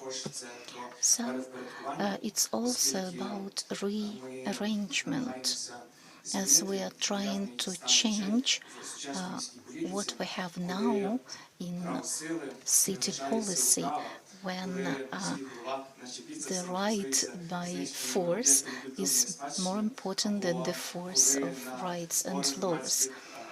When we see some titushki at some meetings of general public, it's about changing this state of things in city policies and forget about the system of seeming things and have the real things.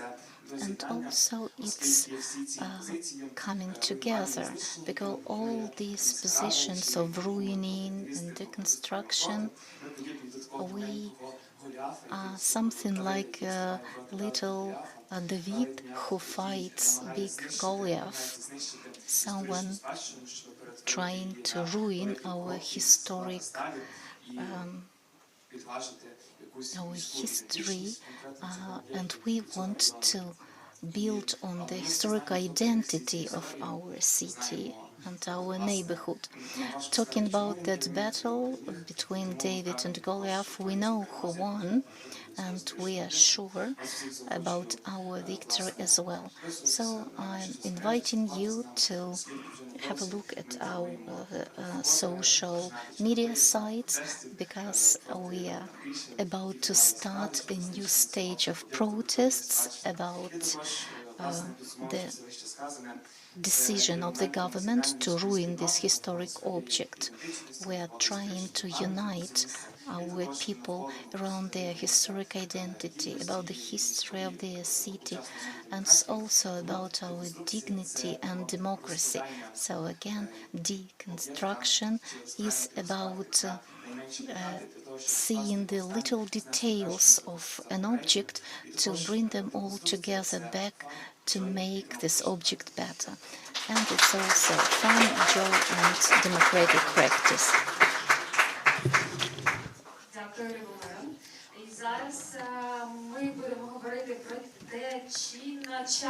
Thank you, Libomir. Now we're going to speak if it's timely to develop a sustainable mobility in Zaporizhzhia. Pavlo Skabonnikov, please, the floor is yours. Thank you so much. Good afternoon, everyone. My name is Pavlo Skabonnikov and Joe Spilna Hub. I will tell you a little about the history, our activity history. Spilna Hub, organization officially existing from 2017 until 24th of February 2022, paved a long way of sustainable mobility in Zaporizhzhia and other cities, Kherson, Berdyansk, Melitopol, Slavyansk, and others. In Zaporizhzhia, till this date, we had sustainable communication with the local authorities, the Department of Infrastructure, respective deputy of city mayor. Due to this fruitful cooperation, city of Zaporizhzhia had first approved concept of developing bicycle infrastructure. Second, we had the program of developing bicycle infrastructure till 2024 with the approved budgets and feasibility study documents and plan to build first 10 kilometers of bicycle infrastructure network in our city. All of that inspired optimistically in terms of bicycle infrastructure development in our city. Also, 2024, we plan to have all Ukrainian bicycle forum in Zaporizhzhia. However,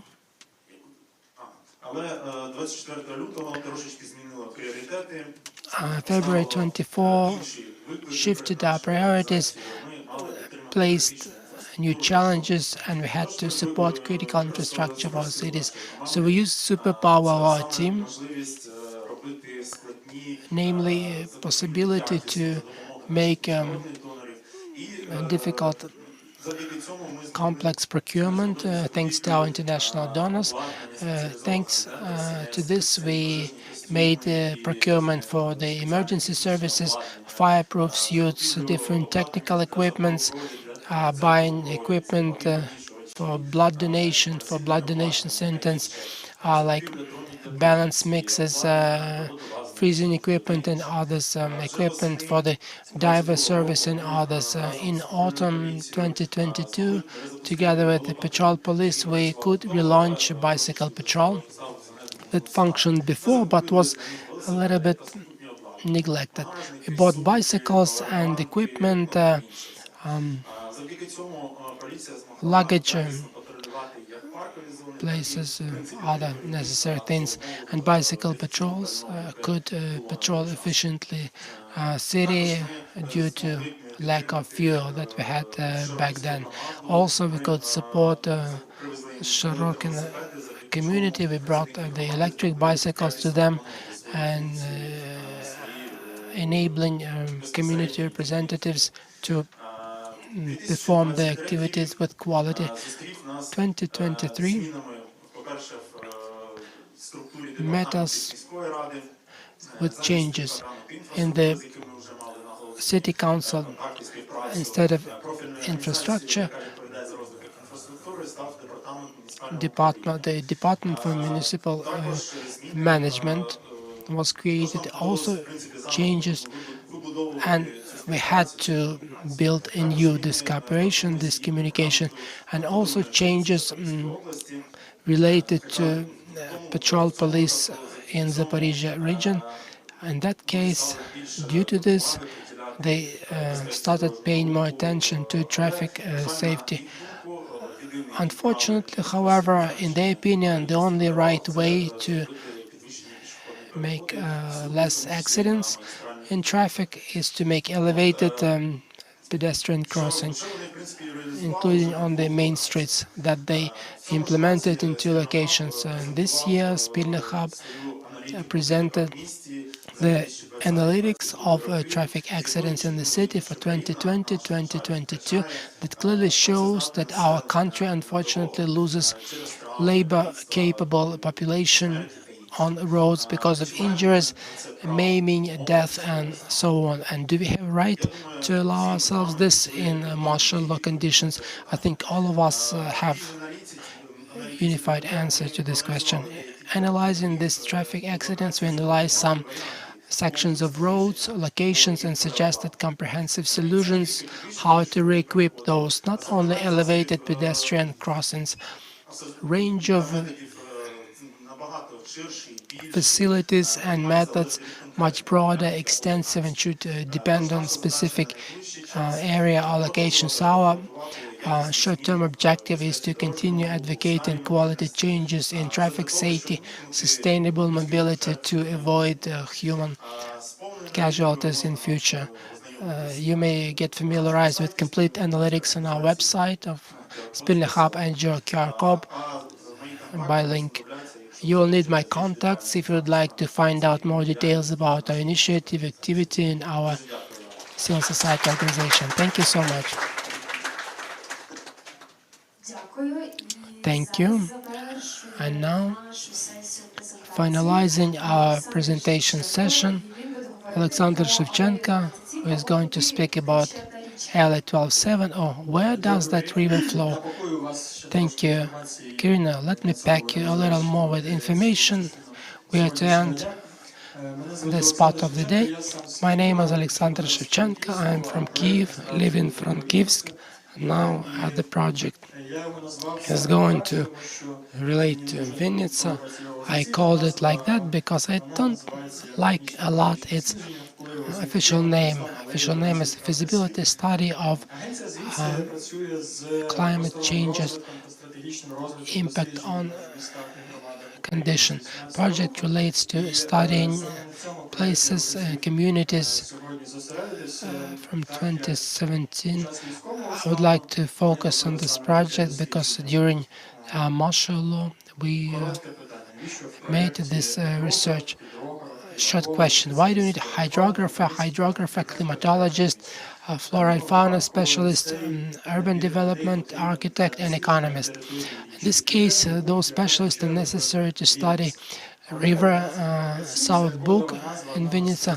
12.7 is the code name of one of strategic projects within the concept of integrated development of Vinnytsia city, and composes 12.7 kilometers along South Bug River. Our objective was to analyze how this territory should be developed in future due to the fact that climate is objectively going to change. This project has got 2 roles. First role for Vinnytsia, how to use this territory with quality in general, and from the point of view of general country, the objective, the target is to see how to work with damage and all the destruction of Ukrainian ecosystem inherited from war, to restore it, and we renew it not in vacuum but in the space which constantly changes. Thus I will obviously not going to show you all that study, but the key I would like to draw your attention is that we are to compare very different indicators. vulnerability of flora and fauna to climate change, condition of spatial biotopes, water quality, use of this territory by different groups of people. We made a study of part of those territories before by urban curators, managers, so to say.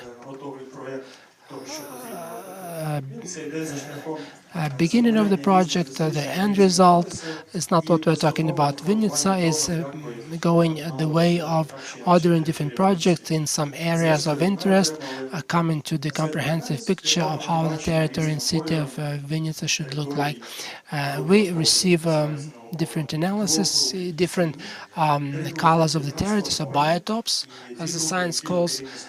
Several groups transformed, several ultimately changed, and others. What does it mean is that we clearly understand the limits where intervention be vulnerable for nature, limits where intervention is necessary, not to face irreversible changes, and interventions where and the territories where interventions already led to some changes, that we may introduce some activities related to recreation. Analyzing this led us to some development scenarios based on two options for stakeholders: how to move on to stall everything, or to stall everything and to give some space for people to use certain territories more actively. Because on the one hand, we have a dilemma that people want to actively, intensively use this territory. On the other hand, this territory is a cooling city, territory is epicenter of biodiversity, and to build it on thinking would be wrong.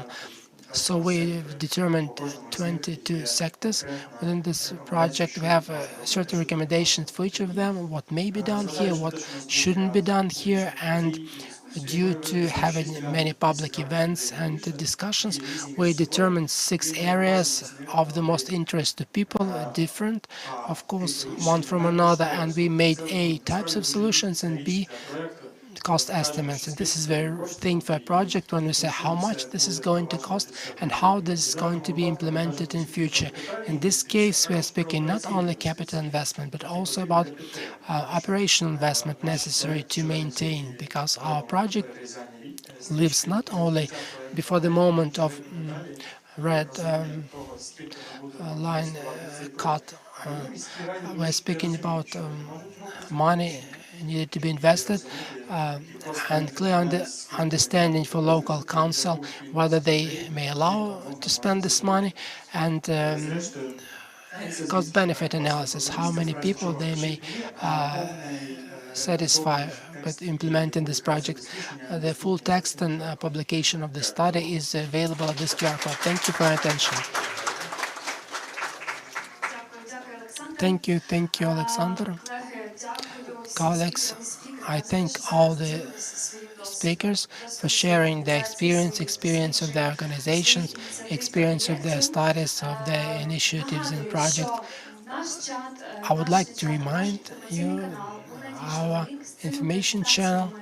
We will send link to those presentations you have seen during this hour.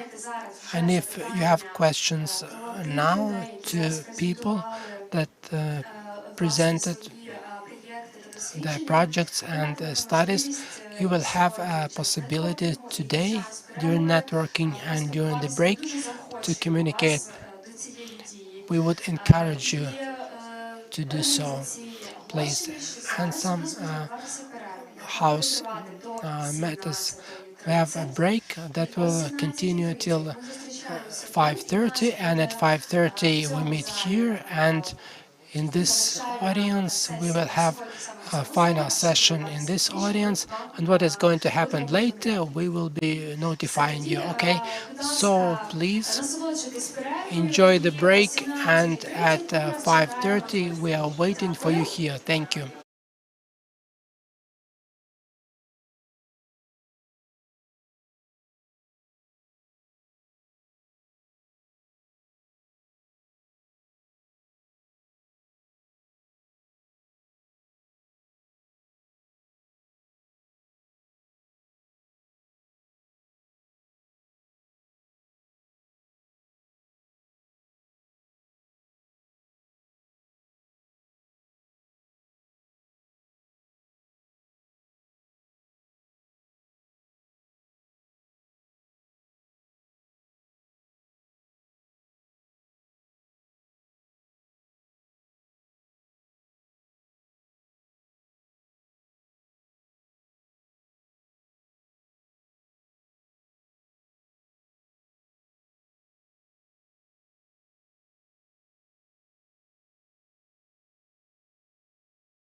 start in a few minutes, so please take your seats, take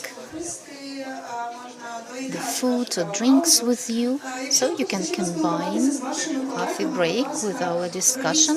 If you want to talk to your colleagues, please do it in some other space.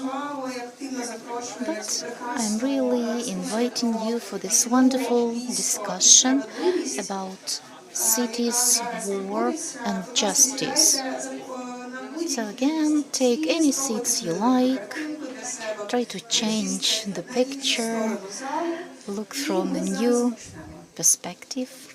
So we're starting now.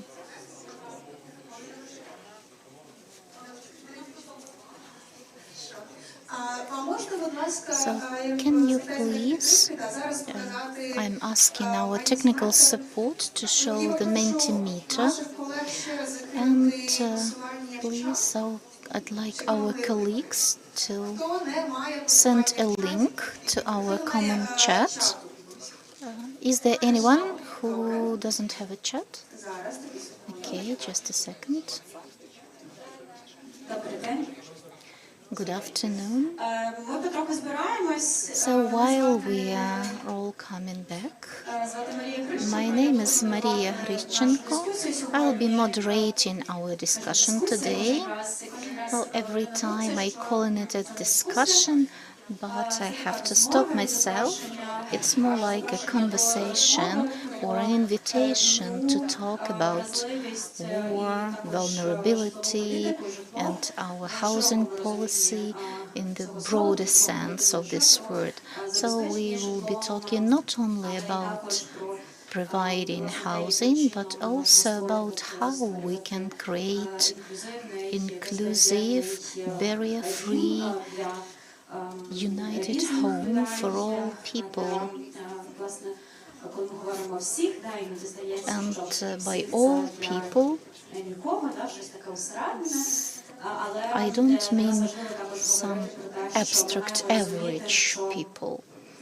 We must understand that we as members of our communities have different needs and challenges, and the number of these challenges has been growing since the start of this full-scale invasion. I think many of you think about or ponder over something you haven't thought about before. And there are people in our communities who are more vulnerable. I don't want to say vulnerable groups, because this moment of whether I belong to a vulnerable group of people can be taken from the point of view or from the position of a victim. Whether I am a victim or a strong person, but we must understand that there are different vulnerabilities, and there are residents, there are people in our communities who need some additional support and focus and attention. And I remember a lot of conversations, even before the start of the war. I remember a lot of conversation about urban development, when we said that if we want our cities to be accessible and inclusive, we must think about people who are more vulnerable and say, please make our cities more comfortable for young children, for low mobile people. We need cities more comfortable for these people. And now we have more layers of these challenges connected with being barrier-free and inclusive. Now we have more vulnerabilities, like psychological vulnerabilities and other challenges. So there are a lot of things to talk about. And today we'll be talking to different organizations and initiatives which represent different groups of people and advocate their interests and their rights. On the other hand, we must understand that it's not a full list, and we can talk about overlapping vulnerabilities and series of vulnerabilities. That is something we should also focus on. So we want to focus and bring more light to this conversation. So we'd like to invite Dasha Lomonosova to share some conclusions from her research on vulnerable groups of people and increasing vulnerabilities since the start of the war. And then we'll talk about the experience of low mobile people and people with disabilities. We would also like to talk about the experience of our ex-militaries, veterans, to talk about the experience of people who had to flee their homes and go to new communities, people who live collectively, and to talk about people who lost their homes through the war and their capabilities to take care of themselves. We'll talk about people in rural areas, because we understand that there aren't only cities and towns in our country, there are also villages, rural areas, so we want to bring more attention to that point as well.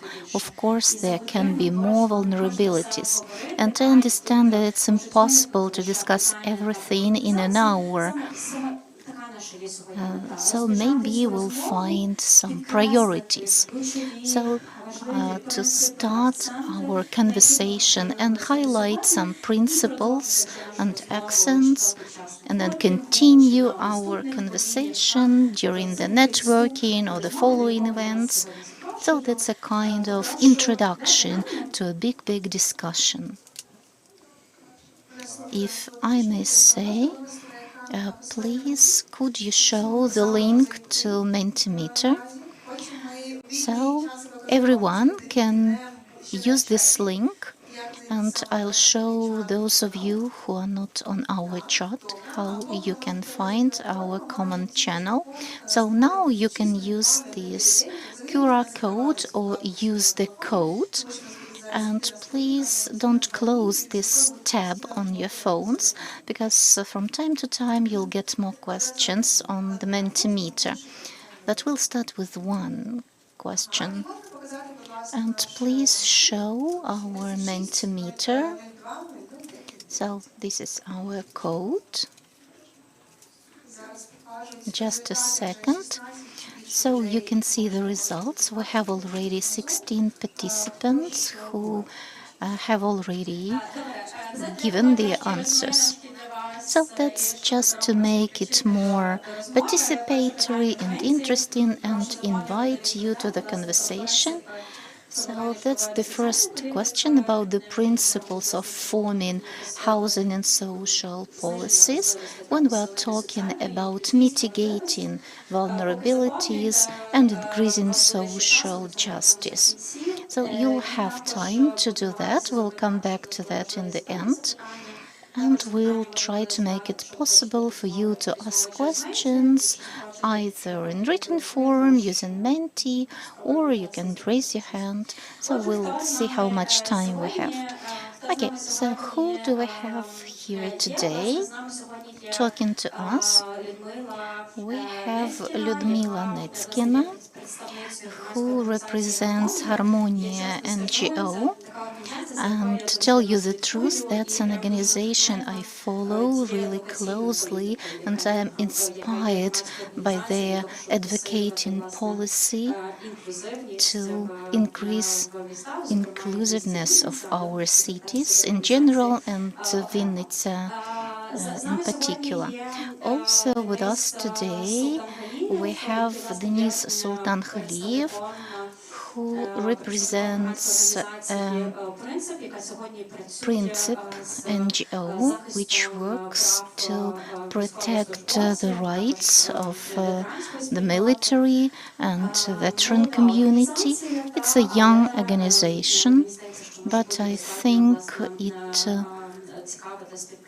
can be very interesting to work with. Also, with us today, we have Olena, who represents NEST project of Serhii Pritula Foundation, which is aimed at providing temporary housing for people who lost their homes in rural areas.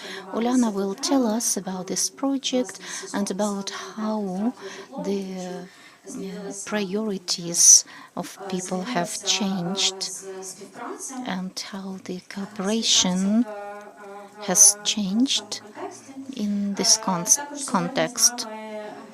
Also, meet Anastasia Fetisova, who is my colleague, sociologist, who does research on immigration. In particular, today she does different research on the needs of IDPs, and today we'll talk to her about the challenges IDPs have today, especially those who live collectively in shelters, collective centers. So we'll talk about their challenges and recommendations for cities, because that is something that Anastasia does research on. And also we have Cedos senior analyst Natalia, but I'd like to give the floor to Dasha and give a general overview of transformations that vulnerable people face today because of this full-scale war. You're welcome. Thank you. Good afternoon. My name is Dasha. I work in Cedos and I work with social policies. We have a lot of research on how war affects different groups of population. This year we work with a bank to identify the impact of the war on vulnerable groups of people. And we have been researching the impact of war on different economical, housing, and other issues, including relations in the family, relations with neighbors, ideas of the future, and so on. As long as we're pressed for time, I won't tell you everything. You can read about it on our website, but I'd like to share some key moments. I can see on the screen in front of me some important points. And okay, I can't see them now, but I remember. And the one I remember the most is destigmatization and less speaking. I think that when we're talking about vulnerability, it's so important to discuss how we understand it, to destigmatize it, because no one wants to be vulnerable.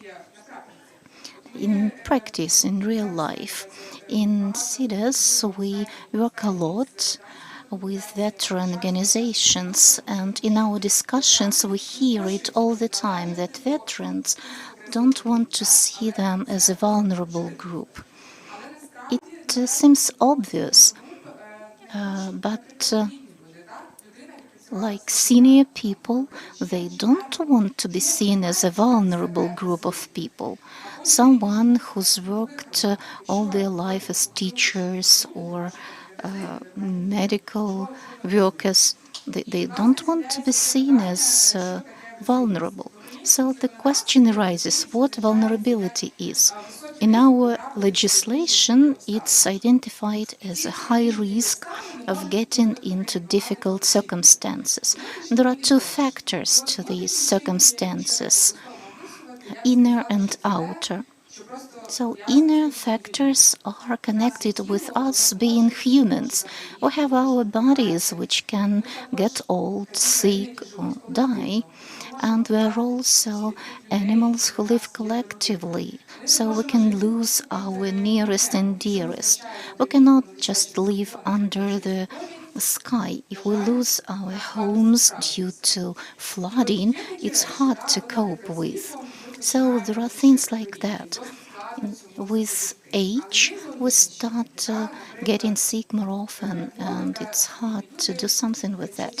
But there are also like outside factors, something like war, for example.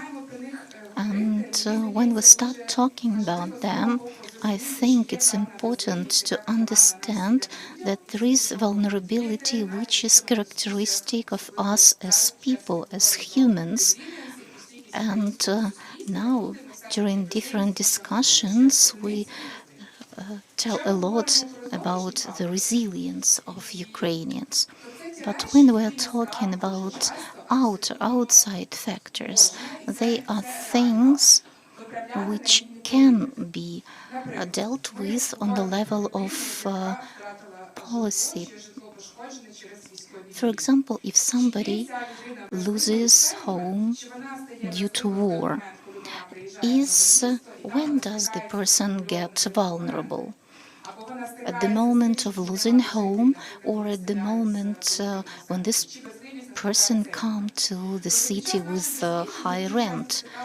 So during our research, we've seen that this vulnerability presents itself when somebody faces policies or society, so this can be addressed.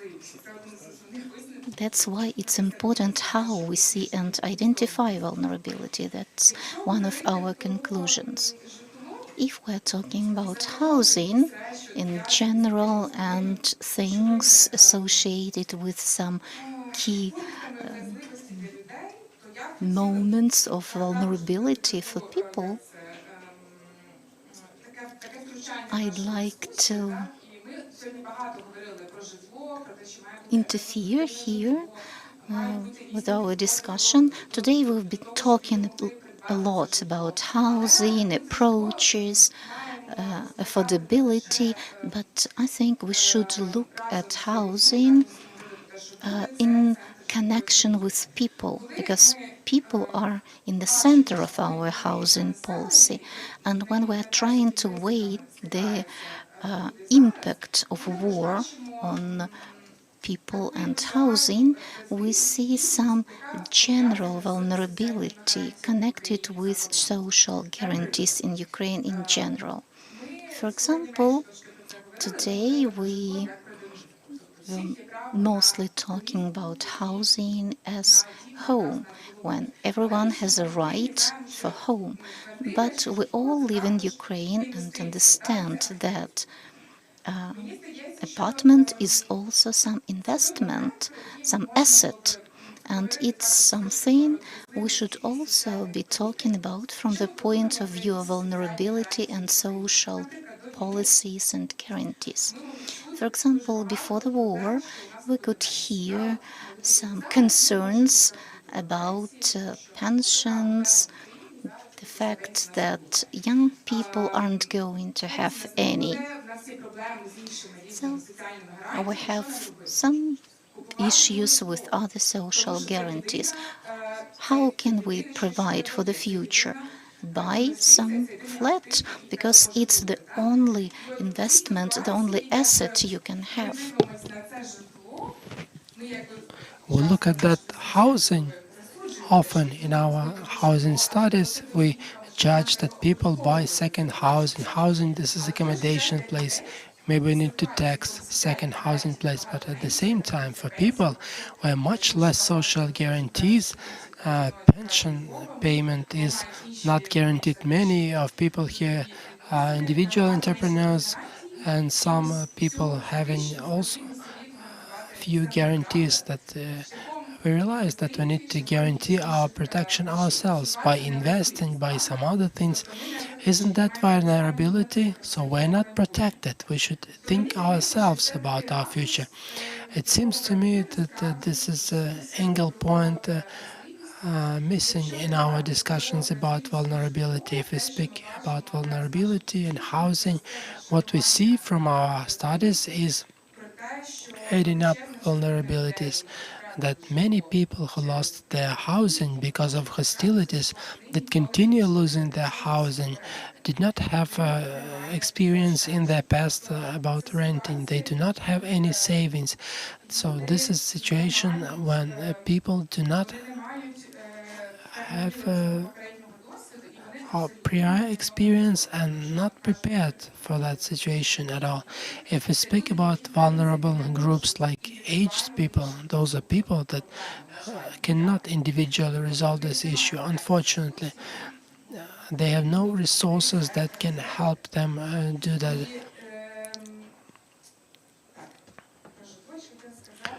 Housing.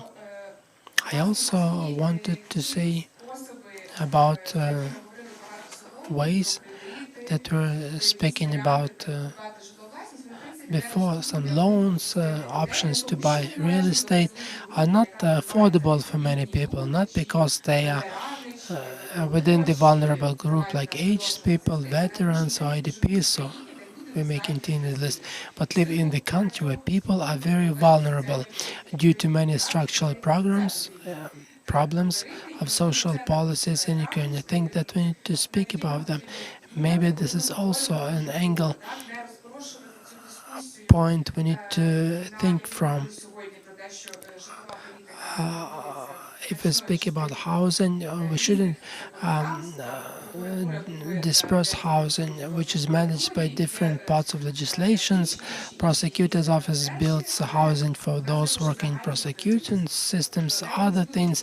But despite that, we have general vulnerabilities. All of people staying here have this vulnerability general for all of us, and not 100% that we may buy this housing for ourselves.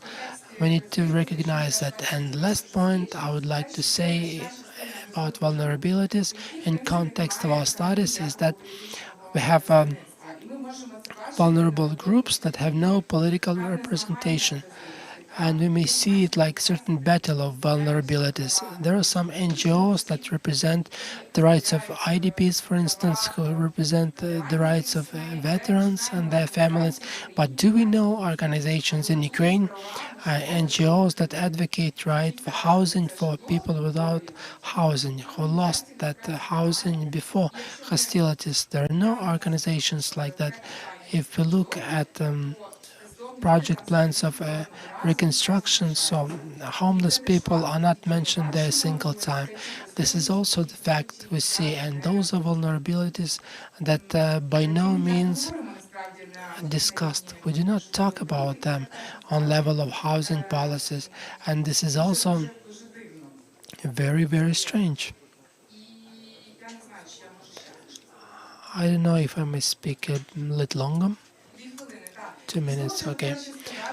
Also, I would like to mention from the very beginning that when we speak about the interests of different important groups, why I was mentioning homeless, because before war in 2019 we had a study about accommodation conditions and attitude of Ukrainians to housing policy. We had an interesting question: who in your opinion should be the people who stand as priority groups that should be provided with accommodation? That was before war, before full-scale war.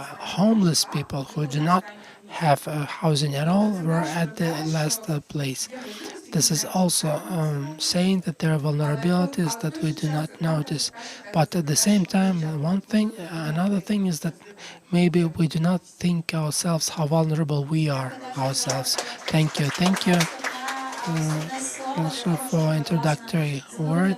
In order to immerse us into issue range of discussion, and also to think about people have bigger vulnerabilities where we may think in the context of housing policies. I would like us to have two circles and to speak about those challenges that have intensified, or challenges we have a new due to full-scale invasion people are facing today, people you work with today, people you represent today, and which are the action priorities today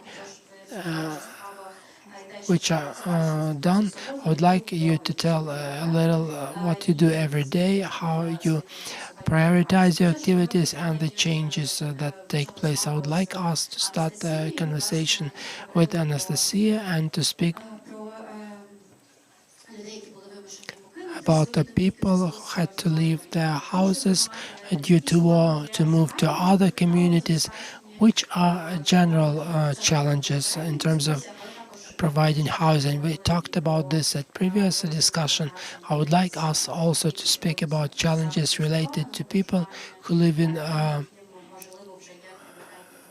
collective housing centers. Maybe there are some priority questions to be resolved. I would like also for us to see presentation. I have prepared a few slides for you on the one hand, and on the other hand, this is possibility for you to meet organizations, institutions in order to exchange contacts. Lady Anastasia, the floor is yours. Your slide is on. Hello everyone, I work in an organization called REACH Initiative. This is an international initiative. We collect data, analyze data for humanitarian response, also informing recovery and forming long-term solutions for the IDPs. If we speak about a group of IDPs in general, a pretty big group, 5 million. Everyone knows this number. Known to everyone, more or less supported by all the sources, those people who register as internally displaced people, also by general national surveys that try to determine, to evaluate number of internally displaced persons. This number, on the one hand, is commonly used, but on the other hand, when we speak about housing policies, it shows how big the problem is, because coming back to situation before full-scale invention, we had displaced people and we had housing policies. But if we speak about those housing policies meeting the needs, it was some minimum level. There were different policies. Stasha was mentioned loans to displaced people, or those who were also mentioned today, foundations for housing for IDPs existing locally that have several apartments. I don't know how many of them in Vinnytsia. I'm sure that several dozens, according to my best estimate, provided to IDPs before full-scale invasion. So we're speaking about some ridiculous numbers if we talk about general provision of housing for IDPs, but IDPs are people who physically lost access to their housing, to their property, everything related to that housing, including environment, social contacts, people who did not plan to lose it, people who did not set aside some money, people who did not plan moving to another place. And now those 5 million, when we speak about those people, this number of course changed a little from the start of full-scale invasion. If we speak about some trends from the start of February 22, we see the movement and relocation, those constant fluctuation movements stabilized, and most surveys show that 80% of displaced people are those who moved about a year ago and they stay in the places they moved to. They still say that they would like to return, but they spent here 1 year for now and they require some solutions, and obviously they will not return that fast, unfortunately. About people who are moving now, we know that now in Kharkiv region evacuation takes place. In Vovchansk, Kupiansk, those are mandatory evacuations. The scale is not big. Last survey, International Organization for Migration, indicated that in May, 3% in general from those 5 million are people who are moving during previous month. Kakhovka also, that story also were several thousands according to estimate displaced people. And what is important when we speak about those people is they are maximally vulnerable people that could not move in February, March 2022 because they just did not have savings they could spend for renting the house, and they did not have relatives who could host them in another place, and they were just sitting there on the shelling, listening when something is exploding or hitting. And now when something happens, the forced evacuation takes place. Often aged people, often low mobile people, people with disabilities, often people with very low income level. Those are very vulnerable categories, yeah. And you see on that slide several numbers from our monitoring of collective sentence. Our initiative reach studies a lot the collective residence places since 2022, and we see one big trend that collective centers were created in February, March 2022 as places for temporary accommodation for people who left their place of stay fast. Every fourth, every fifth of them changed their place of living. I'm convinced that people in this audience had some temporary solutions before finding longer-term solutions. Maybe some relatives, maybe some kindergarten, because Telegram channels contained many messages like kindergarten, a dormitory where one could stay a night. They remained for several days or several months and then found other solutions, or maybe many returned. Many people returned. Kyiv region, up to 100% people returned probably. If we speak about collective census, we see that this trend that was made, that people could stay at a very temporary period of time, they planned to return soon, and everyone was thinking, yeah, that they will return soon. But now we see that those places turned into locations with those vulnerable categories: aged people, low mobility people, low income people stay for a long time.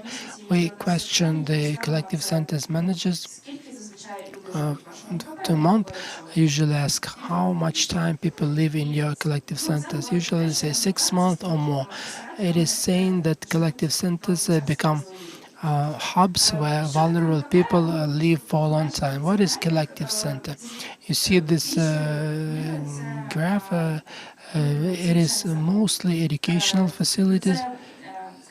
It is, so to say, buildings related to educational facilities. Those may be dormitories of universities. Here 49% often dormitories of educational facilities that do not function anymore. Students left and they provided their rooms for displaced people. Also schools maybe and kindergartens. Collective centers have one problem: privacy. 12% of collective centers we have surveyed last round is that when people live in big rooms like sports gym, half of these collective centers do not have rooms meant for separate rooms for one family. So they are several families in one room or one very big room. This is the issue of privacy. In the space you sleep, space you spend time every day. Imagine you spend several months in a gym and sleep with other people in the same room. Also issue of privacy in toilets.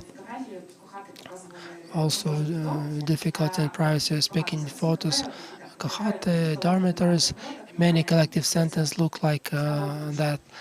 No partition walls in toilets or showers, and you may have experience when you enter some public facility, go to some water closet, see the disgusting picture, don't want to visit there again, or it may happen irregular. Also, issue of renovation. We also showed on the slide that 80% of collective centers said that they have no infrastructure in toilets, bathrooms for people with disabilities. Collective centers, up to 100 people reside in by statistics. This is by estimate of international humanitarian organizations. Maybe here I will stop and give the floor to the next speaker. Thank you. Thank you. I would like to continue a conversation with Ms. Lyudmila. And also when we had the preliminary meeting, we were discussing that NGO Harmonia very often was the only contact for people with disabilities who left their cities and did not have idea at all where they may be accommodated. And this was a point where NGO were helping, even when they probably were not ready to help. But I would like also to speak from a broader perspective about the challenges that low mobility people are facing, people with disabilities are facing, how Harmonia is operating, whether it has transformed and how, and some key aspects about intensifying vulnerabilities by the processes that are going on today in Vinnytsia in particular and other cities that you would like also to share with us. Thank you. Thank you. Actually, talking about people with disabilities, well, they might be vulnerable people. Okay, I'd like to start with something else. So we mostly deal with people in armchairs or using other things to move. From the very beginning of our work, the problem of finding a proper housing for people like that, this problem has always been acute. So maybe it's started changing a little bit, but these changes aren't as global to see some quantitative results. When we look at some foreign experience, we can see that when somebody has injury, it doesn't mean that this person is immediately given some preferences. Maybe our country is a country with a huge number of preferences that people don't actually need. What they need is adapting their house to their needs, because we have people waiting for some improvements for dozens of years. So people are tested for their ability or potential ability to live without a wheelchair, and if that is not possible, the house must be adapted to the needs of this, to meet the needs of this person. But in our country, there is a very little percent that people in wheelchairs can have free access to the outside world. Our state forgets about these people. They are given some pension, and once a year or once in several years, these people get an opportunity to spend a few days at the resort, and then they come back to their inappropriate homes. We tried to raise this question, which floor these people should live on, some changes, but it was in vain. There were problems not only with state regulations or procedures. There were other, like somebody doesn't want to exchange homes because they had some repairs, or Well, the problems are huge in number, not only with laws and regulations. There are some issues like people with disabilities don't see their place in the society. They don't see how they can be the valuable members of this society. They don't have an opportunity to go to work because of our transport. They cannot take their kids to kindergarten. So there is a huge amount of work to be done globally, not only with laws, but with people.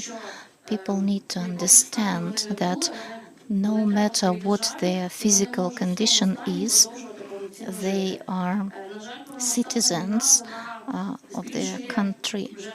And this war increases the number of people with disability, the number of people who need understanding and policies on the part of the state and people around them.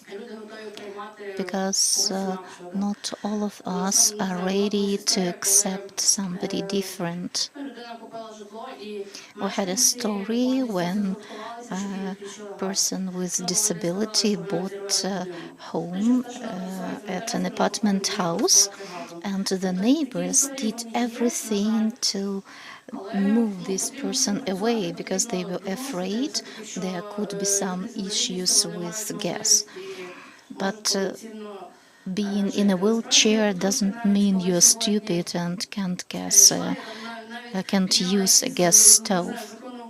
When I was preparing for this conversation today, I had a look at Ukrainian laws like housing code and other laws which regulate the issues of housing, not getting a new home, but how our houses are adapted to people, whether they have ramps, whether there is a possibility for these people to live on the first floor. I found a case when in 2018 a girl who uses a wheelchair sued Kharkiv department. I don't remember the correct name of this department. So she wanted to change the floor, but she didn't get anything. So, and of course, war has made all this more complicated. We had a lot of stories when people in Kharkiv couldn't get out of their flats because Kharkiv was bombed. There was no electricity, so these people couldn't use the lift to go down. So every story, when you hear it or read it, every story goes right to your heart because it's about safety of these people. Now, if we talk about bomb shelters, their availability and accessibility, there is none. I'm not talking locally about Vinnytsia, but in the context of Ukraine in general. Maybe it could be 1% of all bomb shelters.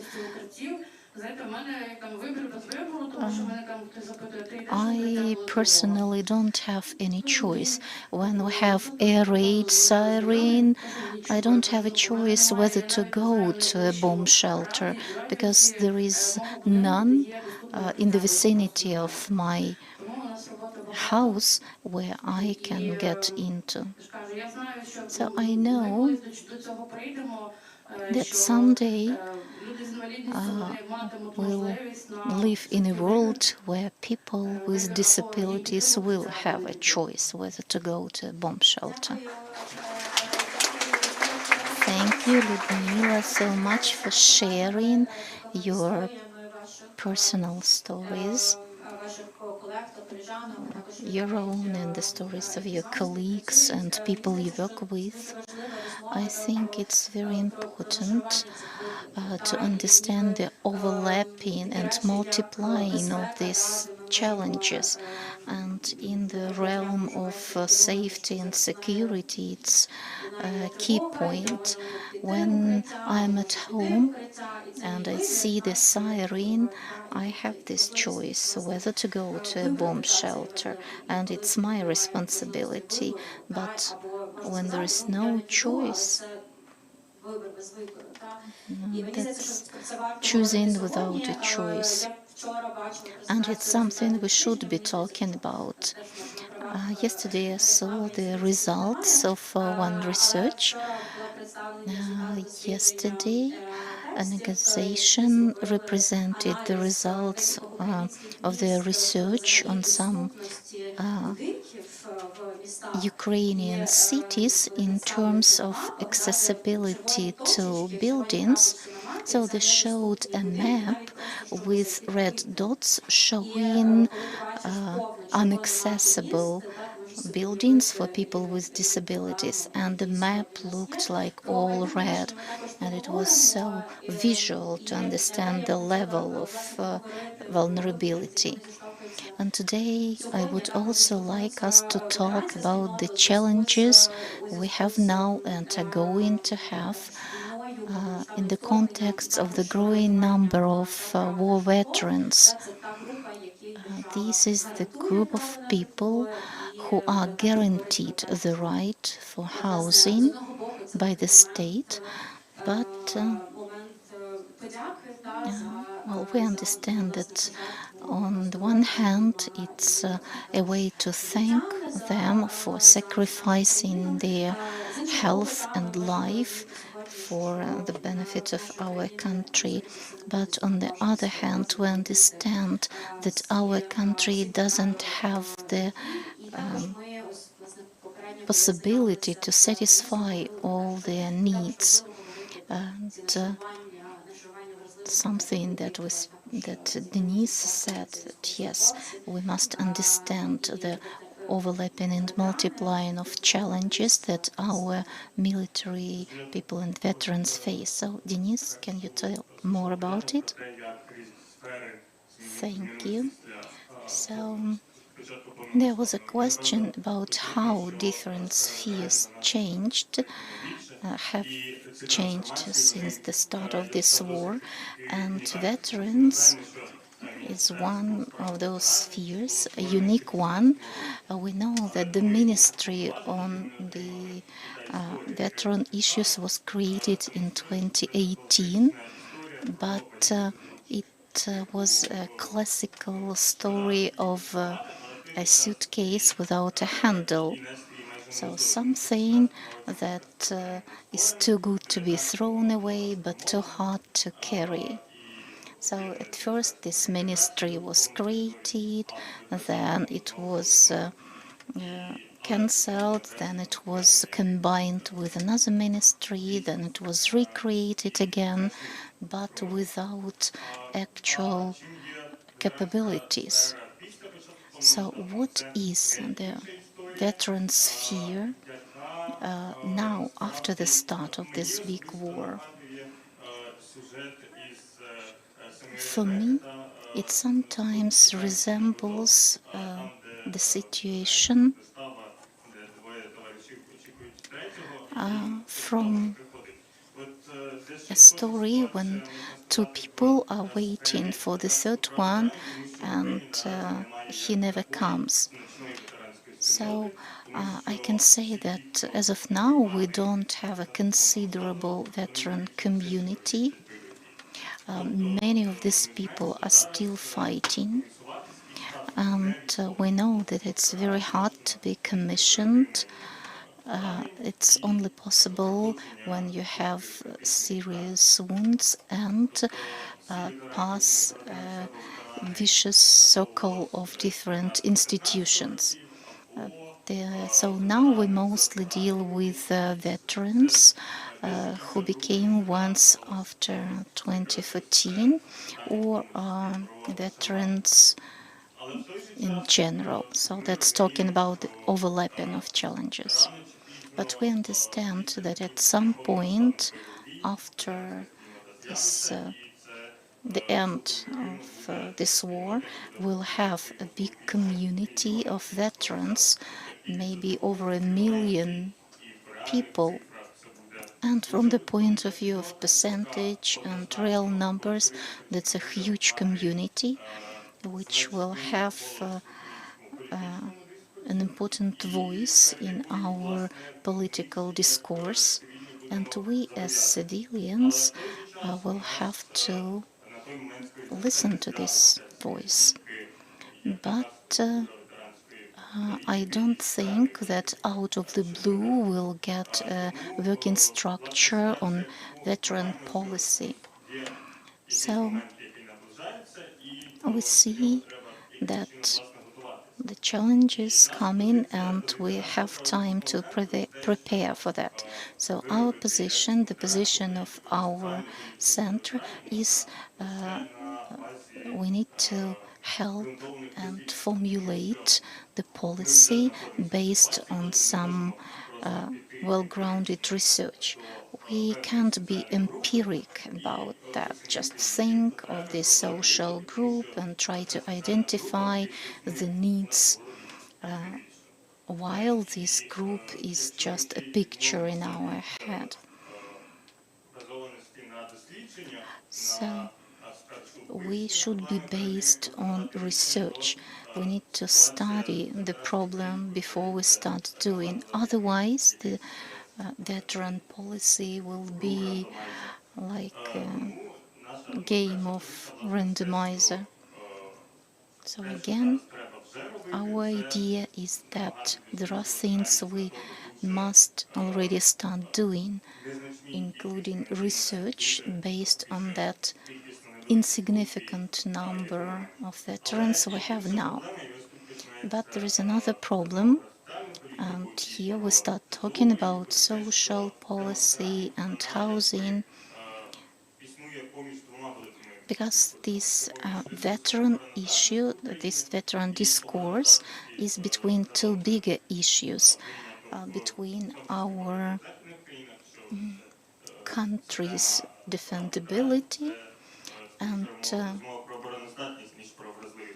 on the other hand, we understand that our context with this huge emerging veteran community will be more about social policy, because this group, apart from its general specifics, will have a lot of vulnerable subgroups, and we are trying to start talking about that. Some of these subgroups are obvious. Veterans with disabilities, and in general they will be more vulnerable and will have more needs. But some of the subgroups are not that obvious and not well presented in our public discourse, like veterans from occupied territories.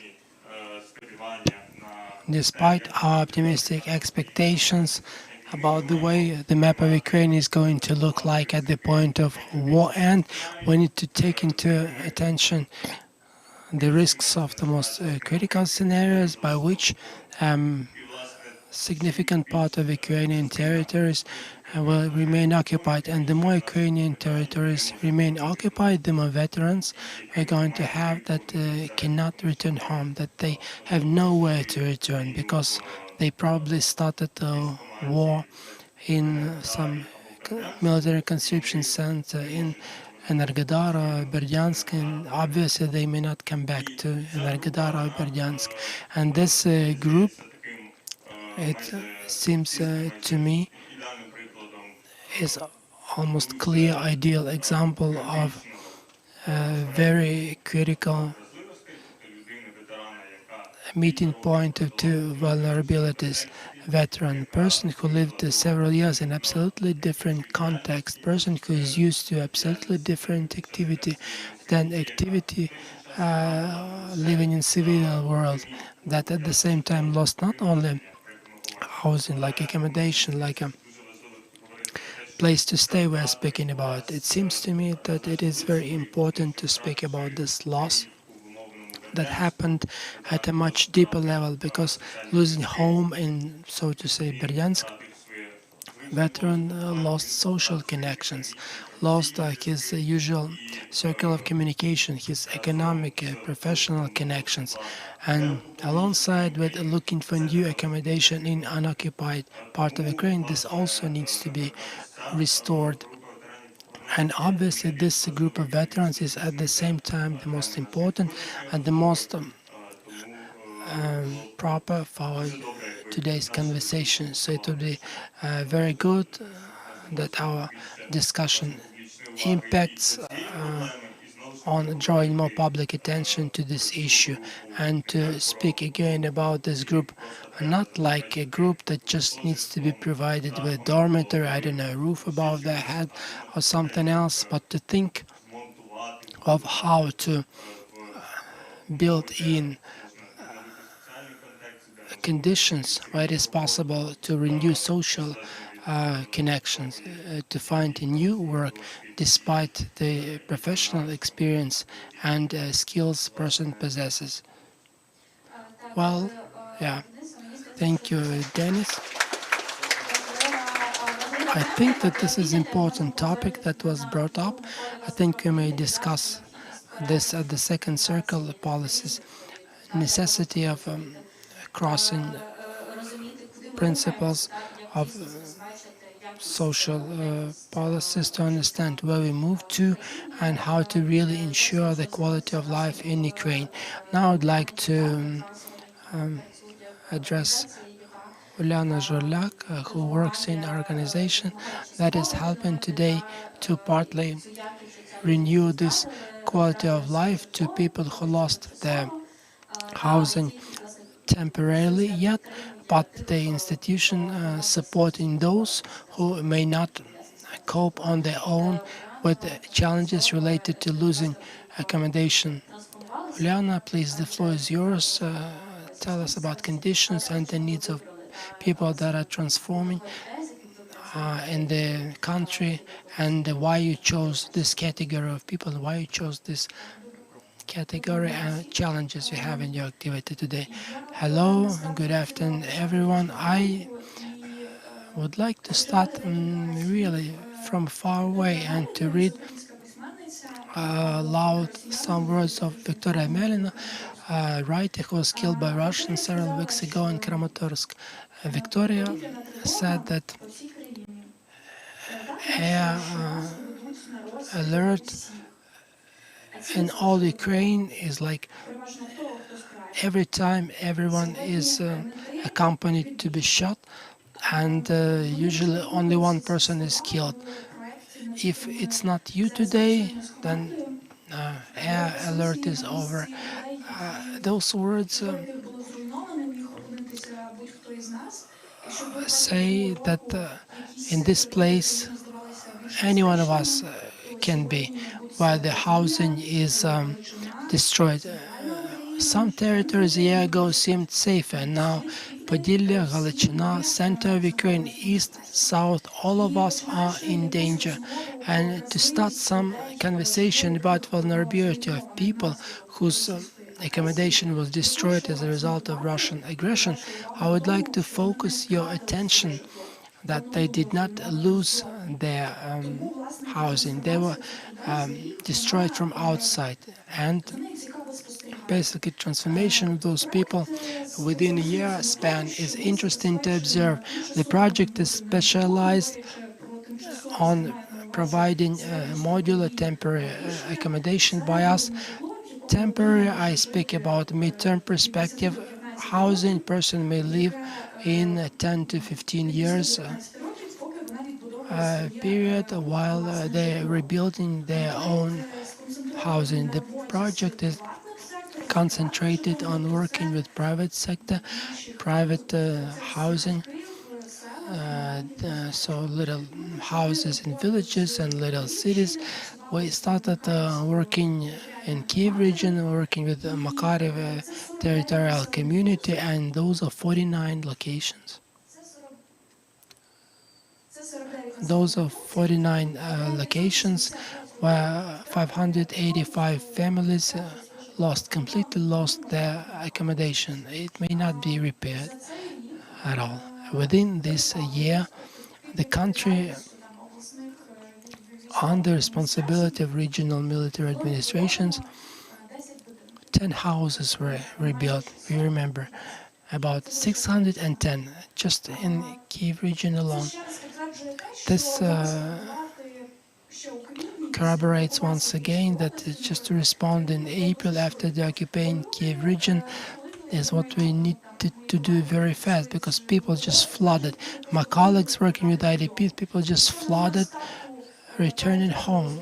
Whereas at the starting point of project month of August, almost 60% of people in Kyiv region returned home. They returned very fast because they needed to plant their vegetable garden, they needed to treat their garden. They just unable to live in a different place. They need to return home. They need to live in their communities, to their villages, to return to their neighbors, to renew their social connections, and together with all the others to get down to work and to restore their communities like it was happening in Makarev. Makarev community started restoring the infrastructure pretty fast, educational facilities, and someone needed to work with their hands and to participate in social activities in those communities. So, once again, I repeat why we concentrated on this solution. It was very important also to take people from some temporary housing places, modular houses having different challenges, in particular privacy, which is very important for people who lived in their own house for a long time before. Within a year, a lot changed. We plan to finish our work rather fast in Kyiv region and to move activities to Chernihiv or Sumy or north of Zhytomyr region and so on and so forth, but we are still there. It is related to different things. It's so difficult to explain to potential donors, for instance, why we should resolve certain issue with housing like that and not suggesting different options of modular houses, which is much cheaper, or different options for moving people. So we speak about Nest project, Nest, and for people this is like their nest, important to return to their cherished home. Miss Claudia was speaking about a cat that was just moving in the destroyed house, and when the house was restored and they moved with the cat, and now she says that we live in our own home and we may observe huge transformation for people, for families, that in 1 year they received their housing. They say that they received chance, hope, that they want to work. Someone started building plans what they are going to adjourn to this house, some additional rooms or some terrace. Someone found new jobs, someone went to kindergarten, to school. Even among our families we have new family members during the time after people moved to the temporary housing. This is great, and this is the asset we receive developing such projects, returning people home when they receive some basic support, because their problems are problems for each one of us, because each one of us may find ourselves in their place. Probably I will end on that, and thank you, Lana. Thank you,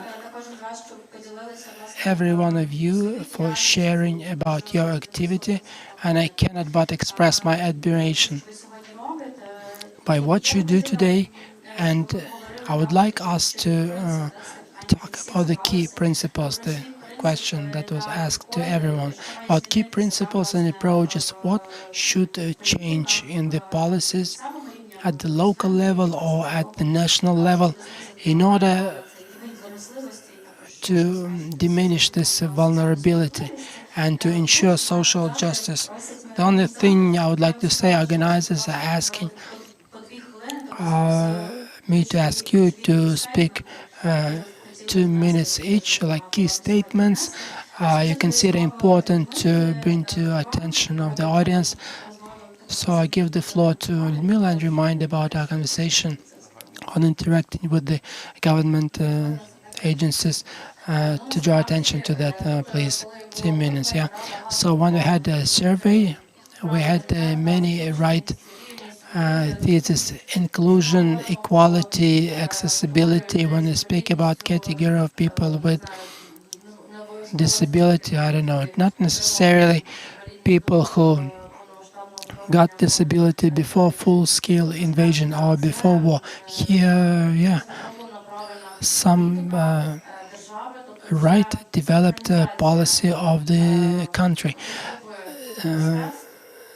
Synchronizing host of ministries, because there are laws, but no understanding what to do with those laws, no procedure how to implement it.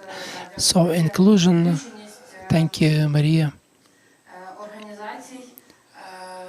Inclusiveness of organizations, professionals, organizations dealing with each category of vulnerable people from vulnerable categories in developing such policies. Because priorly, when we're visiting with Maria, city of Vinnytsia and many different platforms speak about accessibility of the city of Vinnytsia. And it is possible because of cooperation between the NGO sector and local authorities, because some issues are moved to resolution by general public. You know, as we say, if it is convenient for a person in wheelchair to move on the pedestrian walk, anyone will be convenient to move along that way.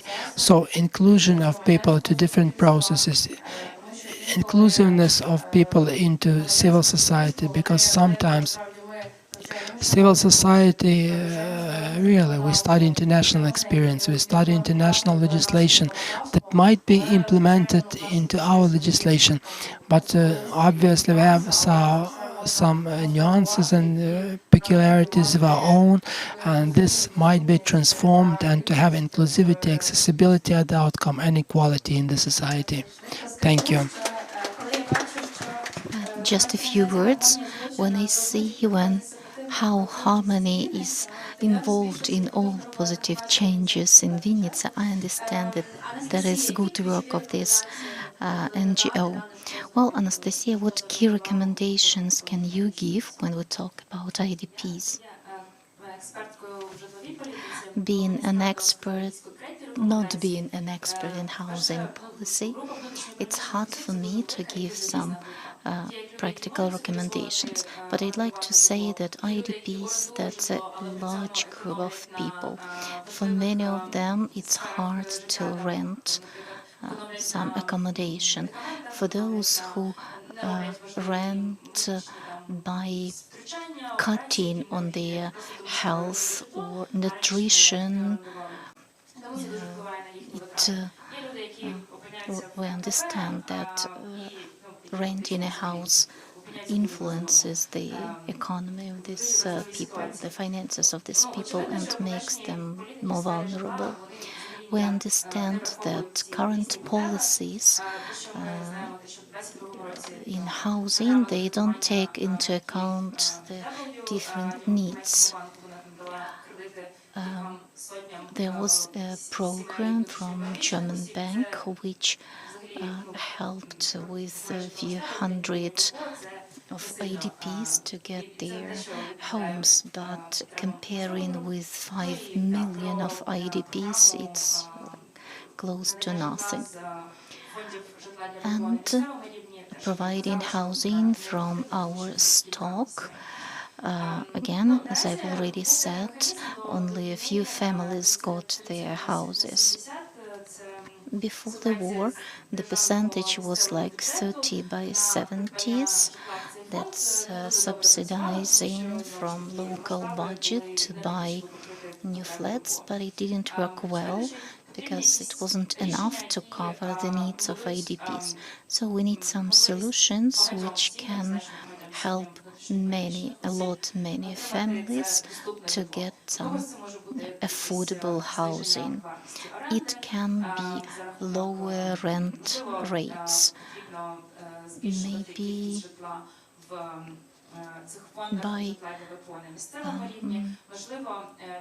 increasing the number of this kind of housing. Maybe local authorities should be more proactive to invite some investment. So we need some working mechanisms. It can't be just free rent, but it can be subsidized. For example, talking about collective centers, there are two moments. So when we talk about emergent short-term solutions, we need some standards from the state on minimum living conditions, and local authorities should be responsible for complying with these norms and standards. And talking about long-term strategy, all these collective centers should be closed at some point in time because all people will get some social housing. So this strategy should at least exist, because now we don't have any. It should be developed on the national level and then given some practical content on the local level to find some specific solutions to relocate people to close the collective centers. Thank you. Thank you, Anastasia. You can also see our exhibitions where we have some results working on social housing. And now, Denise, what key focuses, key points can you highlight talking about veterans? Again, to begin with, I think that we need more studies, more research, because now we are in a situation when we need fast solutions, but without prior study, prior research, it can be dangerous. And I agree with Lyudmila that we need cooperation between state and general public, because state institutions don't always have the possibility to have this massive research before developing some strategies, and that's where the people can step in. They have more capabilities in terms of financing, having good researchers, and the state in its turn has access to some registers and other data that researchers don't have. So we need qualitative and well-grounded research on veterans in terms of social policy, housing, and so on. The second point, if we talk about the challenges that this group faces, we should talk about the criteria of social policies. It seems so correct if after the end of this war we'll use different policies, symbolic material and others, we'll use them to reward people who have some something to be rewarded for. I'm not talking about certain points. I think we shouldn't mix it with social policy. Social policies in terms of veterans must be based on their challenges and vulnerabilities, not their battle achievements. These two criteria should be differentiated because from time to time we hear from representatives of different institutions that social policies can be based on American experience when certain preferences are given based on some hours in battle. For example, people can use railroads for free because they have some battle decorations. But if this person doesn't travel by train or has uses own car, so we should think about it. And the other criteria, we should understand where the policy is defined by vulnerability and needs of a specific veteran, and when we have certain policies to reward for battle achievements. Thank you, Olena.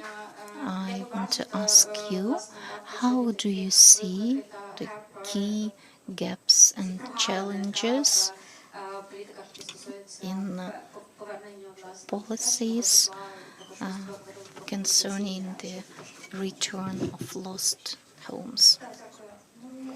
Thank you. The main and the most important point in terms of the state, donors, NGOs, and so on, every time we want to satisfy the need of people to return home, we should do everything possible to meet this need. Now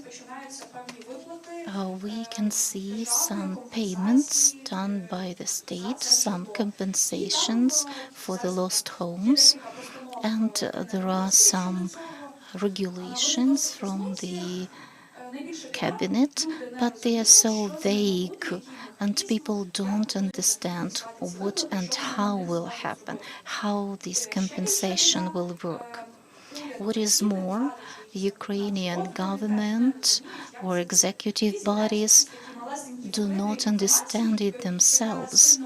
So we have some distorted picture of this mechanism when it gets to people. So there is lack of communication and lack of involvement. People who lost their homes are not involved in creating these procedures and mechanism. So a person can get up to 500,000 compensation for the lost home. The money will be on some separate account and it can be spent on some things identified by the state. But what if we have a big family with many friends, and you know what happens in small towns or villages? People just come together and help each other to build a home. This option is overlooked by the state. You cannot document how me, my friend, and my brother-in-law built a house. So this procedure can be also taken into account. Or, for example, you cannot spend the money from that bank account to buy construction materials or pay for some services at a different place. You can only do it in the places stated by the government. There is another important moment. There are many organizations, NGOs, which help people with housing. And now people for example, in Kyiv Oblast, who have been pondering over their situation. They don't understand how the help of NGOs will influence the help from the government. So the answer is it won't influence, but there is this human factor. And as long as now local authorities are responsible for that, we have this human factor, and authorities say, you already have this modular house, so no, you can't get any compensation from the state, or you cannot get some other kind of compensation. You're not liable for that. You cannot buy materials to build some hut for hands. So we need to address these gaps in communication. Thank you, Olena. I feel that we are pressed for time, so I'm sorry, but I can't but give the floor to Tasha to sum up and close the discussion. Okay, so I have 5 points. The mechanism of providing housing should be paid for.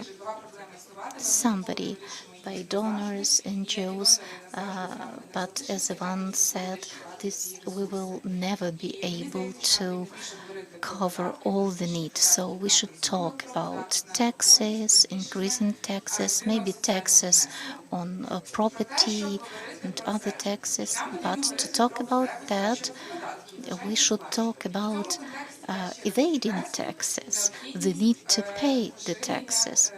So here I can only stress on importance of sharing social policies for us to have this pillow when we come across some risks. When it gets to housing, it must be normal that all people need somewhere to live. It shouldn't be like I'm in a vulnerable situation and I depend. This will help us avoid marginalization of different groups, and it will show that people, it will support the desire and the readiness of people to pay taxes, because they will understand that they can get support. Now, another point to talk about is integrating into new communities. So people who come from different places might not have skills needed in a new community, or don't have the proper labor market.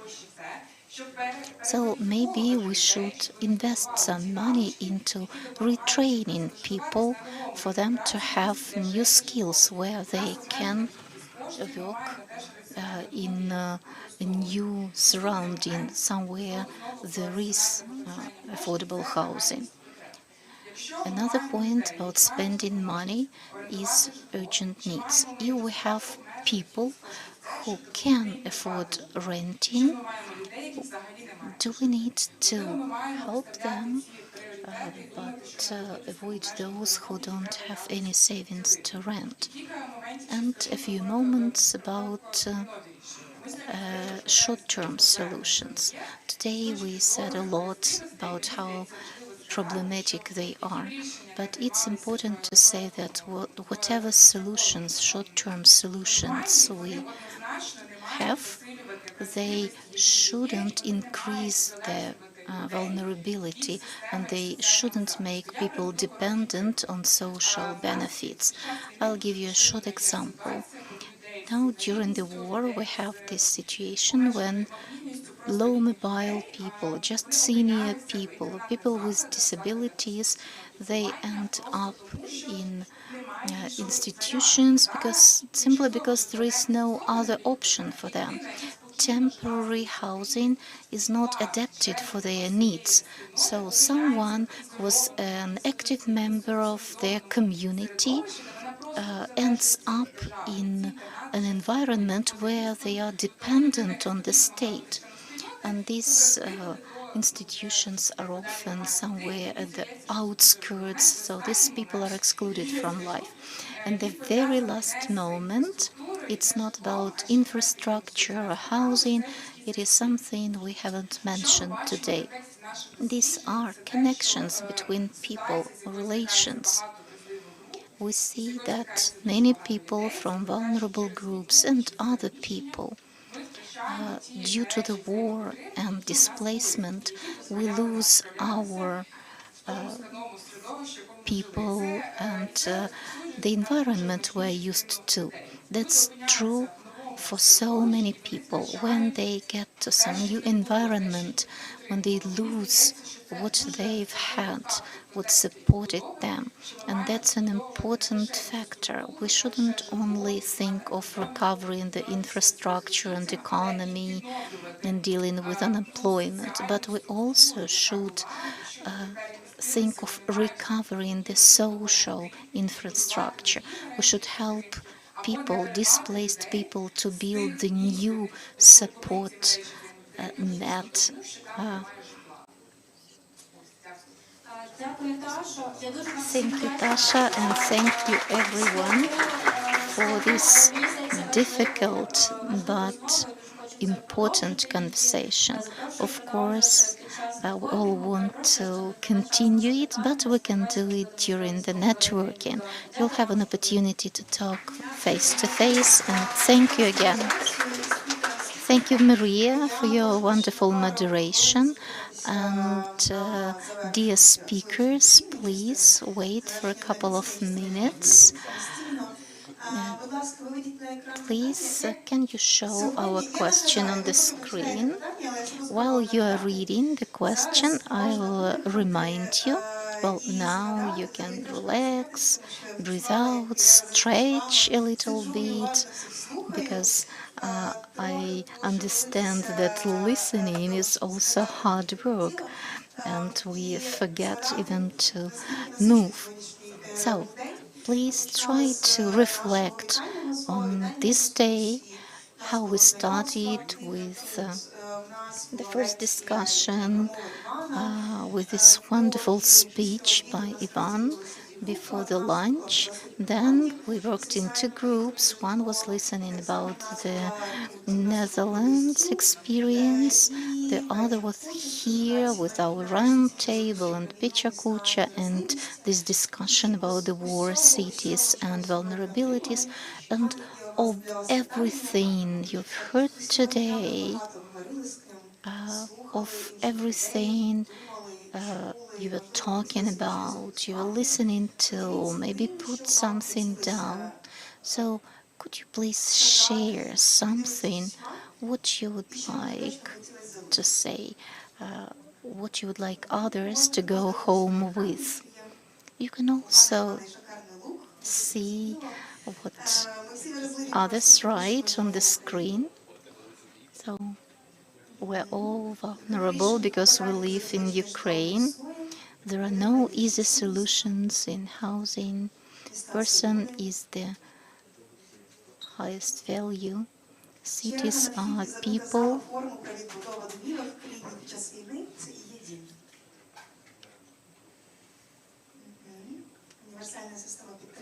Universal system of support, deconstruction of city space is changes for better.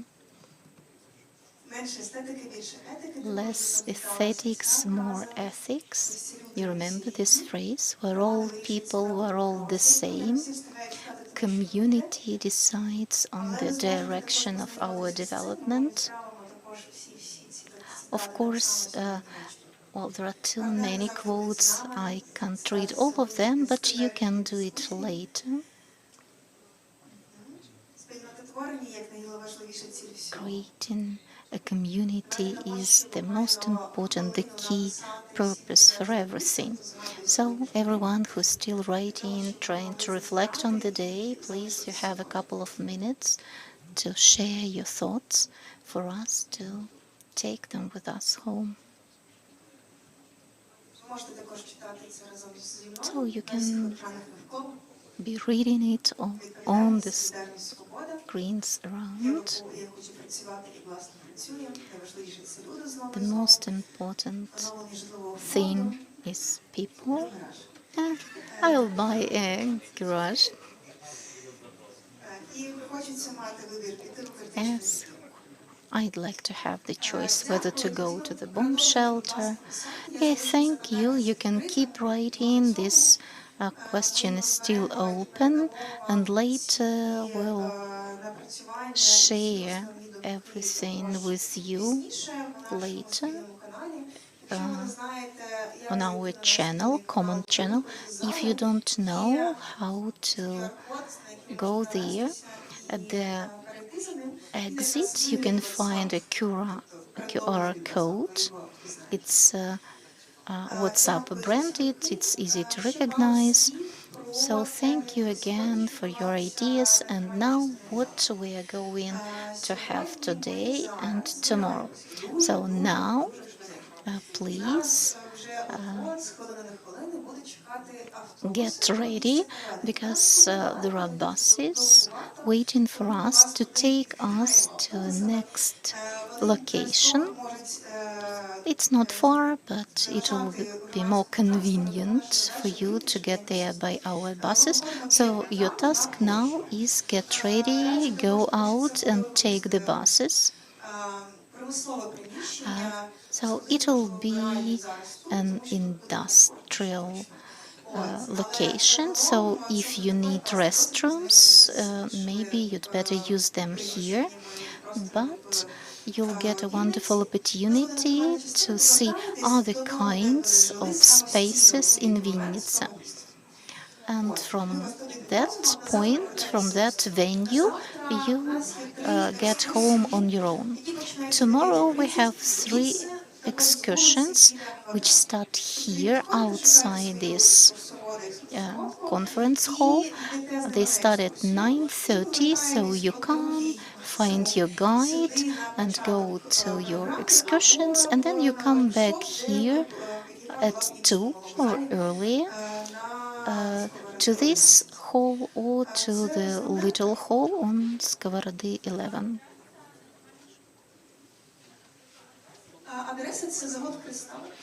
So the address of the place we're going to now, that's Crystal Plant. That's the 600th anniversary.